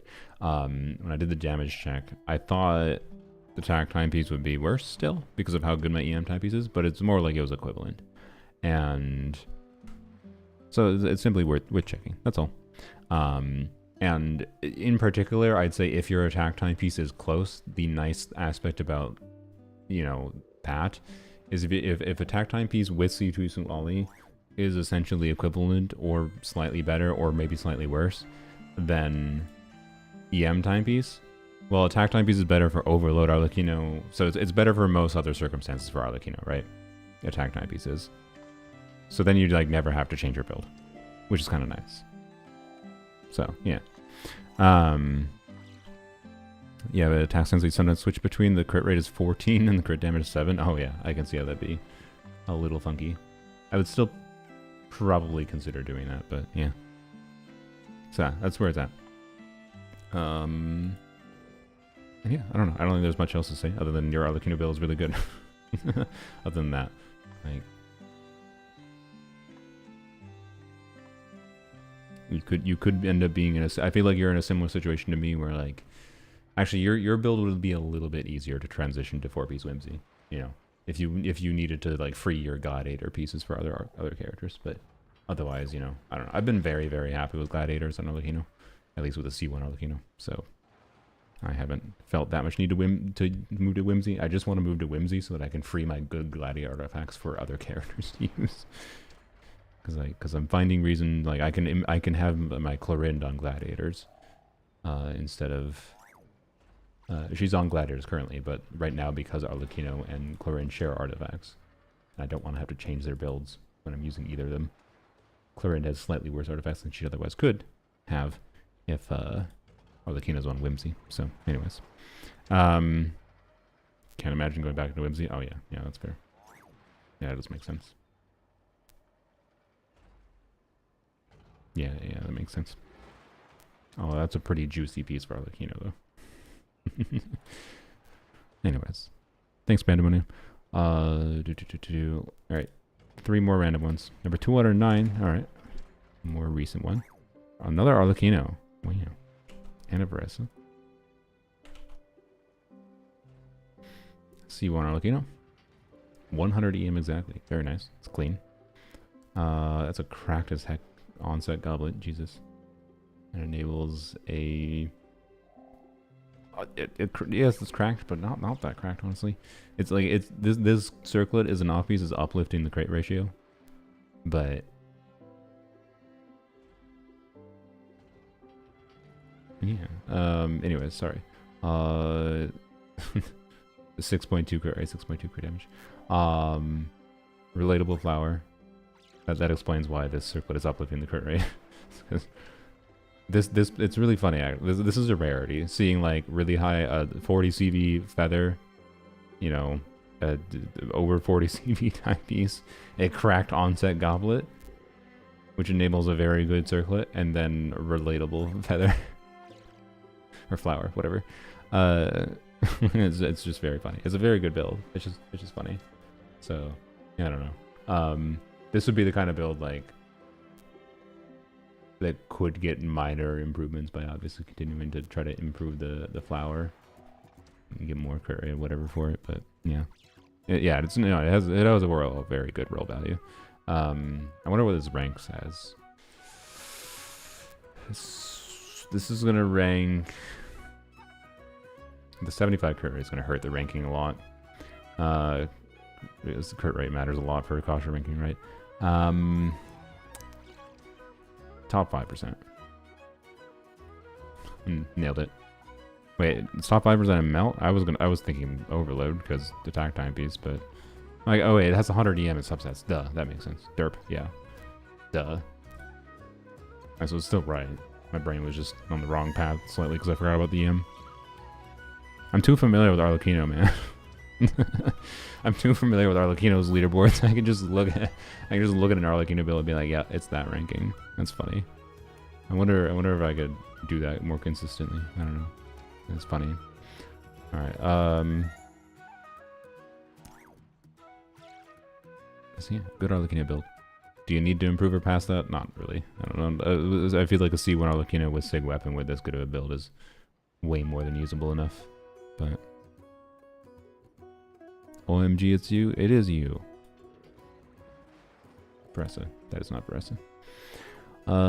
This is Veressa. That is a clean 100% crit rate on 4-piece Obsidian. Wow. With a good chunk of VR. Wow. On an R1 wizard. Oh. That's slightly less wow. Yep. That's a minor bummer. That's all. With an otherwise like perfect build. I mean, could have more attack percent substats, I guess. So not perfect, but pretty dang good. You know, R1 wizard curse strikes. Yeah. Don't worry, I have R1 Widzith. I only have R1 Widzith on my casual account. My casual account that wished only on Weapon Banner for an entire year only has R1 Widzith. Stupid. Anyways, Arlecchino Overload is Tenacity official better than Golden Troop? I think it depends on your investment into Arlecchino. It can be. It can be. It depends on your investment into Arlecchino, and it depends on your investment into official. The higher investment your Arlecchino is, like you have C1 R1 Arlecchino with a really good build, and official. This is a good. Well, actually, this official 100% a C2 official. This build is not bad, but like in this context for Overload Arlecchino, yeah, Tenacity should be better. Assuming stat for stat, I'm like 90%, 95% certain of that. But yeah. Alright. I don't have much else to say. It was a pretty simple one. Yep. I don't know. I wonder if you like Varesa enough. I wonder if this counts at an investment. No, never mind. If you don't care about, I immediately said no, never mind, because if I see that you only clear Stygian Onslaught level 3, it doesn't matter. Don't bother. I was gonna say whether or not, like, if you enjoy Varesa enough, if you pull her Sig weapon, because it's kind of sad not having like even an R5 wizard at least. But my answer is no. My answer is no, because you could eventually like get a Lost Prayers on Varesa, and then you could, I don't know, farm the plunge set for her. It'd probably be pretty hard to make Lost Prayers work on this set, but anyways, you want her Sig? Alright, well, best of luck in getting it then. Weapon banner can be pain. Hopefully it shows up on banner that has 2 good weapons for you. I imagine she'll rerun. I think there's a very good chance for Varesa reruns in 6.2. In particular because Durin is very likely going to be a compelling... But Durin could very easily be the best in slot teammate for like Varesa, like Varesa Shivers. So, yeah. Say 200 pulls so far. All right, best of luck. Yeah, you might want to plan on pulling Durin for her. We don't know for sure. We don't know how Durin's get. We will like know what Durin's get is next week. So we'll like know next week whether or not you'll want Durin for Varesa and how much of an upgrade it will be. And hopefully they rerun Chevrolet. You maybe get a C6 Chevrolet with that. C2 Eons on. Nice. Yeah. Because you're at the point where like C6 Chevrolet, C6 Eons on, Durin, and her Sig weapon are the investment path upgrades for her that would make sense. Whether or not you actually need to do extra damage is like no, because like you're already clearing Abyss, and like I think you have enough damage to clear Abyss regardless. As long as you meet whatever restrictions they have in Abyss. Yeah. But if you want to do Stygian more in the future, you know, that's kind of why. Or you just want her to do more damage because you like her. Yeah, same reasons. Yeah, thank you for that. Just a nice little simple one to look at. Alright, I think we're doing 2 more, 3 more. Skirk, maybe Varesa. All the Varesas suddenly. Get good at getting 4 stars? That's rude. Surely that'll happen. No. You know what? I know get good is not a well-wishing statement, but I'm going to take it as a well-wishing statement. Oh, meow. Of course it's you. I'm going to take that as well-wishing. I am going to get good at getting 4 stars. Because Lanyon's going to rerun on Nefer banner. They're going to announce that in the next couple days. Lanyon's going to be on Nefer banner. And I'm going to get C6 Lanyon and Nefer without having to do 500 extra pulls. Surely. Anyways. What are we looking at? Skirk and Perez. Oh, Squirk. Level 80 Squirk. 80 out of 80. You didn't even final Ascender. Wow. With her Sig weapon at level 80. This is so funny to me. Why? Are you here? Meow? Still? Meow might have left. But I don't know. Why? Why did you get a Sig weapon? And you have a really good build on her. Well, a really okay build on her. It's bad if you're doing double hydro. It's good if you're doing triple cryo. Triple cryo is usually the difference maker in keeping up cryo resonance enough. But anyways, it's just funny. seeing you know, a sig weapon build, and like, yep, you like Skirk enough to pull for Skirk and pull for sig weapon, but not enough to finish leveling her. Not enough to finish leveling the weapon. But maybe you just like stop leveling characters at 80 just because it's a pain in the ass to fully ascend characters, because like it feels like half of the resources you have to spend sometimes are in the final 10 levels and whatever. Like, I feel that. I definitely do. It's a pain in the ass. And you know what? Skirk is strong enough with her good teams that you don't really need to. I wouldn't have been clearing dire difficulty with a level 80 weapon and level 80 Skirk, but it would have cleared Fearless fine. So, and certainly level 4. So I guess it's fine, really. Anyways. I asked to review Mawika and Tignari. Yeah, I don't think I got your account, but we'll do, I don't know if I said one or, we'll do 2 more, because I don't remember how many I have left. Test because my other super chat didn't go through. Oh. Yep, that's the first one I have in my queue, Neon. Do you want to put your UID in chat, Neon? But thank you for the thank you for the two pounds. If you want to drop your UID in whatever characters you want. So anyways, it's a good Skirk. It's just kind of funny. I don't think you need to worry about improving the build much as long as you're doing double cryo, healthy amount of attack. So yeah, I don't know. Just finish leveling your Skirk. Otherwise, maybe you would want more crit rate if you're doing double hydro, but that's kind of it.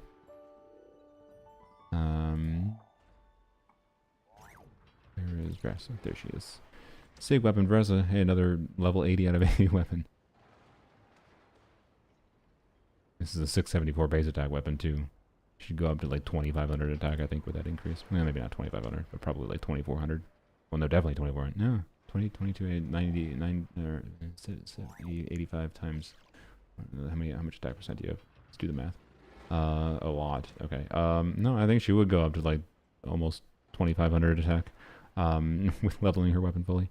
Anyways, and if you max out her, so all the level 80.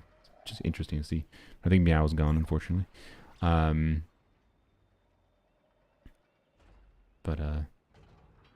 hello, Jeliza. Anyway, sorry, my brain throwing me for a loopy loop. What the frick, that feather? About the flower. Why do I always slip up flowers and feathers? My brain, whatever. Feathers, flowers, same difference, same artifacts. Not really, but you know. Anyways. Yep, it's a very good Vressa build. I don't know what else to say other than I will say that yeah, if anyone unaware, Vivid Notions gives a F ton of crit damage in its passive. And that biases you towards with this artifact set. But also, I mean, the other artifact set too. But the other artifact set is easier to just get her to 100% crit rate. But it biases you towards crit rate substats rather than crit damage substats. So it's possible. I'm not gonna go check this right now, but it's possible. Like, even though this is cracked, and I would use it anyways, you'd want to bias towards like the inverse of this, like having like sacrificing 20% crit damage to get 20% more crit rate would be a significant upgrade potentially. More than likely than actually sacrificing this, I'd be more willing to try to change the feather around, because the feather is only a 30 CV piece. But if you swap this 30 CV piece with 27 crit damage for a like 20, 25, like a sub 30 CV piece, but it's like mostly CV that's in crit rate rather than crit damage, I'm pretty sure that would be an improvement if you're looking for improvements. So yeah. Oh, you just donated again. You sent 20 before, it left my wallet, but there was an error. Oh, okay. I assume if there's an error, it'll probably come back. It's probably just like weird pending problem, but thank you, Neon, for the 10 pounds. Hopefully that 20 comes back to your wallet quicker. Hopefully it's just YouTube's fault, but I imagine it'll show up as probably just pending. Bounces back within a day for you. Yeah, okay. If you have time for another one, yeah, we will. I've still got energy. I don't know if my voice has energy, but I still do.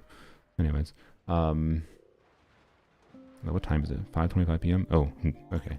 Actually, this is the last day of this Abyss, and I plan on recording with Tars tonight, so should probably actually hurry my arse up. Anyways, it's a good present. Alright, 2 more random ones. To do this quickly. Arlecchino, Eula, Farina. Characters you invested in the most. Sick. Good. We want some easy flex ones. Holy. Alright, yep. That be a C6 Arlecchino with cracked offset or cracked onset goblet.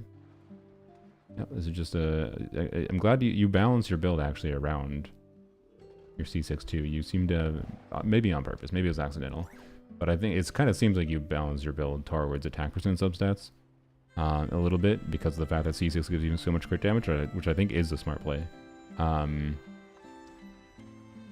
Even though my monkey brain likes having 200% crit damage, so yeah, very good. R1 fake fan, yeah. No, more like they're sane. But yeah, I respect it. As a fellow C6 Arlecchino ever, although I haven't pulled arms only, I'm not gonna C6 earn my main account. Well, I say that, but at the rate of Lanyon acquisition,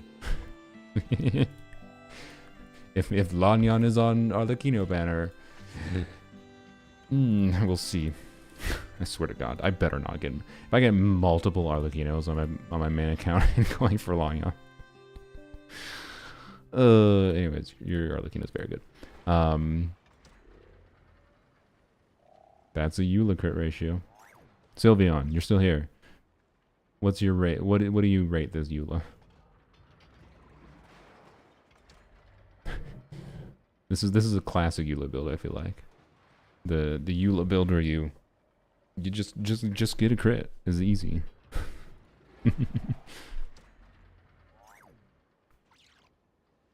Yep. Why does no one run crit rate? What do you mean they're running crit rate? What are you talking about? It's a crit rate circlet. They're just running barely any crit rate substats. I mean, she gets a big number, I'm pretty sure, and you have not 0 ER. So, I don't know. Would I have played this Eula? No. But you could call me a fake Eula fan because I'm not a Eula fan. So, you know what? I respect it. If you're dedicated enough to play this Eula in Endgame and succeed, I respect it and your mental strength. Who was the last character? I forgot. Farina. Oh, is this the first actual requested Farina build? Crazy. And it's just a fab Farina. It's just a fab Farina. I expected something different. We haven't seen anything insane for Farina builds. We haven't seen like a 20 ER Farina build. We haven't even seen the like C6 Farinas that people like, here's my C6 Farina I want to flex, and then it's just like an MH C6 Farina build that makes me rant about MH and C6 Farina not being how I think you can get the most fun value out of C6 Farina. I don't know. Anyways, it's just it's a fab Farina build. This is a very functional Farina. Is it a particular strong one? No. I'm going to guess because you have Skirk here. You are playing Farina with Skirk, and I would advise you to switch to Tenacity. I think it wouldn't be that hard for you to have a, even with C2, a Tenacity build that is equivalent or better improvement for the team DPS than this one. Okay, that's really funny.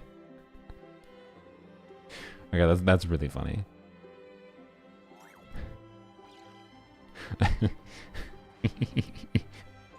This is a player. Kabitano, nice. This is a player that pulled for Farina's signature weapon, and then eventually learned that Fab Farina is just preferable. So they started using Fab Farina, and they're like, oh hey, I use Farina with Skirk. Let's just give Skirk the blue stick. Cause crit go burr on her. It's fine on her. Yep. Is it the best option? I'm actually not confident. I'm not sure how Farina's signature weapon compares to Finale of the Deep. There's a non-zero chance that Finale of the Deep would actually be better on her. I'm not gonna lie. But I'm not gonna do the disservice of checking that. If you care enough, you can check that yourself. It's just I'm just mentioning it because the passive doesn't do anything. And Skirk kind of gets extra value from attack percent stats in a way that might make Finale of the D-Bar better than free signature weapon on her. Especially with this build with so much crit already. Yeah. Anyways, also it's a little bit low in crit rate because this is not an MH build. You might want to consider an MH build better than the way your artifacts look like. But anyways, you didn't ask me to look at Skirk. Whatever. Yeah. Your Farina build, if this was meant to have the signature weapon on it, this Farina build has a very healthy amount of ER still if you use a sig weapon on her. So this is a pretty good sig weapon Farina build still as well, for what it's worth. If that was what you were trying to have reviewed. But now it just looks like a normal Fav Farina build because sometimes you gotta use a Fav on her. By sometimes, I mean most of the time. Anyways, okay, I think this is the last one. Mualani, alright, sick. Ended on a simple one. Well, Mualani's weird, but simple because it's not every character. Look, it's a Scofier. Not a triple attack percent of Scofier though. Sad. Also not even 4-piece troop. But that's fine. She deserves it. She deserves nothing. It's a joke. I mean, Scofier is... Look, I built a Scofier for damage. So that's... I'm insulting her more than I should. But anyways. Exactly 60 crit rate on Sig weapon. 240 EM.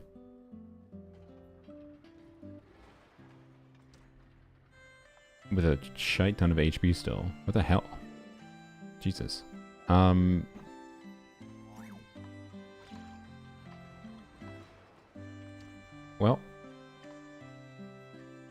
Pavla. Your Mualani is cracked. I will do you the service of letting you see let everyone see the rank. That's only top 3%, really? I don't understand how this is whatever. I was gonna say that I thought this was a top 1% Mualani. Apparently it's not. Okay, whatever. I think it's whatever. But Mualani builds can also, like, what the ideal stats are for Mualani can change depending on the exact team you're playing significantly, so who cares?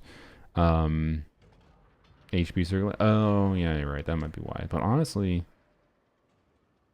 like, I imagine this is probably ideal for them. Like it's kind of a cracked piece. It's kind of perfect for them relative to their all their other stat balance. Like, yeah, I don't know. Akasha could be right, but they're also wrong. Akasha might be right, but it's also wrong. That's what my heart tells me. Very good Mualani build. Alright. I think we're going to cut off the random ones there. So sorry to anyone else who didn't get randomly selected. I think I've done enough. Hopefully that was fun. Let's go try to get through... Oops, I just closed Enka. Let's go try to get through the rest of my chefs. There's that 1.1%. Wow. Waited, so maybe I'll be randomly selected, but is it possible to be added to the queue with a membership join? Yes. Did you join earlier? Yeah, you did. Yeah, if you didn't give me your UID, I can throw you in, Laura. And at this point, I'm gonna say, you know, if you want to donate to get a review, you can, but I would actually appreciate if you didn't, because it's going to take me a while to get through things. I don't have a good order for, like, the YouTube order is like in order, but I don't have the UIDs that I put in my notepad in order, so I'm gonna start with this one because I know they renewed. This was an earlier one, so I'm gonna start with Majas, aka Serenus. So I don't know, I'm just gonna alternate between my queue and YouTube and the queue I have in my notepad. Welcome to the saloon at DMV. Yeah, that's what it is a little bit. Bye, Yotsumi. Doing more random reviews later this stream? Probably not, unfortunately. I do want to do more unit review streams. I felt like I wasn't gonna have the proper energy for doing these, but I apparently did. This actually was a good way to wake up my brain in many ways, so I should really be doing these more. Should I just commit to like trying to schedule them weekly on a specific day every week? I probably should. Like, but then there's gonna be some week where I just really want to do something, or there's gonna be a timing of when an abyss is resetting or a theater is resetting that's gonna like intersect. So like I that's why I like don't want to commit to like doing them on like a specific day every week, but I should really do these like weekly or bi-weekly. I want to get back into doing them more regularly because I think they're enjoyable and they're valuable and yada yada, and they make me money. But so, anyways, so no more today. Sorry, Mio, because I gotta cut off at some point, and I'm gonna be doing these for a little bit still. Yeah, hopefully every other week. And if I don't do them at least every month, smack me. Smack me. Anyways, this is Maho's, Sean Yoon. Laura, thank you. Okay, got you, Laura. Paste that. Okay. The Sean Yoon Al Haytham influence. C0 Haytham. Hey, look, we found a Haytham that's kind of cracked. Haytham with Sig weapon can be kind of tricky to build because he sends with damage bonus, which is a rarity, and his Sig weapon gives a tiny bit of crit, but no assets and crit rate. Artifact doesn't give crit rate. He's a pain in the ass to build. This is a cracked as hell. I'll hate him. Anyways, there's not even a dead stat on this boy, is there? No, well, no, sorry. There's one. Well, there's dead stats. There's this and this, but dead rolls. There's one bad roll on this all item. All right then. Yup.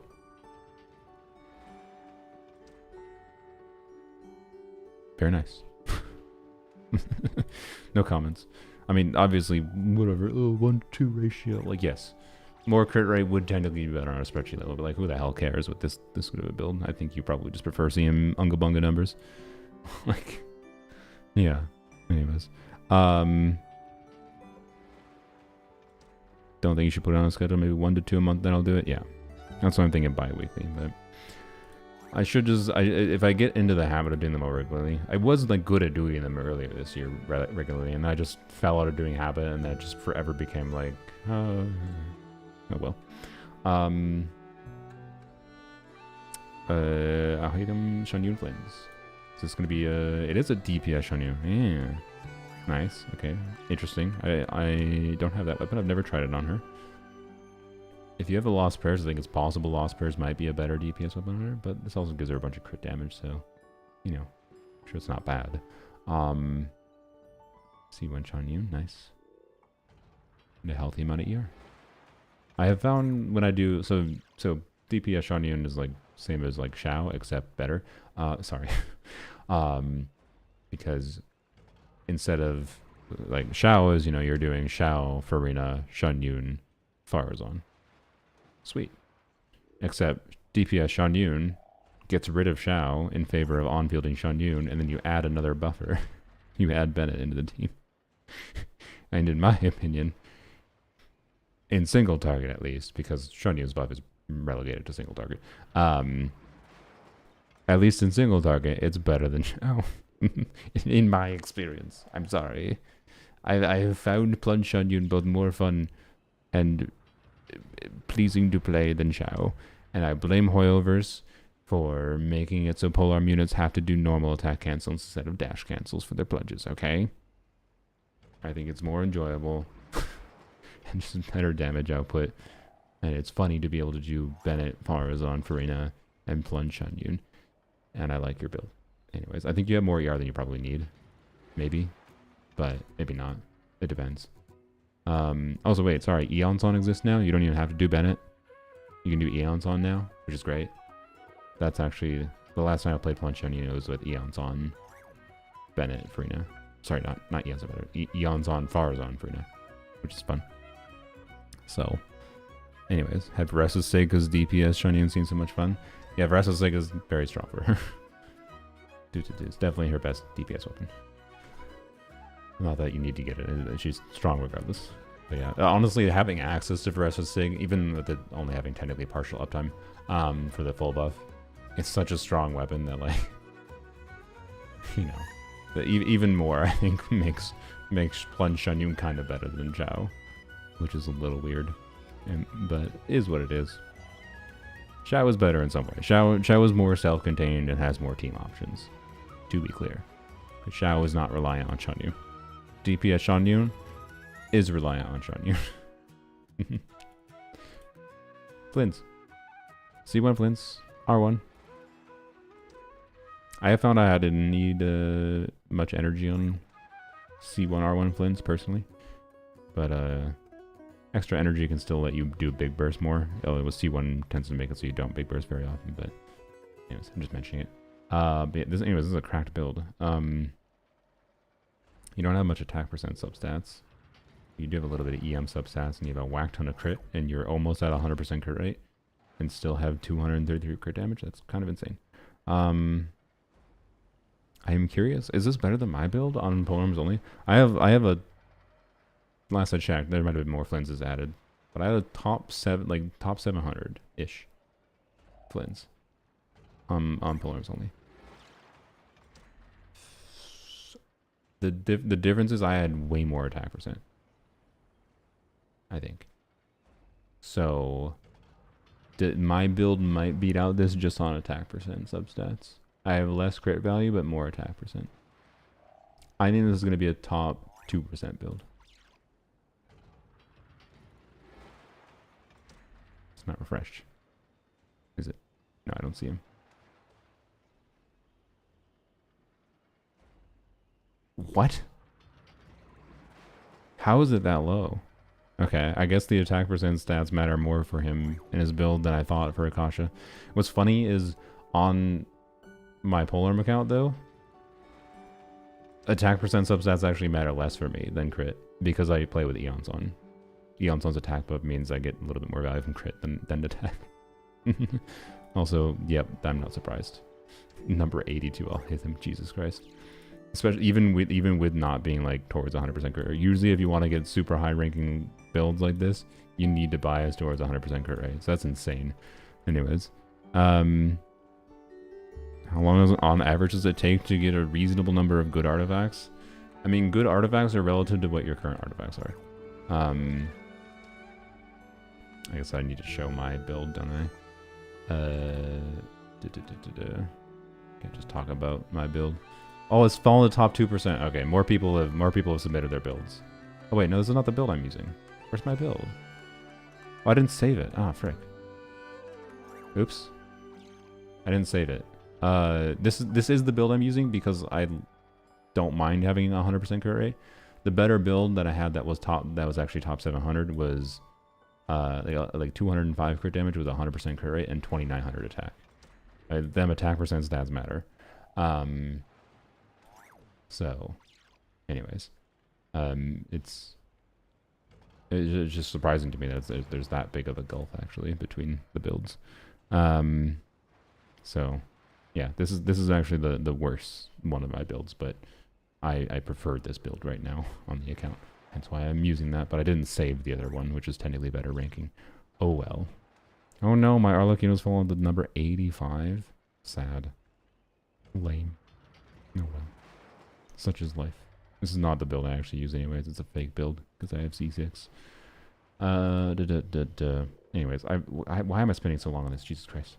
Thank you, Maha. Crit rate is rough on a Hyther. It doesn't matter when you have that cracked of a build though. Like, right, if we go back to it. This is a number 82 item. Like, crit rate is factored into the leaderboard. It's just math. I did 800% roll value, really? I guess, yeah. Freaking hell. High rolls go burr, and then, yeah, freaking 800% roll value. It's number 82, even with 76% crit rate. Like, I bet you that's a relative rarity. I bet you most of the, oh no, actually that's not that uncommon. Yeah, an easier way to scam your way to the top of the leaderboards is to have 100% crit rate like this build. And most of these builds have higher crit rate. There's not that many builds that tend to have lower crit rate, but when you have so much other stat value into your build, yeah, it doesn't matter. Like, I don't know, you have that good a stat value, it doesn't matter. It's just a little RNG. So you might end up having to like optimize your runs around critting or not, maybe sometimes, but yeah, and he's hard to get a lot of crit rate on too. Yes, exactly. I did yap earlier about the potential for the, you know, maybe Alhaitham's best team is going to become Columbina Lauma, and then his best artifact set is the new DPS artifact set. We'll see. So yeah.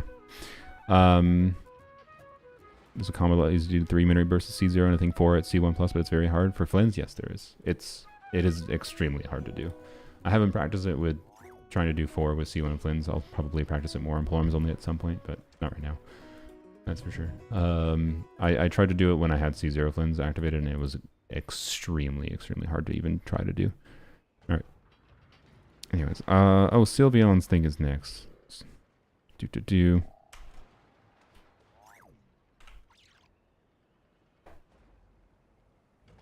We're looking at... You want to flex your Nefer build. I'm going to guess the Nefer build is on Charlotte. Yep. Tome? You're going to use Tome on Nefer? As far as I'm aware, the generic stat stick, crit stat sticks like Tome. Oh, Sig. That's fair. Okay, so we have to add 8% crit rate. So you're actually at... I can math. Like 90 or not 95, 85% crit rate. Okay, yeah, makes sense. 609 EM. What the frick? That circlet and that feather. Jesus Christ. Yep. Screw you. Sorry.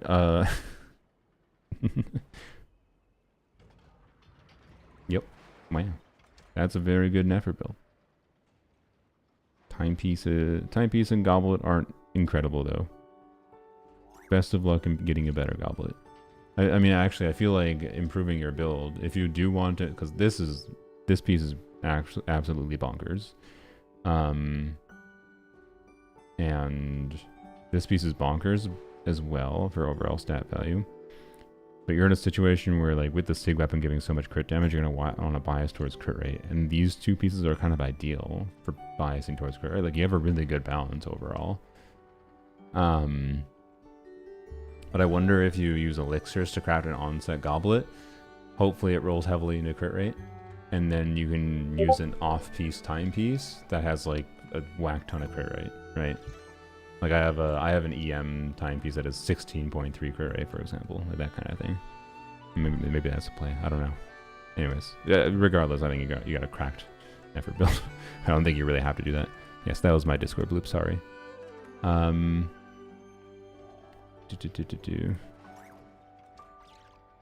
Oh, that was Tars. No problem. I am finishing unit review stream anyways. Okay.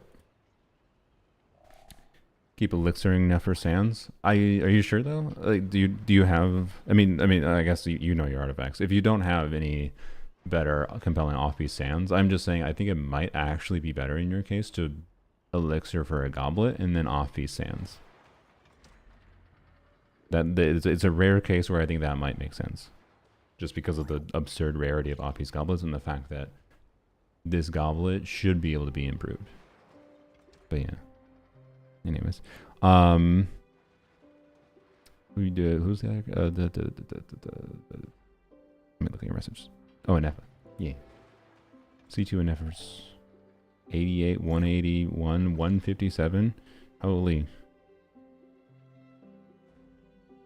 This is without ER timepiece. on Sig weapon. Wow. This is probably about as ideal as a... And also 22-22 attack is really satisfying. Alright, you can't change your build. It's perfect. It's literally perfect. If you do anything to it, you break it. Well, no. You'd be allowed to improve the circlet, I guess. As long as it doesn't have any more attack.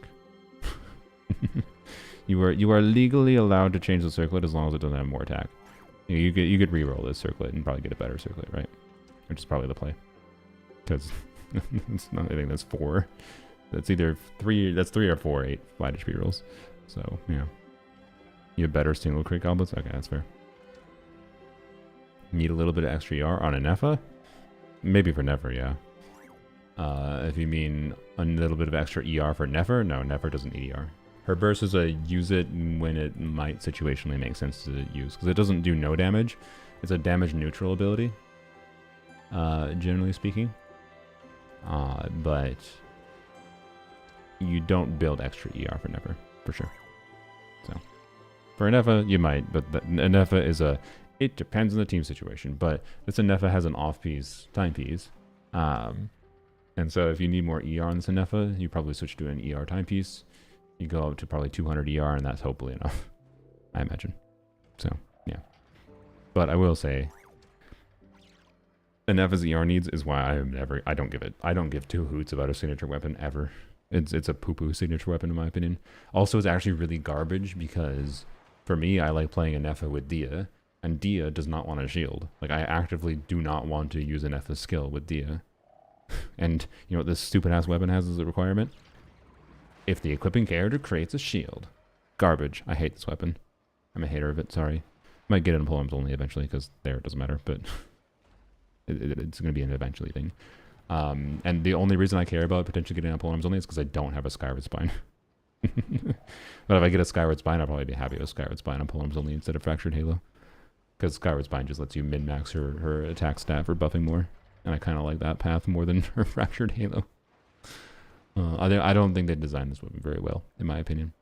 It's pretty compelling as a generic stat stick weapon, so it's weird. It's basically Homa at a baseline, but like slightly worse if you're over 20 or under 50% HP with Homa. It's better than Homa if you're, generally speaking, it's better than Homa if you're above 50% HP. And then the second part of the passive is just, you know, lunar charge damage bonus, of course. But yeah. Anyways, thank you, Sylveon. Oh, Neon Cry, YouTube scammed you out of the total 20. Oh, you don't have to feel bad about that. but thank you. We'll get your review in a bit, hopefully. All right. Next, let's go. Okay, so let's see. Oh my god, the list is long. But, well, some of these I actually already did. I did Pandemoniums already. Alright, let's do... I didn't write down... Ah, this is my bad, but... Let's see who this is. I just alternate between my notepad. Oh, it's Meow Meows. Okay, cool. If you're still here, Meow Meow, who did you want me to review? Otherwise, I'll just glance through quick. Because I'm bad and I forgot to have you tell me what you wanted. You are here. Hello. What did you want to? I feel like you just wanted to flex. But let's see. It's a very good Kniech. A interesting Yelan.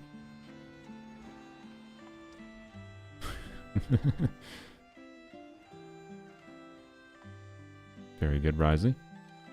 Flins. You want actual flint? Help. Okay. Kniech Mulan Flins. Yeah, Kniech. Very good Kniech. Extremely healthy Kniech. Yep. I don't have much to say about that. This is a very impressive Kniech build for Wisp Greystone. Mulan Flex. Sack J Mulan. Ooh, wow. Over 200 crit damage on the Sack J Mulan is damn impressive. It's really hard to get a Sack J Mulan to this ratio. Wow. Very nice. Fleens. Ballad. R1 Ballad is... I mean, it's basically slightly better than the craftable. So, if that's your best weapon option, that's fair. But do you have a deathmatch? Because deathmatch would be... Well, oh wait, I guess, okay, in your case, maybe deathmatch isn't better because of your artifacts. I feel like... Did I look at your build before at some point? This feels like I've said these words before to someone. Yeah, I probably want to level his burst more. It's the only real way to get more damage for right now. Can get up to R2, have a deathmatch, and engulfing. Well, engulfing's an interesting one. I feel like... I guess so The fact that your ER is where it's at, and his ER needs actually goes up with C1, like if you don't have a signature weapon. So if I recall, like it's like a 10-ish% increase, assuming an NEFA on the team. I don't know if you have a NEFA. Might change a little bit if you're like using Eons on a Fab, because that'd be a little bit probably better for energy for him than a NEFA. But like if his ER needs are like 120 to get 2 mini bursts at C0, you'd probably want like 130. Don't have an NEFA? Okay. Probably want like 130 with C1 most likely, is my guess. So in your case, I would say maybe the aim is to switch to deathmatch, because it should be, I believe like it was like 5% better. R1 deathmatch is like 5% better than R5 of the craftable. And it's mostly because of that crit value, right? But then you have to balance around that crit value, but that'll let you get more ER substats. You're gonna have to get the artifacts for it, right? So that would probably mean, you know, a different timepiece. This is a very crit rate heavy timepiece, or this is, okay, I mean this is pretty good because it has all the attack percent, but so yeah, most likely a different timepiece or a circlet that just has more ER substats, whatever. Goblet probably will stay the same. Flower is probably something that will be improved eventually, but yeah. I think that's the route I would go. This piece is potentially maybe a good long-term piece because you got a little bit unlucky roll values, but the attack percent is really good. So, well, I guess the attack percent is slightly lower value with the deathmatch build. But my guess, even though the overall crit value this is really high, is to switch to deathmatch, try to get a timepiece that's like crit damage ER. So you need, like, because if you have deathmatch as extra crit rate, deathmatch is going to be an extra like 9% crit rate. So you still want like a double crit piece, right? But just in the context of just having just crit damage and ER, you'll still have like 90% crit rate on deathmatch, and then or over 90%.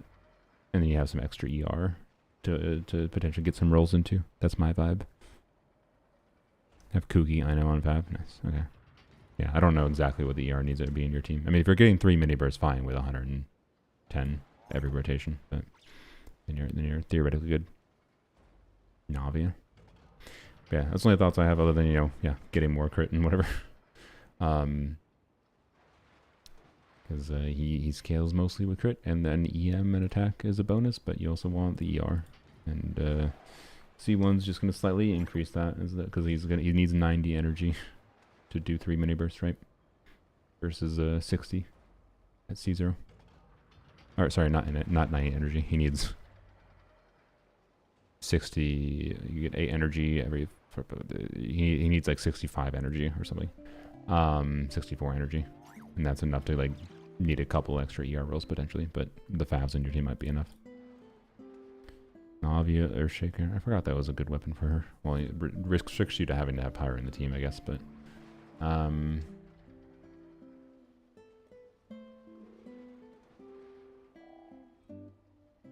unfortunately, I don't really have advice for your Navia other than get more crit. You could try 2-piece builds. It might be worth if you're not happy with how she's performing. Obviously, increase skill, talent, whatever, blah, blah, blah, blah, blah. If you're stuck on a non-crit weapon, no Serpent Spine or whatever for her. Serpent Spine could theoretically let you switch to, probably have more ER than you need, but Serpent Spine would probably let you move to crit damage circlet, right? Which should let you probably balance out the stats more theoretically. But I don't know if you have one. And otherwise, I don't know. This is really good, so you could stick with this. This is okay if you need the crit rate, which you kind of do in this build right now. This is like, fine too. But I feel like my vibe is like this is probably good enough to keep, and this is good enough to keep. And then you could maybe do 2-piece attack on some other pieces. I don't know. This onside goblet is not bad. So maybe the onside goblet's good enough to keep for your flexibility. But yeah. I don't know. Maybe just test 2-piece. But Navi would probably be a case of maybe you throw that in the optimizer. I don't have a good way of knowing for sure without like looking at artifacts. So yeah. Claymores are the worst free-to-play crit weapons. Yeah, I agree. It's pretty bad. All right. Yeah, let's try to Try to get to the next one. I'm being a bit slow here. It's fine. It's just my way. All right. Thank you, Meow Meow. Hopefully, any of my yap helped. Has there been a causal review yet? Don't think so. Don't think so. Okay. Next, next on the list was Pandemonium, who we already did. So thanks again, Pandemonium. All right. Vermia. I feel like all those artifacts are 4-rollers. These ones? They could be. I don't know. I don't think they are, but... 1, 2, 3, 4. Like, this one's not. 1, 2, 3, 4. This one's not. 1... this one's a 3-liner. 1, 2, 3, 4. These are all 3-line pieces. Yeah. Anyways. What am I doing? Wasting time that I shouldn't be wasting. Holy Navia. Oh, it's Ver. Oh, yeah. Oh, yeah. Vermia. Yeah, yeah. Shalonen, please. Okay. Shalonen and Raiden if not too tired. Yours is weird. Okay. But, yeah, I don't... Meow Meow, what is your problem? Just emulate this Navia. It's easy. just pull C6 Navia and then spend 5 years in the domain. Easy. Okay, C2 Shalonen. On a damage-oriented build, which I guess is fair, because she does do some damage with C2. Which it's not necessarily... I don't know, is it, I guess it is the ideal if you don't have a signature weapon. Technically. I mean, you're not healing if you're doing triple Geo. I'm assuming you're doing, like, Navia, Shalonen, Chiori, or something. Thank you, Jolie. Or Yoli. It might take a little while for me to get to, but you can always check the VOD back. So, anyways, yeah, I don't know. This seems to be a very good hybrid-y, do some damage on Shalonen with the EQ. E normal attack, Q, get some decent damage, and then you swap off. And she, like, her burst damage scaling is actually nothing. So... There's like 2 instances of like 500% defense scaling damage. So yeah, I don't know. It's a cool build. I haven't seen someone do this before, so it's cool. Yeah. And then Raiden. Weird Raiden. C2. It's a hybrid Raiden. That is a weird Raiden. Because it's a hybrid Raiden with ER timepiece. But you make up for it in your EM substats, so it's not actually that big a deal, I would say. Normally, my aim for hybrid Raiden builds has been EM timepiece, of course. But you're not losing that much EM on your build. Oh, wait, you're doing Gilded Dreams. Oh, okay. Then, no, it definitely makes sense to do ER timepiece. Yeah. Sorry. I thought this was emblem. I'm not sure how this compares to an emblem build. That would if it was an emblem build with an EM timepiece. With similar stats or whatever. Well, you have less of... Yeah, whatever. I don't know. It's a hybrid Raiden build.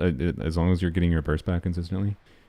I don't know what exactly in my head to expect to compare this to, like what my experience is with a C1 Raiden. But I feel like with a C2 Raiden, this should be... Like, I know the ER is fine. I think this should be a very perfectly compelling C2 hybrid Raiden build. I don't think there's any problem with it. It has plenty of good stats for her to do damage. And that is a goblet that a lot of people would be jealous of. Yeah. I did end the random reviews. I'm going through the paid reviews now. So, yep. Oh, I should stop the forum. I'm sorry. There we go. Yeah, I'm finishing going through my queue of the donation reviews. So if you're waiting for randomizer reviews, you'll have to wait for another stream, unfortunately, which should happen less than a month time frame, hopefully. All right. Oh my god, yeah. Okay. Okay. No. If you don't know what Bad Dragon is, don't Google it. Don't. Unless you're... Or if you want to Google it, do it not at work. Well, thank you, Verbia. Okay, let's do the next one in my Twitch slash whatever list. Seeker. Okay. This is one of the ones I had that Seeker. I don't know what your username is on YouTube slash Twitch. And I don't know what characters you wanted me to review because I'm stupid and I didn't ask for them when I got your UID. So Seeker, if you're still here, let me know. Otherwise, I'm just gonna glance through. Also, Fab. It's a burst support. Gone you. Let's go. There is people upstairs making a lot of noise and it's pissing me off.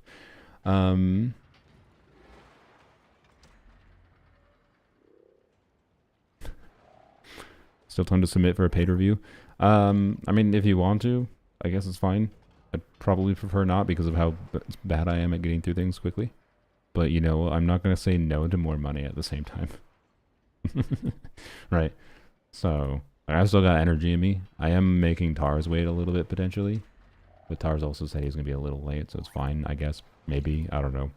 I feel like a dick making Tars wait when I already had to cancel on the weekend for him, but... Oh well. Anyways,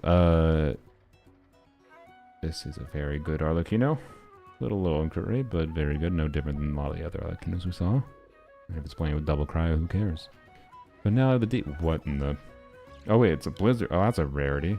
It's a Blizzard Stray or Squark. Never mind, it's fine. Generally speaking, you don't always have the full Blizzard Stray or passive up, which is the problem with Blizzard Stray on Skirk. But, you know. It's always been the problem with Blizzard Stray, to be clear. That was a rarity. I thought it was an extremely weird build for a second, but yep. Nice. Flimsy boy. Another Lumidos Flints. Nice. This just tells me a bunch of people, like, didn't have Emily. Or what?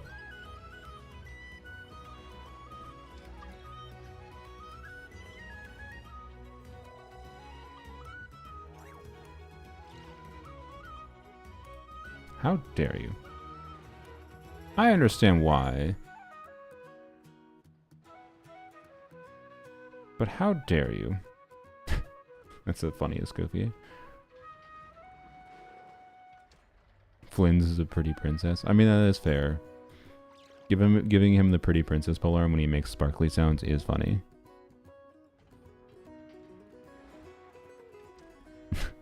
Yeah, that said men's bidet.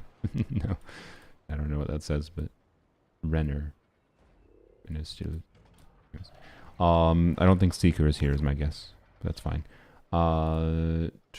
Hopefully yeah, nice Fab Farina. Not Tenacity. Funniest Goofy. Probably should switch to a crit rate circlet realistically, but I feel like they just needed the ER or something. That's my guess. As an instructor seat lolly. Interesting. Probably isn't bursting very often. A very functional Clarent. Wait, it's Shimenawa's. I guess it's fine. I think it's a little unsatisfying not to burst on Clarent, but oh well. Yep. That's a little bit of a low crit rate, but you know what? I understand. No, I don't. I think you should do crit rate circlet. I think Yai feels like shit without... I think Yai feels bad if you don't have like 80-ish% crit rate. I lied. Anyways. These are all like functional builds. Just not exactly how I'd build characters. That's all. Hey, look. Hey, look. The ideal Raiden. C3 with R5 Dragon's Bane and 1028 EM. Would have been better if it was like a level 100 Raiden.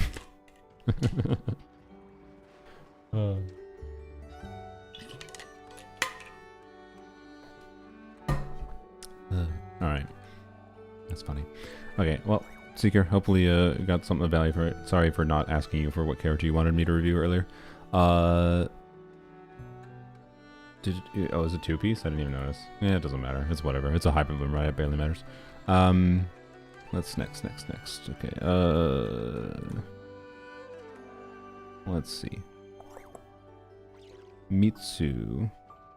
Can the Abyss get so bad to the point that you quit Genshin Endgame for a while? For me, I don't know. I still have content motivating me.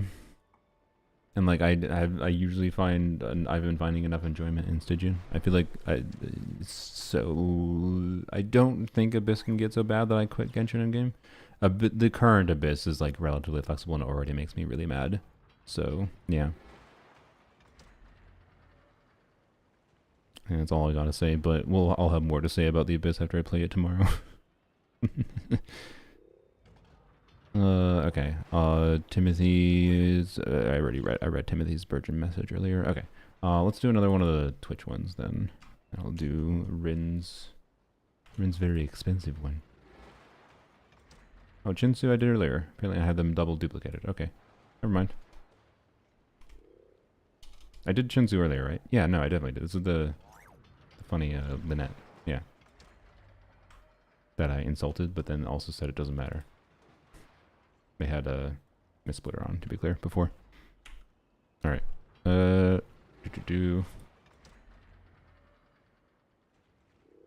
Yes, I'm ending it. Ooh. Yes, I'm ending the stream after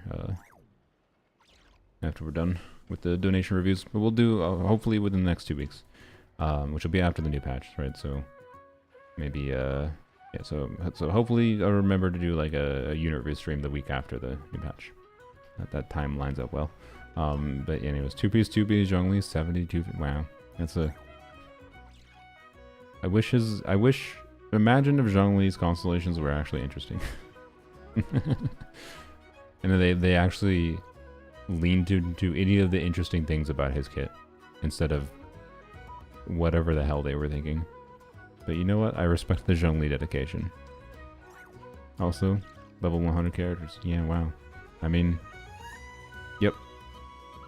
This is an example, by the way, of an account. It's like I don't think this person spent money for level 100. They just spent money in the past and were able to level 100 some characters. That is a very good. Oh look, it's an ER type piece, Sino. This is a Sino player that's doing their damnedest to try to use him in Stygian. Phoenix Saturn. Want to look at Tignari? Bleed Foxall. Okay, cool. Yeah, I didn't ask earlier. That's fair. So, wow. Ooh, look at that Flints. What's the rank? Sorry, I gotta compare all people's Flints to my Flints. Top 18%. What? Wow. Garbage. On it, okay. My Flynn's build is apparently much better than I expected. That's my conclusion. The Flynn's measuring contest is just because I have a really good Flynn's build. So like, I'm just measuring the competency of my Flynn's build because it's hard to like.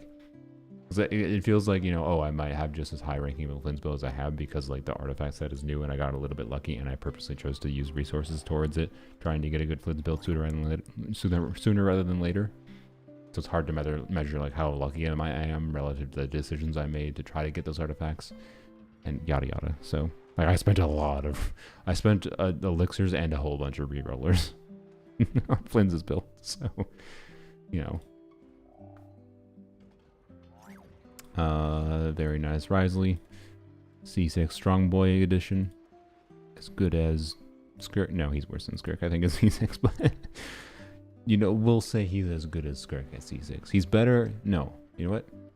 He's a lot better than Skirk in Melt at C6.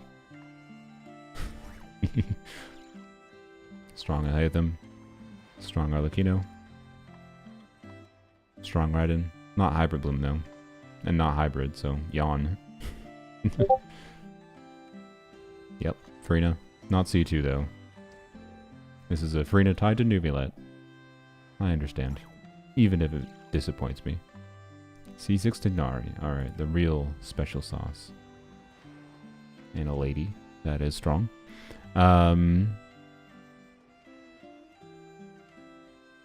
Is it better than Ito?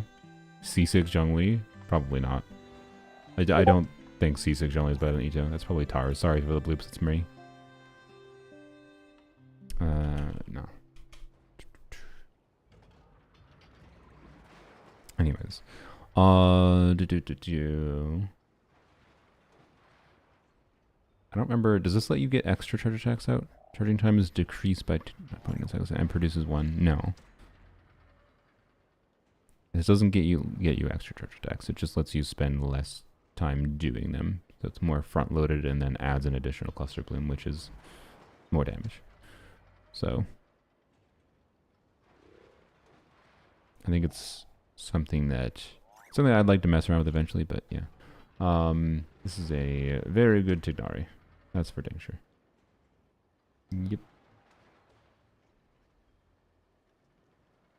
Oh, interesting. You're doing an attack timepiece.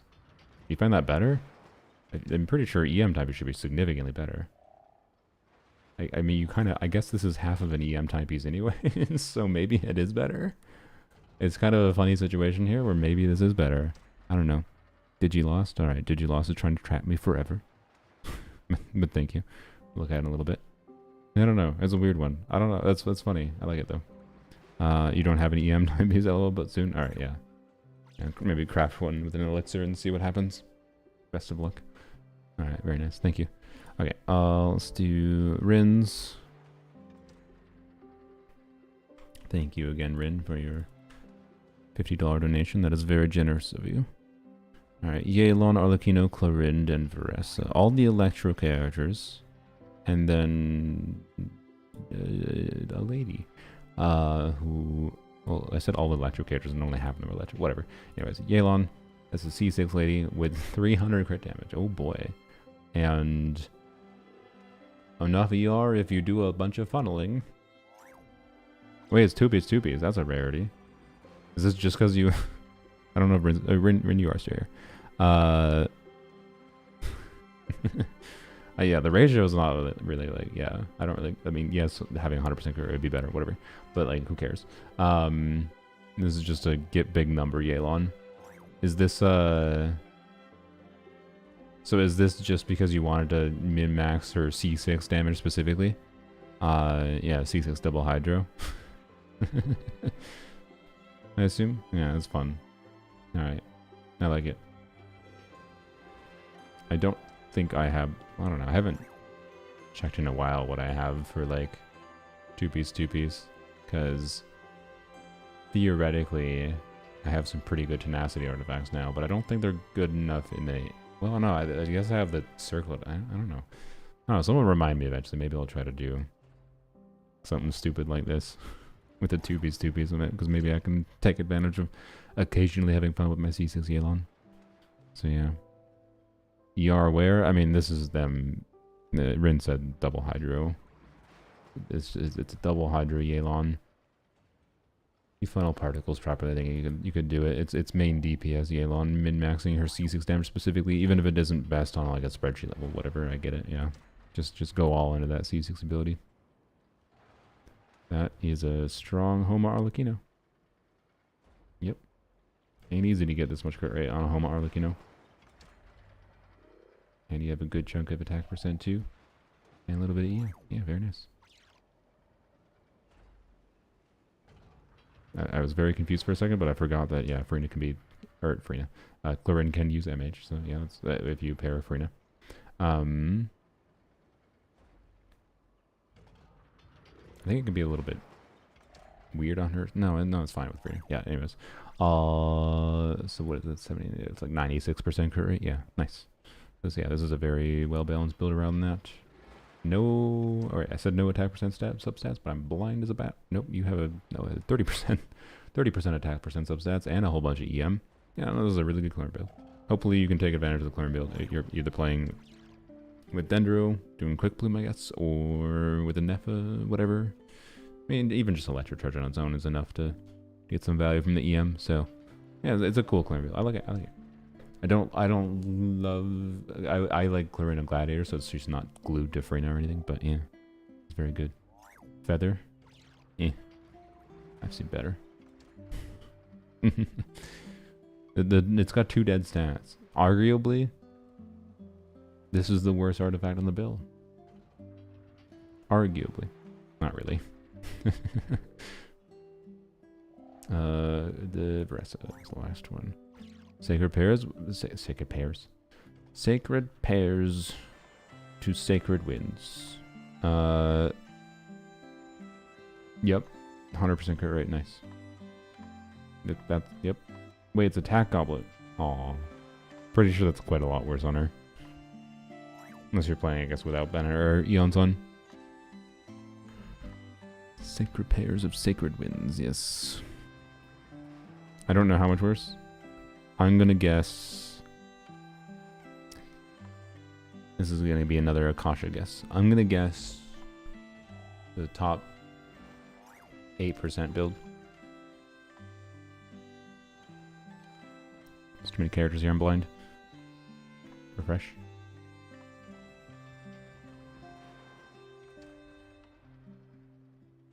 I still don't see it. What is top... Excuse me? I guess she does get a shit ton of damage bonus. I didn't realize attack goblet was this good on her. I wish I had better attack goblets. Rip. I lied. Okay. I underestimated the power of Akasha scams. Look, I forget what the frick. By the way, it's yeah. I've seen Rin's account before. Top one. Oh boy. Yep. Very nice. Alright. Alright, well I lied. Attack goblet good on her. I wish I had better attack goblets. I have weirdly like meh attack goblets on my main account. It's actually kind of surprising. It's like I level attack goblets. I just don't actually have anything over like a 30 CV attack goblet with like a couple ER rolls or whatever. So yeah. Anyways, thank you, Rin. Thank you again. Let's go to this one. Bap. Okay. Oh, this is... Wait, Phoenix again? What? Why did I... No, what? Okay, I just didn't remove it, I think. I'm stupid. Alright.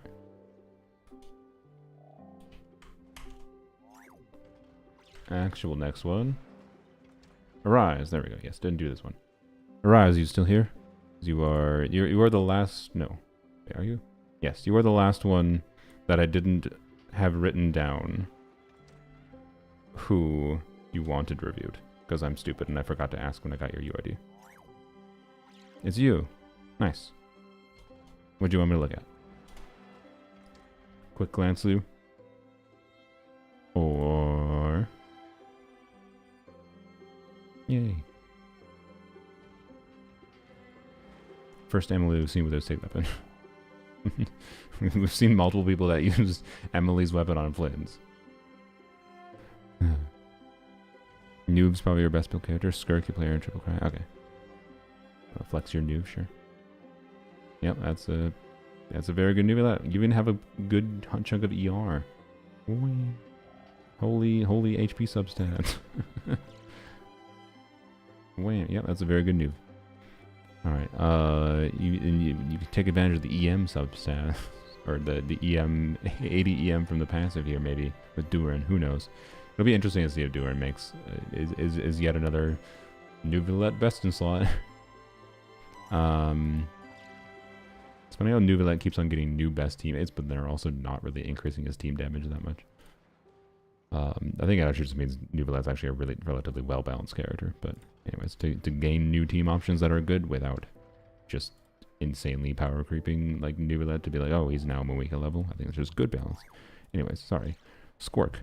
Playing triple cryo, top 4% rankings, top 4% ranking, and Akasha bothers me since I don't have an Eshu leaderboard. Yeah, I forgot about that. Yeah, no, I think Akasha leaderboards on or for Skirk are garbage for various reasons, and that is definitely one of them. That is a heck of a timepiece. That is a heck of a... How do you have almost a duplicate version of... These almost rolled exactly the same. It's a very good... Yeah, this is just a really, really good script build. Indeed it is. So actually, just in case anyone's not aware, when you have a shield, you get 16% crit rate for free, so... this is 84% crit rate, so add cryo resonance on. They're playing triple cryo. This is a 99% crit rate. Hence their mention of complaining about the top 4% ranking. I'm assuming it's top 4% in triple cryo. But if there was an Eshu leaderboard, it would probably be a little bit higher. Although I don't know if there's an Eshu leaderboard. Eshu leaderboards would probably be more competitive on having inflated crit damage and attack stats, so I don't know exactly how it would rank. Skirk is a really competitive character, and part of the problem of the Akasha leaderboards is I don't think they properly represent the value of her Sig artifact set, because her signature artifact set spreadsheet's worse than 4-piece Myra Sussies. And I don't know, it makes it kind of just garbage, I think, to compare builds that much. Like in practice, I have definitely found I generally prefer her Sig artifact set. It's just like a little bit more RNG to be able to get more damage out. Whereas MH has, the only advantage I've seen MH has is like with this current like Stygian with the Fatui boss, the ability to like do a starting rotation where you hold E to start to get energy, and then you do some setup, get fab particles for the supports, and then you like burst on your Farina, switch to Skirk, do a hold E burst again, or no, then you have energy. Or you do Skirk burst, and then your skill cooldown is back, and then you do normal tasks. You do hold E at the very start to get energy up. Then you wait a little bit, get buffs up, do burst, then start smacking with normal attacks, and you can get to the Fatui shield. That's like the main strategy that you can do, or if you don't, like to eke out the min-max damage potential for shield breaking against the stupid Fatui. And that's a context where 4-piece MH is significantly better, because of the fact that this artifact set has the stupid thing where like if you do burst damage, you lose the normal attack bonus. Do normal attacks, do the burst damage bonus. That's the lamest thing about this artifact set. I think in hindsight they goofed up, and it shouldn't have had that. It should have just been your name is, it should have been some other condition. If your name is Skirk, always have 60% normal attack and 60% burst damage bonus. I get where they were going for with this, but I think that was a goof up on their part. Other than that, I don't actually mind that it's a side grade to MH, but it does make leaderboards weird on her. So anyways, your Skirk build is extremely good. So I actually kind of appreciate them balancing an artifact set in a way that makes it essentially equivalent to an existing option that people already have available. I think that's a perfectly fine thing for them to do, and means you didn't have to spend a shit ton of resources to like build Skirk for a lot of people. So yeah. Anyways, opportunity to play Yidhari in the current Zenless event doesn't explain how her kit works at all. Really? Normally they do. That's funny. I don't know how her kit works. I couldn't tell you. But anyways, felt clunky. Yeah. Definitely Monato feels clunky, but I put a lot of resources into him. I'm gonna try to make him work. I think I'm gonna enjoy him after I get a feel for him properly, but I also think he's gonna feel like shit to play against a lot of enemies. So I don't know. We'll see if I regret it. All right. So I think that's all you wanted, unless you want me to look at anything else quick. But thank you, Dorcas, aka Rise. How many Monatos did I get? I have M6. I do have M6. I got relatively average, okay luck with getting him, so which is cool. Without spending any money, I would have been able to get M6. I did spend money though, because I was in a fucking mood, and I was like, I want Lucia for him, or for future ruptures. After seeing Banyue, I was like, okay, I'm gonna want Lucia eventually, and I don't feel like grinding my sanity away or whatever, so I just said fucking paid. I just kind of pissed off that I had felt the need to pay, but whatever. I can't win 50-50s in the goddamn game. It pisses me off. Anyways, next one. Sorry. Timothy, Rin, Neon next. Okay. All right. Sorry for the late Neon. You did the multiple donations. Yeah, it's gonna take me a while to get Monato properly built and invested in. I'll probably do a stream at some point with Monato and playing around with him, and probably being really bad at him. He is a clunky character on first impression, but I understand enough about how he works that I think I'll be able to get used to him, and I think I will enjoy him more and more over time. I like his animations. I think executing him properly is gonna be fun. Anyways, Neon, Skirk, Flins, Skirk Flins. Yes, I have an FO. No, I don't have a Scophia. You can guess why. It's C2 Frina, worth the get on rerun. I talked about Frina earlier a little bit. My short answer would be no. But if you, I don't know. Like I just did a clear yesterday with, you know, DPS Lanya and Stygian at difficulty 5 with C2 Frina on Tenacity. With a similar-ish crit ratio as you actually have here. A little bit less crit damage on Tenacity. And Bennett fires on Lanyan, right? No 5-star weapons, so, you know, 5-star investment in the team is only 3 5-stars. What it's worth. You know, that's equivalent or less investment than many people's Skirk teams. And I cleared the Drake. That's cool. But E2 as well. Oh yeah, in the separate message. Okay, yeah. And like it's weird. Like I really like C2 Frina for the context of enabling her to be simpler to use in some team contexts. Like for example, for the DPS Onion team, it enables me to not have to think about like optimizing fanfare generation much. Like I can just go Frina into Bennett. Usually I want to at least Bennett burst before Frina, because if I do Bennett EQ, there's a possibility I don't get a Bennett heal tick on Bennett himself before swapping off of him. But usually just like, you know, switch to Frina, Bennett into Farazan, you get a heal on Bennett, you get a heal on Farazan, you get a heal on Lanyan. That's enough to get damage bonus without a problem, right? Whereas like with a C0 would probably need to optimize fanfare in a way that's a little awkward, like after being done with Lanyan while Bennett buff is up, probably switch to Frina kind of thing to get her healed. No, actually not. No, I had to switch to Frina before, because I'd want damage bonus before I do Lanyan. So like the optimization path changes, and like it would have been probably meaningfully harder to clear without C2 Frina, right? For the investment I had in Lanyan. But like if I had C6 Lanyan, would I have needed C2 Frina? Probably not, I think. It is my guess. But I might be wrong, because I might be underestimating the amount of damage improvement that Frina had, and because the Drake had its mechanics where you needed, you know, different types of elemental damage. Maybe I just would have been doing so much less damage on Frina that, like, no, I needed C2 Frina's damage improvement to be able to clear, even if I had C6 Lanyan. But I don't know, because I don't have C6 Lanyan, and I don't have a non-C2 Frina. So there's no reality where I could have tested that. And it's something I would have had to feel through in practice, and I never will be able to. So I don't know. Like, it simultaneously is more valuable now that Stygian exists, is my point. But if you don't have, like, a specific team context that you've encountered where you feel like, that better fanfare generation would be really nice to optimize my gameplay. Or if only, like, I'm just barely not reaching the damage threshold to clear. It would be nice to have C2 Frina to help get there, maybe. But, like, the damage increase relevancy of Frina C2 is not that significant. And I really think it's only the fanfare generation. So I still think C1 Frina is our best constellation and the best stopping point.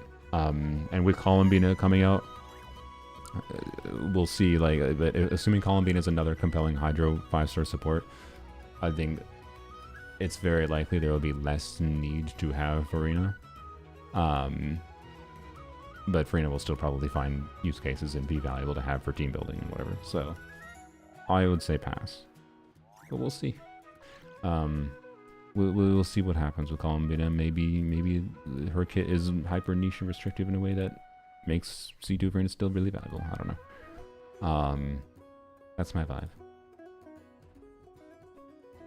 Skirk and Blitz. And E2. Oh, that was a C6 E2. Did I not notice that before? This is a really strong C6 E2. I have no idea what the hell his energy needs look like. Don't think he has energy refund. No, he does have energy refunding with C2. Okay. Yeah, so it's probably fine. Particularly if you're doing C2 Shalona. Yeah, I figured. Yeah, you're probably fine. You can, because you can do, yeah. Yep, that's a bonkers Ito. Jesus. Number 3. No, I lied. 186. All right. All right then. How the hell do you get a better Ito build than that? But sure. Successfully wasted 500 pulls for a C6 Ito. Nice. Flints. Very good flints. Yep. That's just a very good flint. check the ranking on that one too, I guess. Top 3%. Not better than mine. Sorry, I'm being a butthole. Sometimes I gotta flex my builds. Just get better artifacts. Easy. You know, it's nice Flynn's build. Obviously, it's more than functional. It's a little sad I wasn't able to easily clear Fatui at dire difficulty on my account with C0 Flynn's. Despite how good my build was in hindsight now. Like, I really tried, but it was a struggle. So, anyways. He's a strong boy. But he wasn't strong enough at C0 for me to easily clear dire, and that made me slightly sad. C1 also wasn't trivial. But it didn't take that long to clear with C1. Alright, Piss collar physical, yeah. Who was the last one? Sorry. Skirk Flynn's. We hadn't looked at Skirk. And a Nepha. Oh no, you have a Nepha. I just didn't see a Nepha. Okay. Oh yeah, Black Sword Flynn. Black Sword Skirk. I feel like that's a rarity. R5 Black Sword Skirk. I have no idea how that compares to Finale of the Deep. I know Finale of the Deep is really good on her, but I gotta imagine Black Sword has to be pretty good on her with R5. No, you have a nice overall balance, yeah. Is a very good Squark build. I like that we're seeing a lot of people have galleries on Skirk. It's kind of surprising. I would have expected to see more MH Skirks, but just shows that people like having dedicated artifact sets for characters, which is not too surprising. So yeah, similar to Ashu builds, yeah. That is true. Alright, very nice. Thank you, Neon. Hopefully any of my yap there helped about Farina. Alright, meets... Well, actually, sorry, let's do Sparessa first. Aviana. Ooh, that's a C6 Ganyu. Hello. They just asked for Veressa. Level 100 Veressa. C2 Veressa. With her weapon. Wow. And where's all your crit rate? Holy, this Veressa, how much crit does this give? 2840, so add 68%. So this Veressa has over 300 crit damage. Is that why they did this? They just wanted to have over 300 crit damage after the buff was up? I don't know if you're still here, Aviana. Explain yourself. Or is it just you wanted the funny number, or just a build mistake? I don't know. Also, that what nice onset goblet. Although apparently, you know, hey, we learned before. Don't forget attack goblet might be really good, especially because you have only a little bit of attack percent substats. But yes, you should definitely use a crit rate circlet. Definitely use a crit rate circlet. This build would be quite a bit better with a crit rate circlet. Curious where it ranks though. Doesn't rank at all. No, it does. 24%. Yeah, okay. Yeah, that crit rate is cooking your ranking. Yeah, absolutely cooking. That crit rate hurts a lot. K Ash, subscribe with tier 1. Thank you. Do you have a UID? You're keeping me from ending my stream? This is what always happens. Have a UID and a character you want? Or characters, plural. Shunyun might help with crit rate. That's true, I guess, if they're playing the Shunyun team, but Shunyun ain't given... just not given like 30. And you still want to buy a certain crit rate. Like, you know. Yeah. Anyways, I understand why they like big numbers, but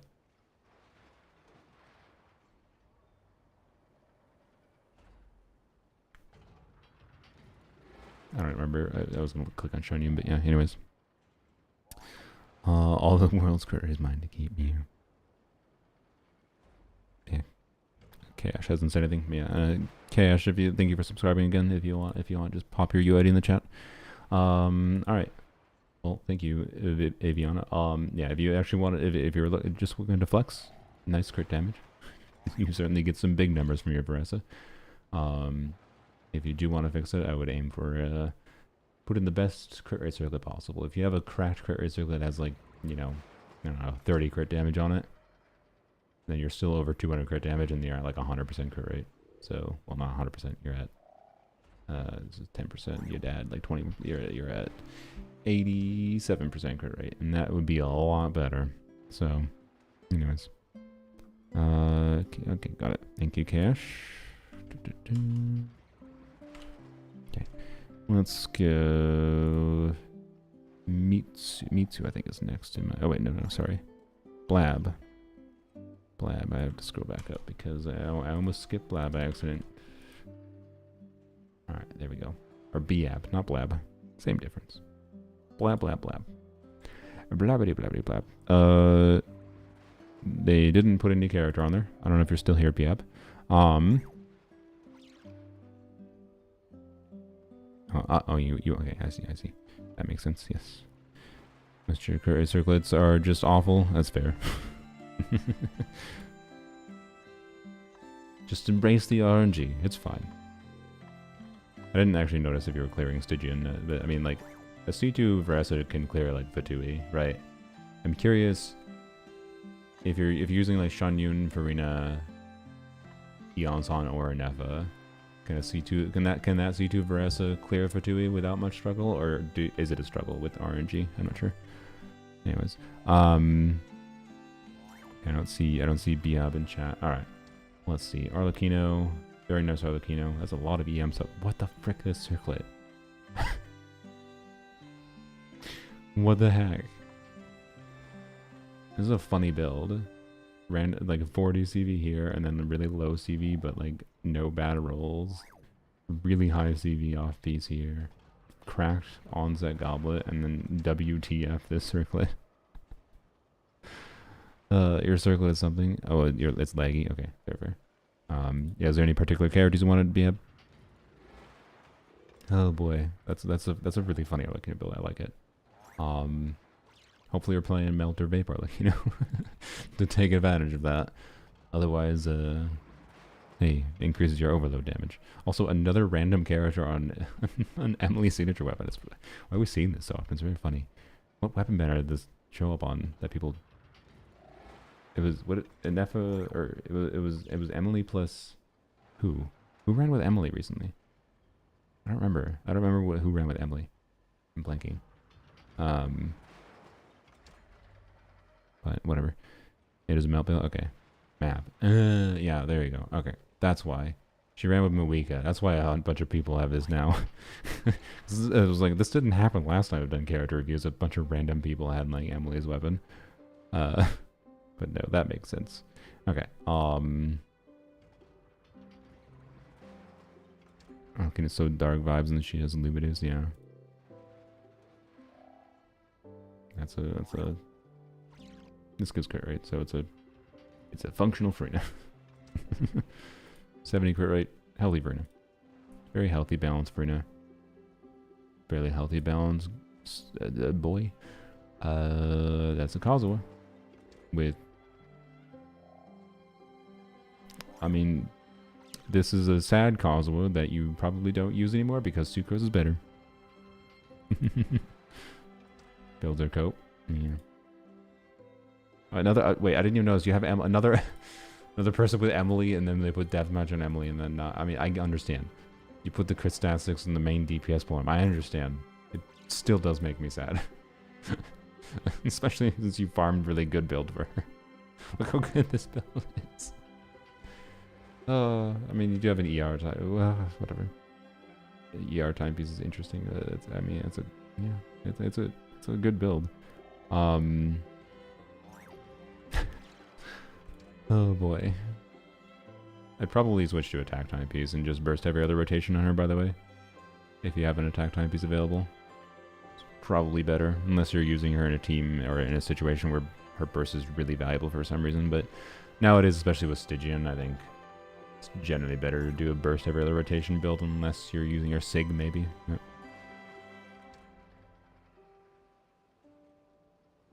Doesn't like you didn't get any good at the attack sense. Yeah, that's fair. Yep, it's a llama. He is a llama. He is a boy. He's another boy. It's a fish. Nice. All right. Nice builds. That's a very funny Arlecchino. All right. Thank you, Bieb. Okay. Let's do. We're almost done, actually. We're almost done.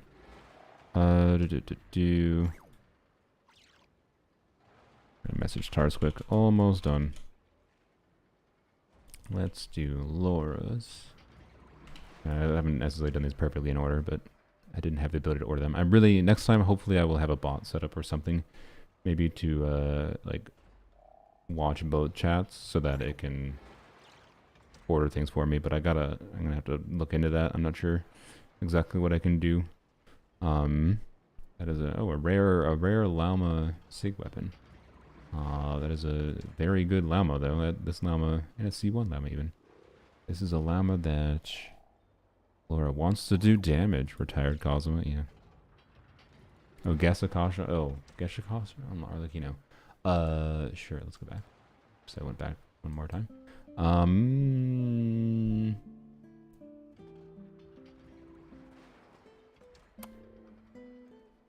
At 180 EM. There's no C2 leaderboard, doesn't factor that in.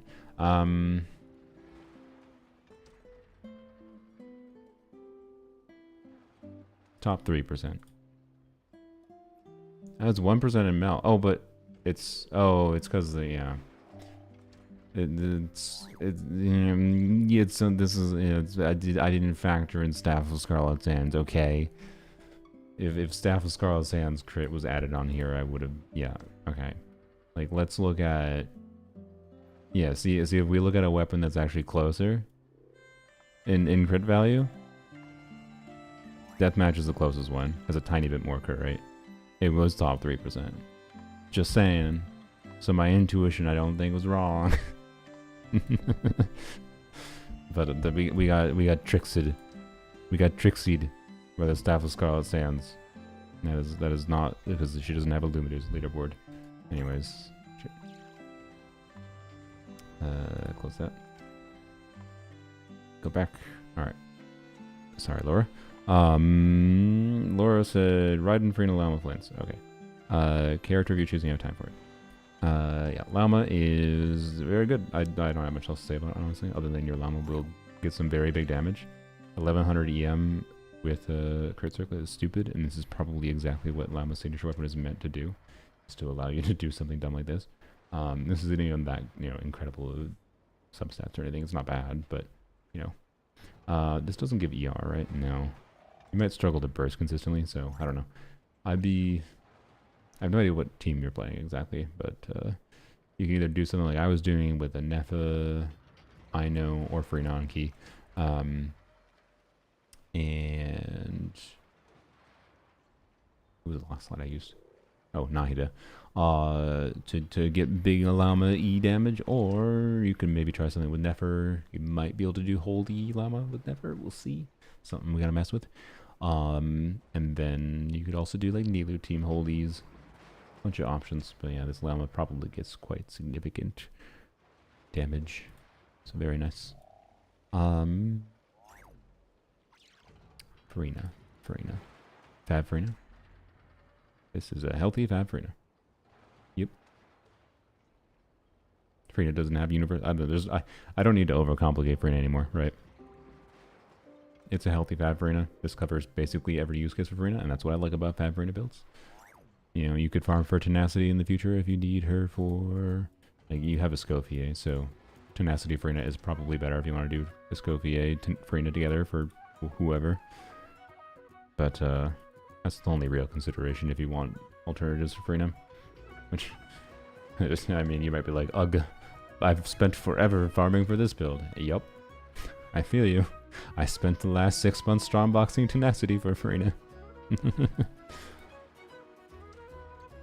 Nilu, Farina, Nahida team you play with her. Nice. Yeah. What do you get on your hold E damage lower? I'm actually, let me guess. I was doing like widget scamming things, so like I'm gonna guess you get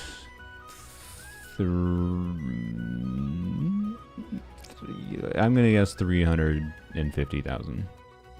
hold E damage.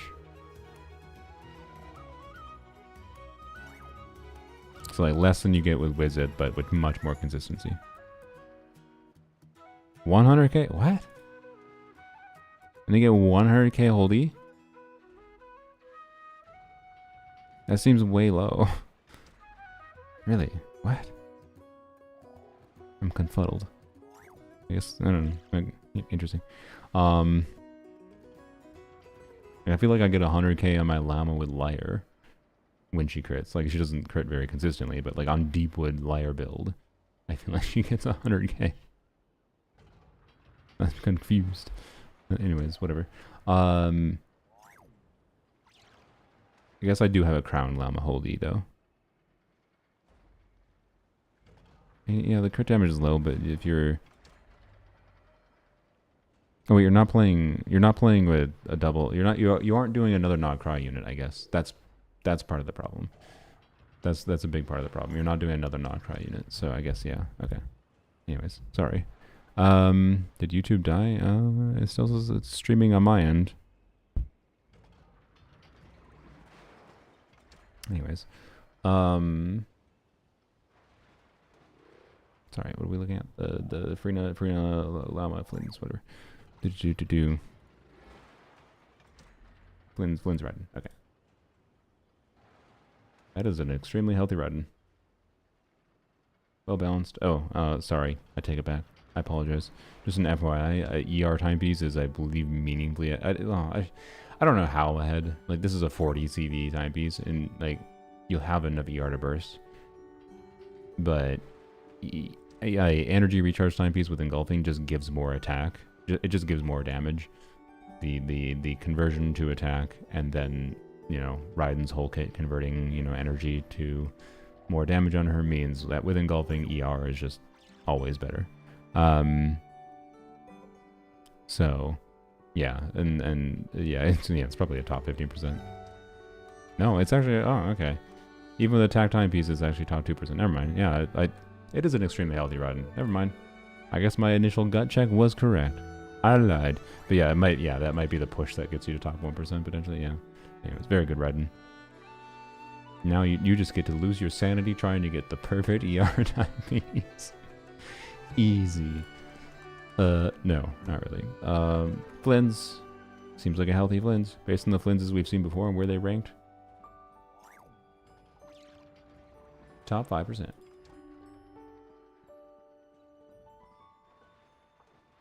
What? Bro, why can I not vibe check Flynn's builds properly? 2500 attack with 90% crit rate. And 210 crit damage is top 30? What the f... I'm so confused. I'm so confused. Okay.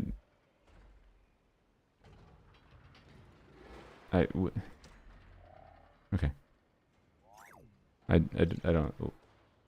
How? Top 34%? Like, how is this build that different from my build? Like, for realsies. Like, the build I have right now in Akasha. Need to close some of these. Oh, I closed mine. Oops.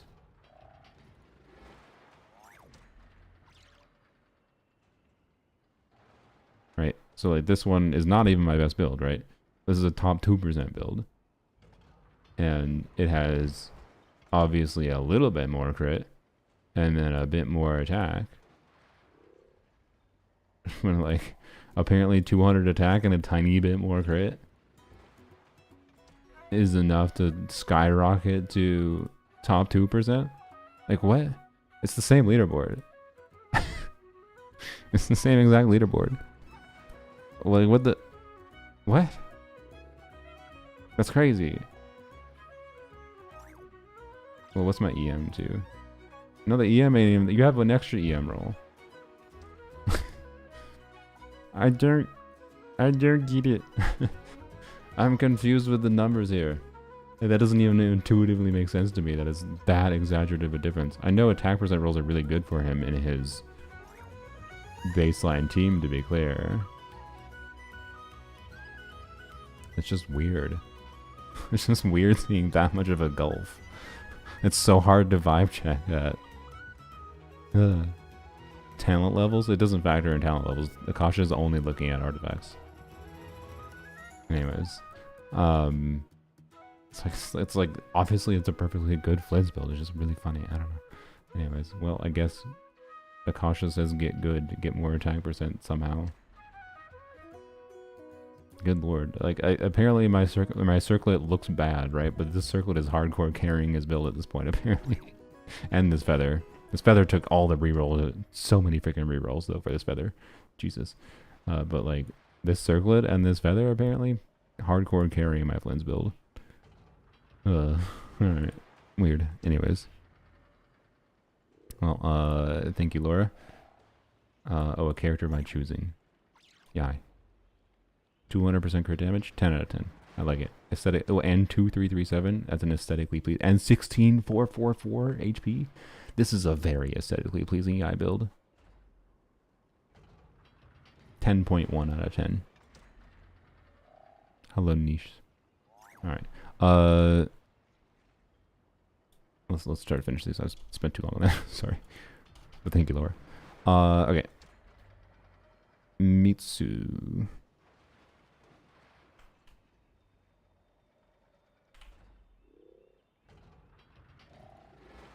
Mitsu. Vibe aesthetic character reviews. Sure, let's do vibe aesthetic review on Chungyun. I mean, Thousand Blazing Suns is a good weapon for him, but like vibe aesthetic, kind of terrible. Kind of terrible. I mean, well, the contrast, I don't know. This color contrast, the yellow contrast of the blue, actually is not that bad. I think it actually looks pretty. It's gotta look pretty good on him. And then your build doesn't really have that aesthetically pleasing of numbers. So on aesthetics, like a 5 out of 10 build. Slightly better than the Jonathan's Chungyun. Nice. That's a flex. I don't know what his build looks like, but it's a flex. I know he's a hardcore Chungyun dedicated boy. So, anyways, this seems to be a very holy attack percent. I would love to have this goblet. My god, that is like the dream skirt goblet. Jesus. Like holy roll value on this goblet. Like, what the hell? Anyways, so, see, some people are like, oh, 50 CV pieces. No, man. This is where the real shit is at for min-max builds. I'm sorry. These are the dream pieces to have. Like, in the good roll value, 30 CV, 35 to 40 CV pieces, plus max rolls on attack rolls or EM rolls or ER rolls or whatever. No, these artifacts are the real ones. These are the real cracked pieces for min-maxing builds. Anyways, yeah, good chungus. Yeah. Ugh. I mean, considering the aesthetically pleasing AI we just saw, that one was like a 10 out of 10 aesthetically pleasing AI build. This is a 3 out of 10 aesthetically pleasing AI build. Then the crit ratio is horrifying. I know it's a Skyward Atlas. I understand why it's horrifying. But the contrast of the build quality, and it has no aesthetics. Victim to sharing pieces, that's fair. Anyways, it's probably still functional because like having such high attack means having such high attack mitigates some crit RNG a little bit because it means your non-crits are meaningfully higher.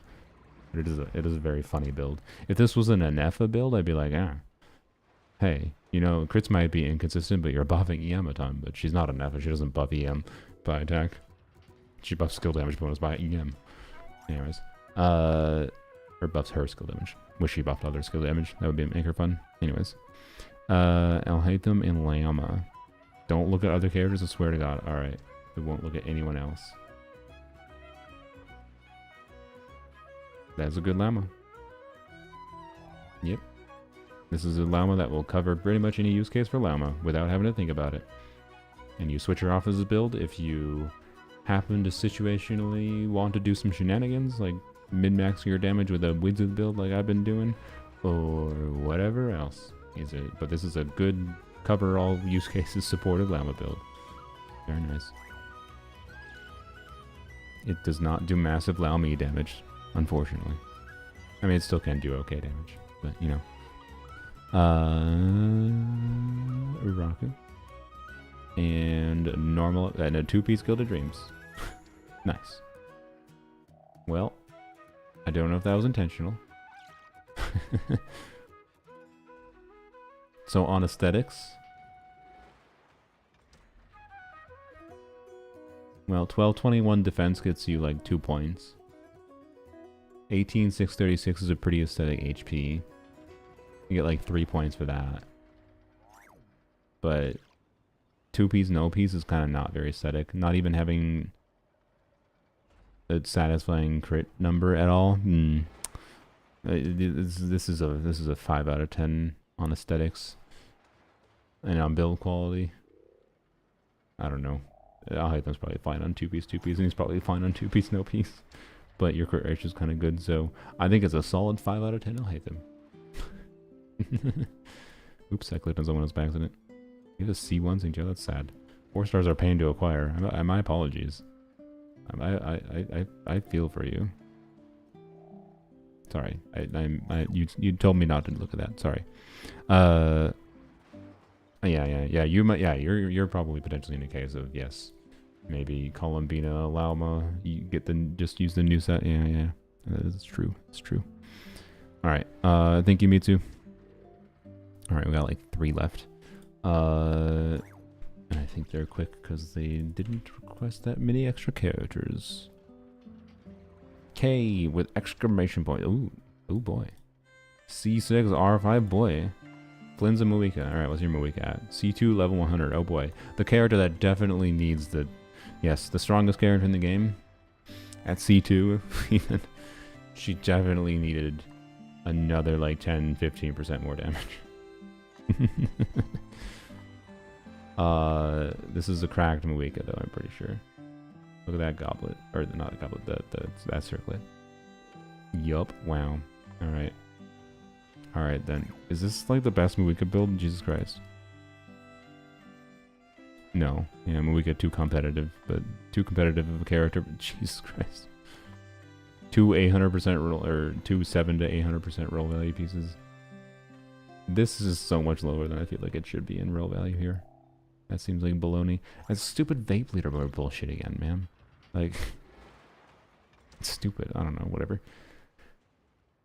Anyways, do you have C2C only? I have no idea. Anyway, it doesn't matter.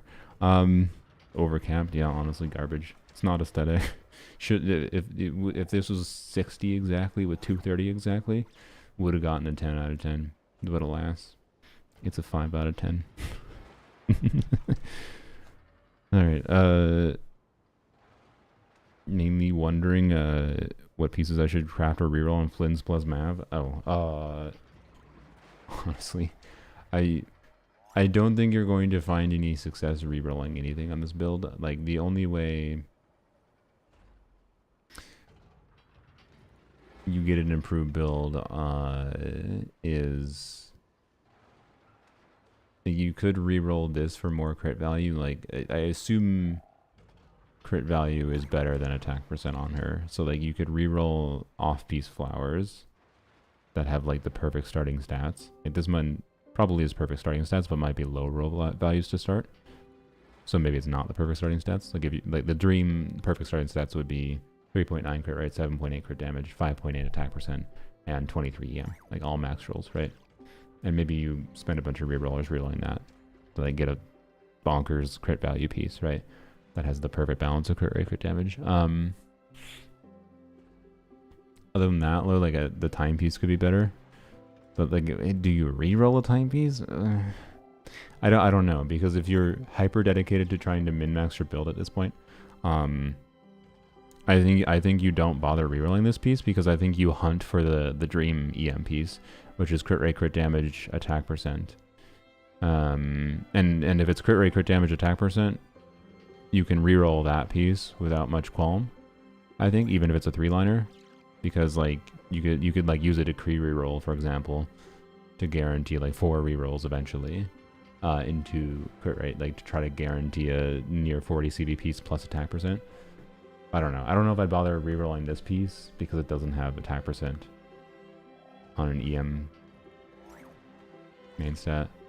And this piece is, yeah, like, I mean, you could technically, this is the Dream Goblet, but it doesn't have EM, I guess. But it's basically a Dream Goblet. You could reroll this piece, but it's like so super RNG. And this piece is, again, like, you'd have to get like an attack percent alongside EM crit rate and still have it roll kind of similar to this. So like, why would you bother? I don't know. I think the only possible improvement is maybe different off-piece flower with more crit value, or a onset flower that enables the dream, like your dream off-piece EM timepiece, presumably, which would be... Can I have my mouse for fuck's sake, game? Windows, why do you do this? Jesus Christ. Alright, which would be like this piece, right? This is probably what you're aiming for. And this still might not even be what you want, because like the roll values are a little bit low on this. It's not even 40 CV. Ew. So, I don't know. But like, what are you actually going to see in practice from that? Nothing. You are completely in the territory where I think you should be caring about optimizing your gameplay for Muika if you're truly completely dedicated to her, not giving a shit about anything else. That's my vibe. I think that's where you get the most satisfaction rather than the build. But if you want to try to like get max leaderboards, that's the suggestions I have. But this is the same experience I had with Arlecchino trying to min-max her build. Is like rerollers and elixirs don't even matter anymore.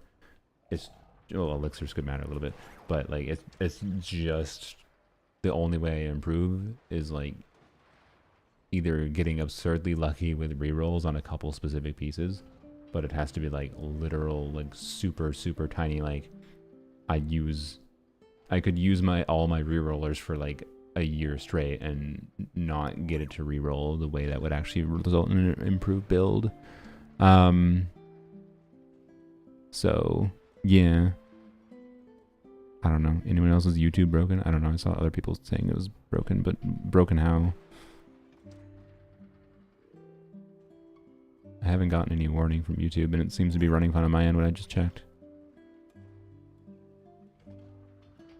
So, yeah, I don't know. Stop min-maxing. No, I mean, I do think this is a stop min-maxing, but this seems like a similar situation to what my Arlecchino was at, where like I min-maxed her so much that it's just like you reach a point where it's just like you reach such ungodly, unlikely statistical inevitabilities that like I've spent 100,000 resin, I could spend 100,000 more and be lucky to get an improvement, right? And even with rerollers existing, even with elixirs existing, the chances of getting improvements are so unlikely. But there is a real chance of improving this, like by crafting EM timepieces until you lose your sanity every patch. Like 2 elixirs per patch. You know, I would hope you are clearing. You know, you can just use the 2 elixirs from theater every patch now, and just craft an EM timepiece until you get an EM double crit attack percent timepiece. Ideally 4-line, ideally with high roll values. Right. That's the only real path I think to potentially improving this, other than just losing your sanity, re-rolling perfect starting pieces to get like higher roll values and re-rolls. But it's like utter insanity level improvements. Yeah, and that's kind of where this is at. It's like so ungodly unlikely. And it's kind of crazy that it's only top 2,000, but too many people have this character. Try to load new videos, serves errors. I see. Interesting. So YouTube is just borked. Weird. Yeah, it's an interesting build. Respect the dedication. We also supposed to look at someone else. Flins. Oh yeah. Level 100 Flimsy boy. C6 Flimsy boy. 100% crit rate. 2900. Okay.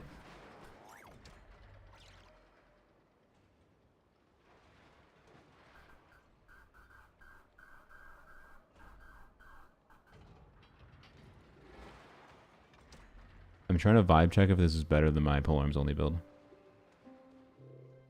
I think it is. This should be better. Because I think you have similar attack to me. I think you have similar EM to my build. my build, like I know my build is top 2%, the one that was on Akasha, but again, I have a build that is 100% crit rate with more attack, with more attack than this actually, a little tiny bit more, but it's less crit damage than this. So this should be a Flynn's build that's better than my polearms only build, but I'm pretty sure you resin refreshed. Have you resin refreshed?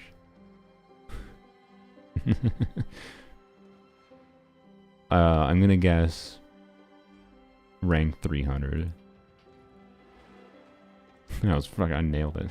I fucking nailed it. 3 times a day, yeah. Considering I didn't resin refresh and I have a, he might be lower now because of more people adding Flints, but last I checked, with the build that was slightly worse than this build, is his top 700 with no resin refreshing. It was number 700. Yeah, I knew it should have been better because this is like very, very similar to my polearms only build, but with more crit damage. It's like the main difference, and technically not 100% crit rate. So yeah, very nice. Congrats, we found one Flynn's build that's better than my build, and my build is bonkers. So yeah, very nice. Nefa C4. Nope, C1 and Nefa. Makes sense. That's the sensible stopping point. But no tenacity Nefa. Tisk tisk. It doesn't matter. It just means you do. This just means you do I know on Noblesse instead, which is fine. So yeah, that's a very cracked Nefa build, obviously, but not triple attack. Actually, wait. I think with a C6 Flynn's, triple attack percent in Nefa is the way to go. I think you just sacrifice an Nefa damage. What do you have for an attack circlet?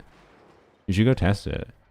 I'm willing to bet you might actually see better, like you're already clearing stupid fast anyways, I mean, obviously, but I'm willing to bet you might be able to notice an improvement from having an attack circlet on an Nefa instead of a crit circlet, because her damage is going to matter so much less than Flynn's damage with the freaking C6 Flynn's, right?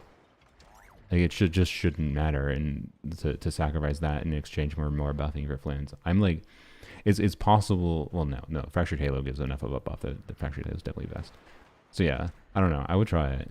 I don't know if I have an attack circlet. Well, I recommend trying it. Let me know the result in the future. I'm willing to bet though it'd be better, even if it seems weird.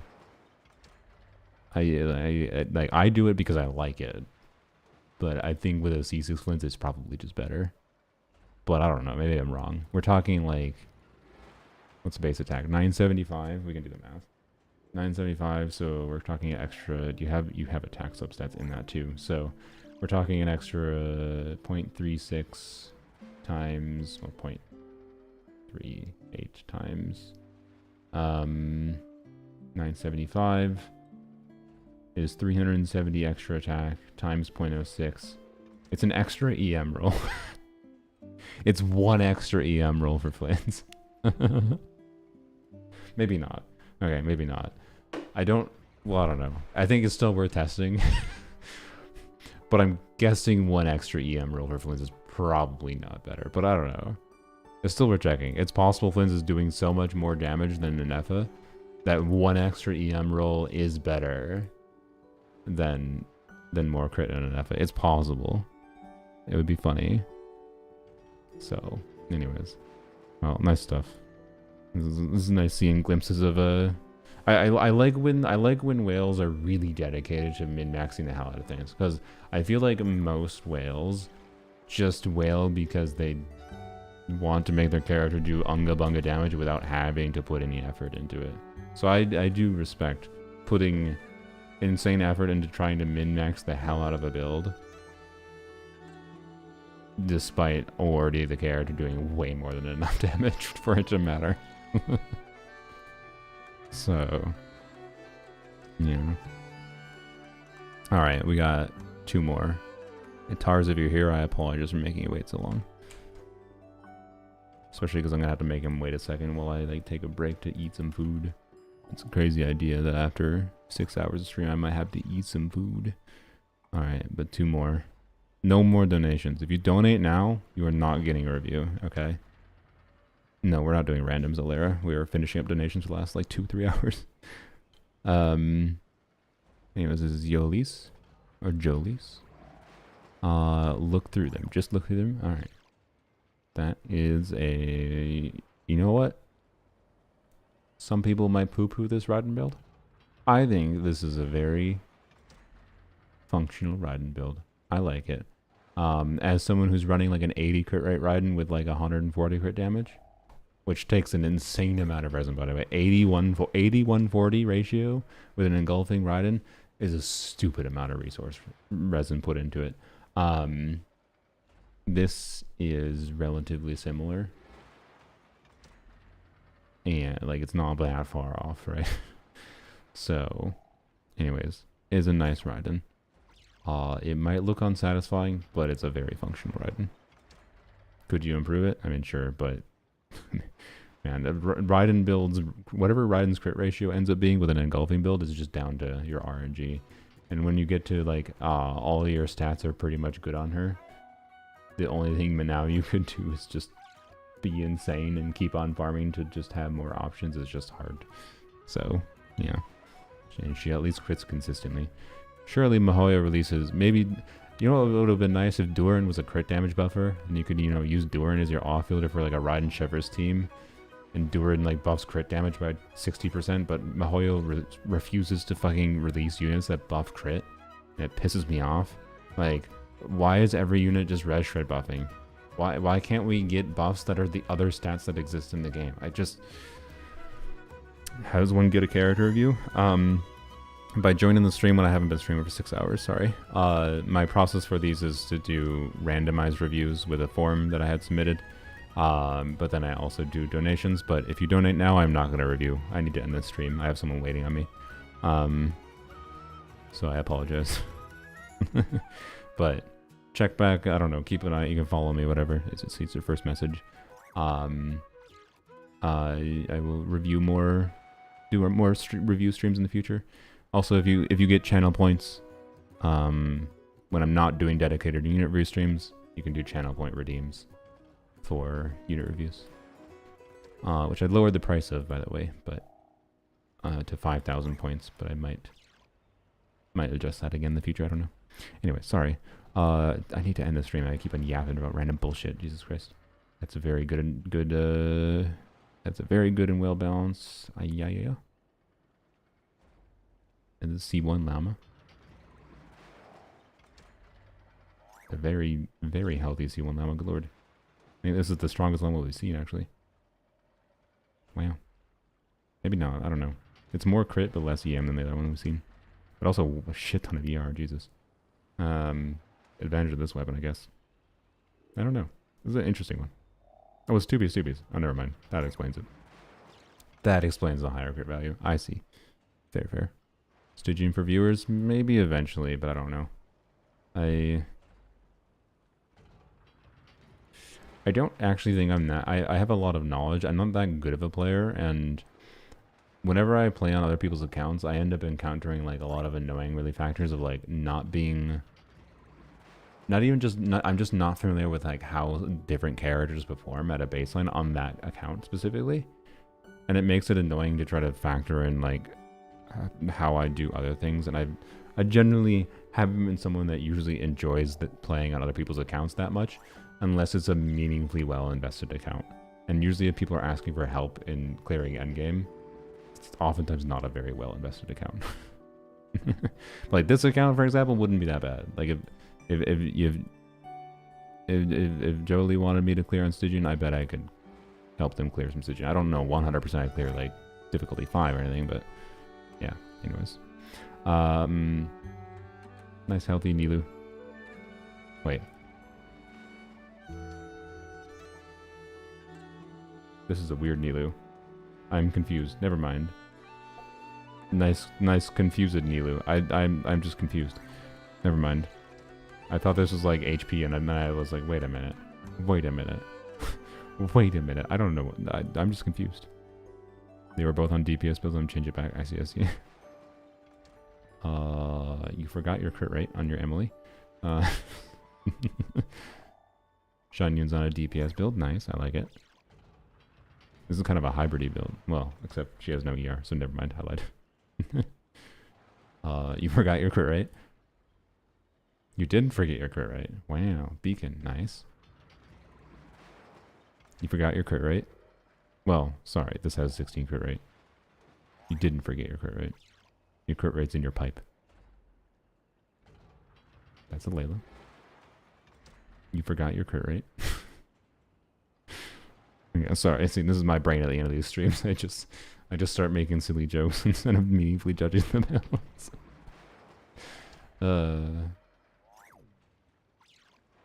Yeah, you just have all the crit damage rolls, I see. Yep. This is the problem with a crit damage ascending character on a crit damage weapon. You need an overly high amount of crit rate rolls. Oh well. Yeah, you'd have to get a timepiece that has like 10% crit rate. That's what I would do. That's what I would aim for. If you want a meaningful advice to improve this, I would just aim for a timepiece that is the inverse of this with 10% crit rate instead of crit damage. I just sacrifice the crit damage entirely if I need to. So yeah.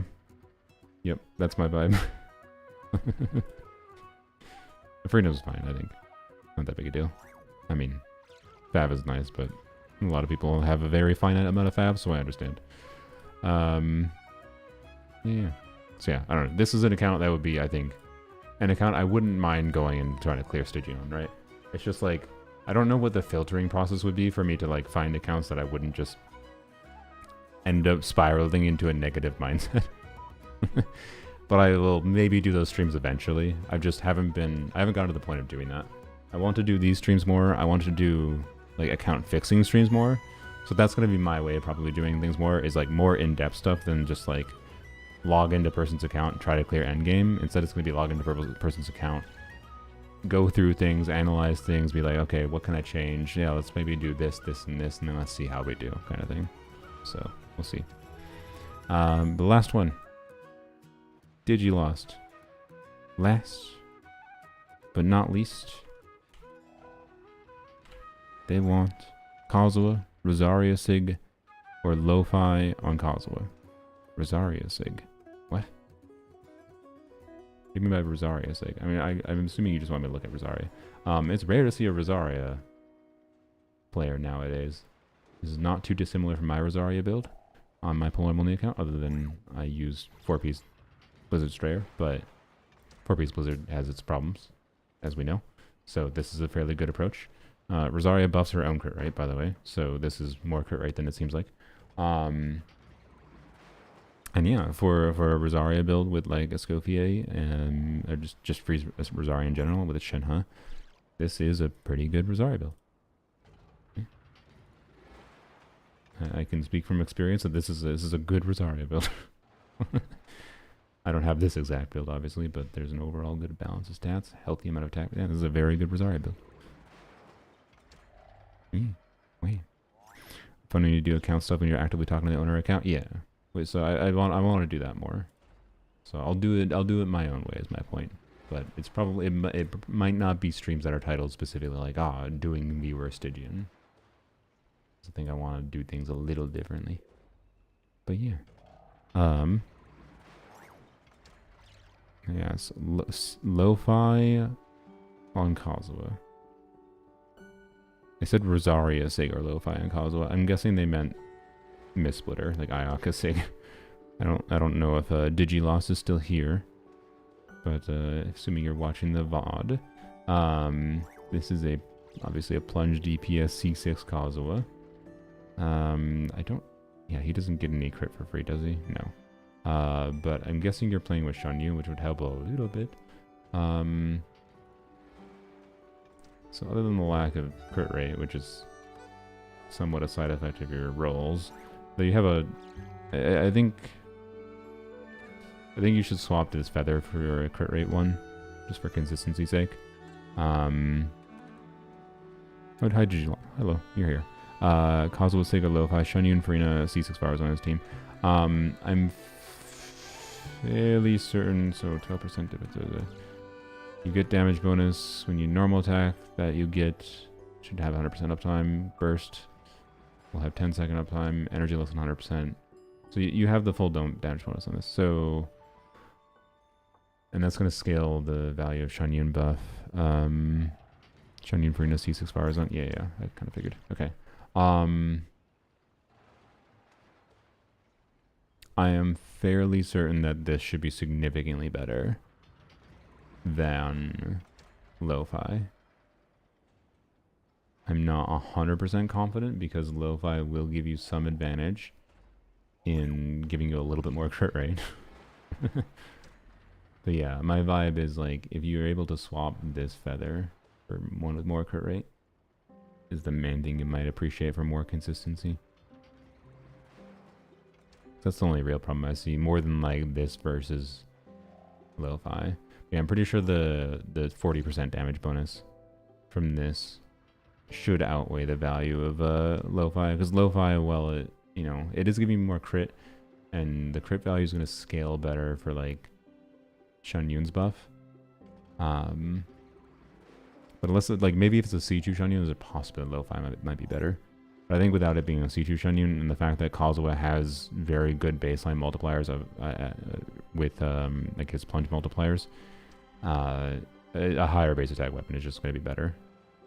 Like I don't think the extra crit value outweighs the lower base attack and passive that doesn't really do anything, right? Well, okay. I know C6 Kazuha has this weird like double scaling based on his EM, by the way, but I think it's with a Shan Yun situation, it still probably makes sense to do this build, I'm assuming. But yeah. Anyways, so yeah. I do an account with the only llama on Arlecchino. I don't think so, unfortunately. But I am into the stream now. Made Tars wait on me too long. This went way longer than I thought I was going to. I'm surprised I even had the energy to do this long, but it was fun. I will hopefully do more of these soon, TM. Again, I'm going to tentatively plan to do one 2-ish weeks from now. So second week of the new patch, basically, because next week is new patch week. So yeah, thanks for joining. Sorry for anyone that didn't get randomly selected. And thank you to everyone who donated and whatever. If you enjoyed the reviews and got otherwise got value out of it. It was fun. Have a wonderful rest of the day. Bye. No raid because I gotta not get distracted by that. But we'll hopefully get back to raiding eventually. Bye bye.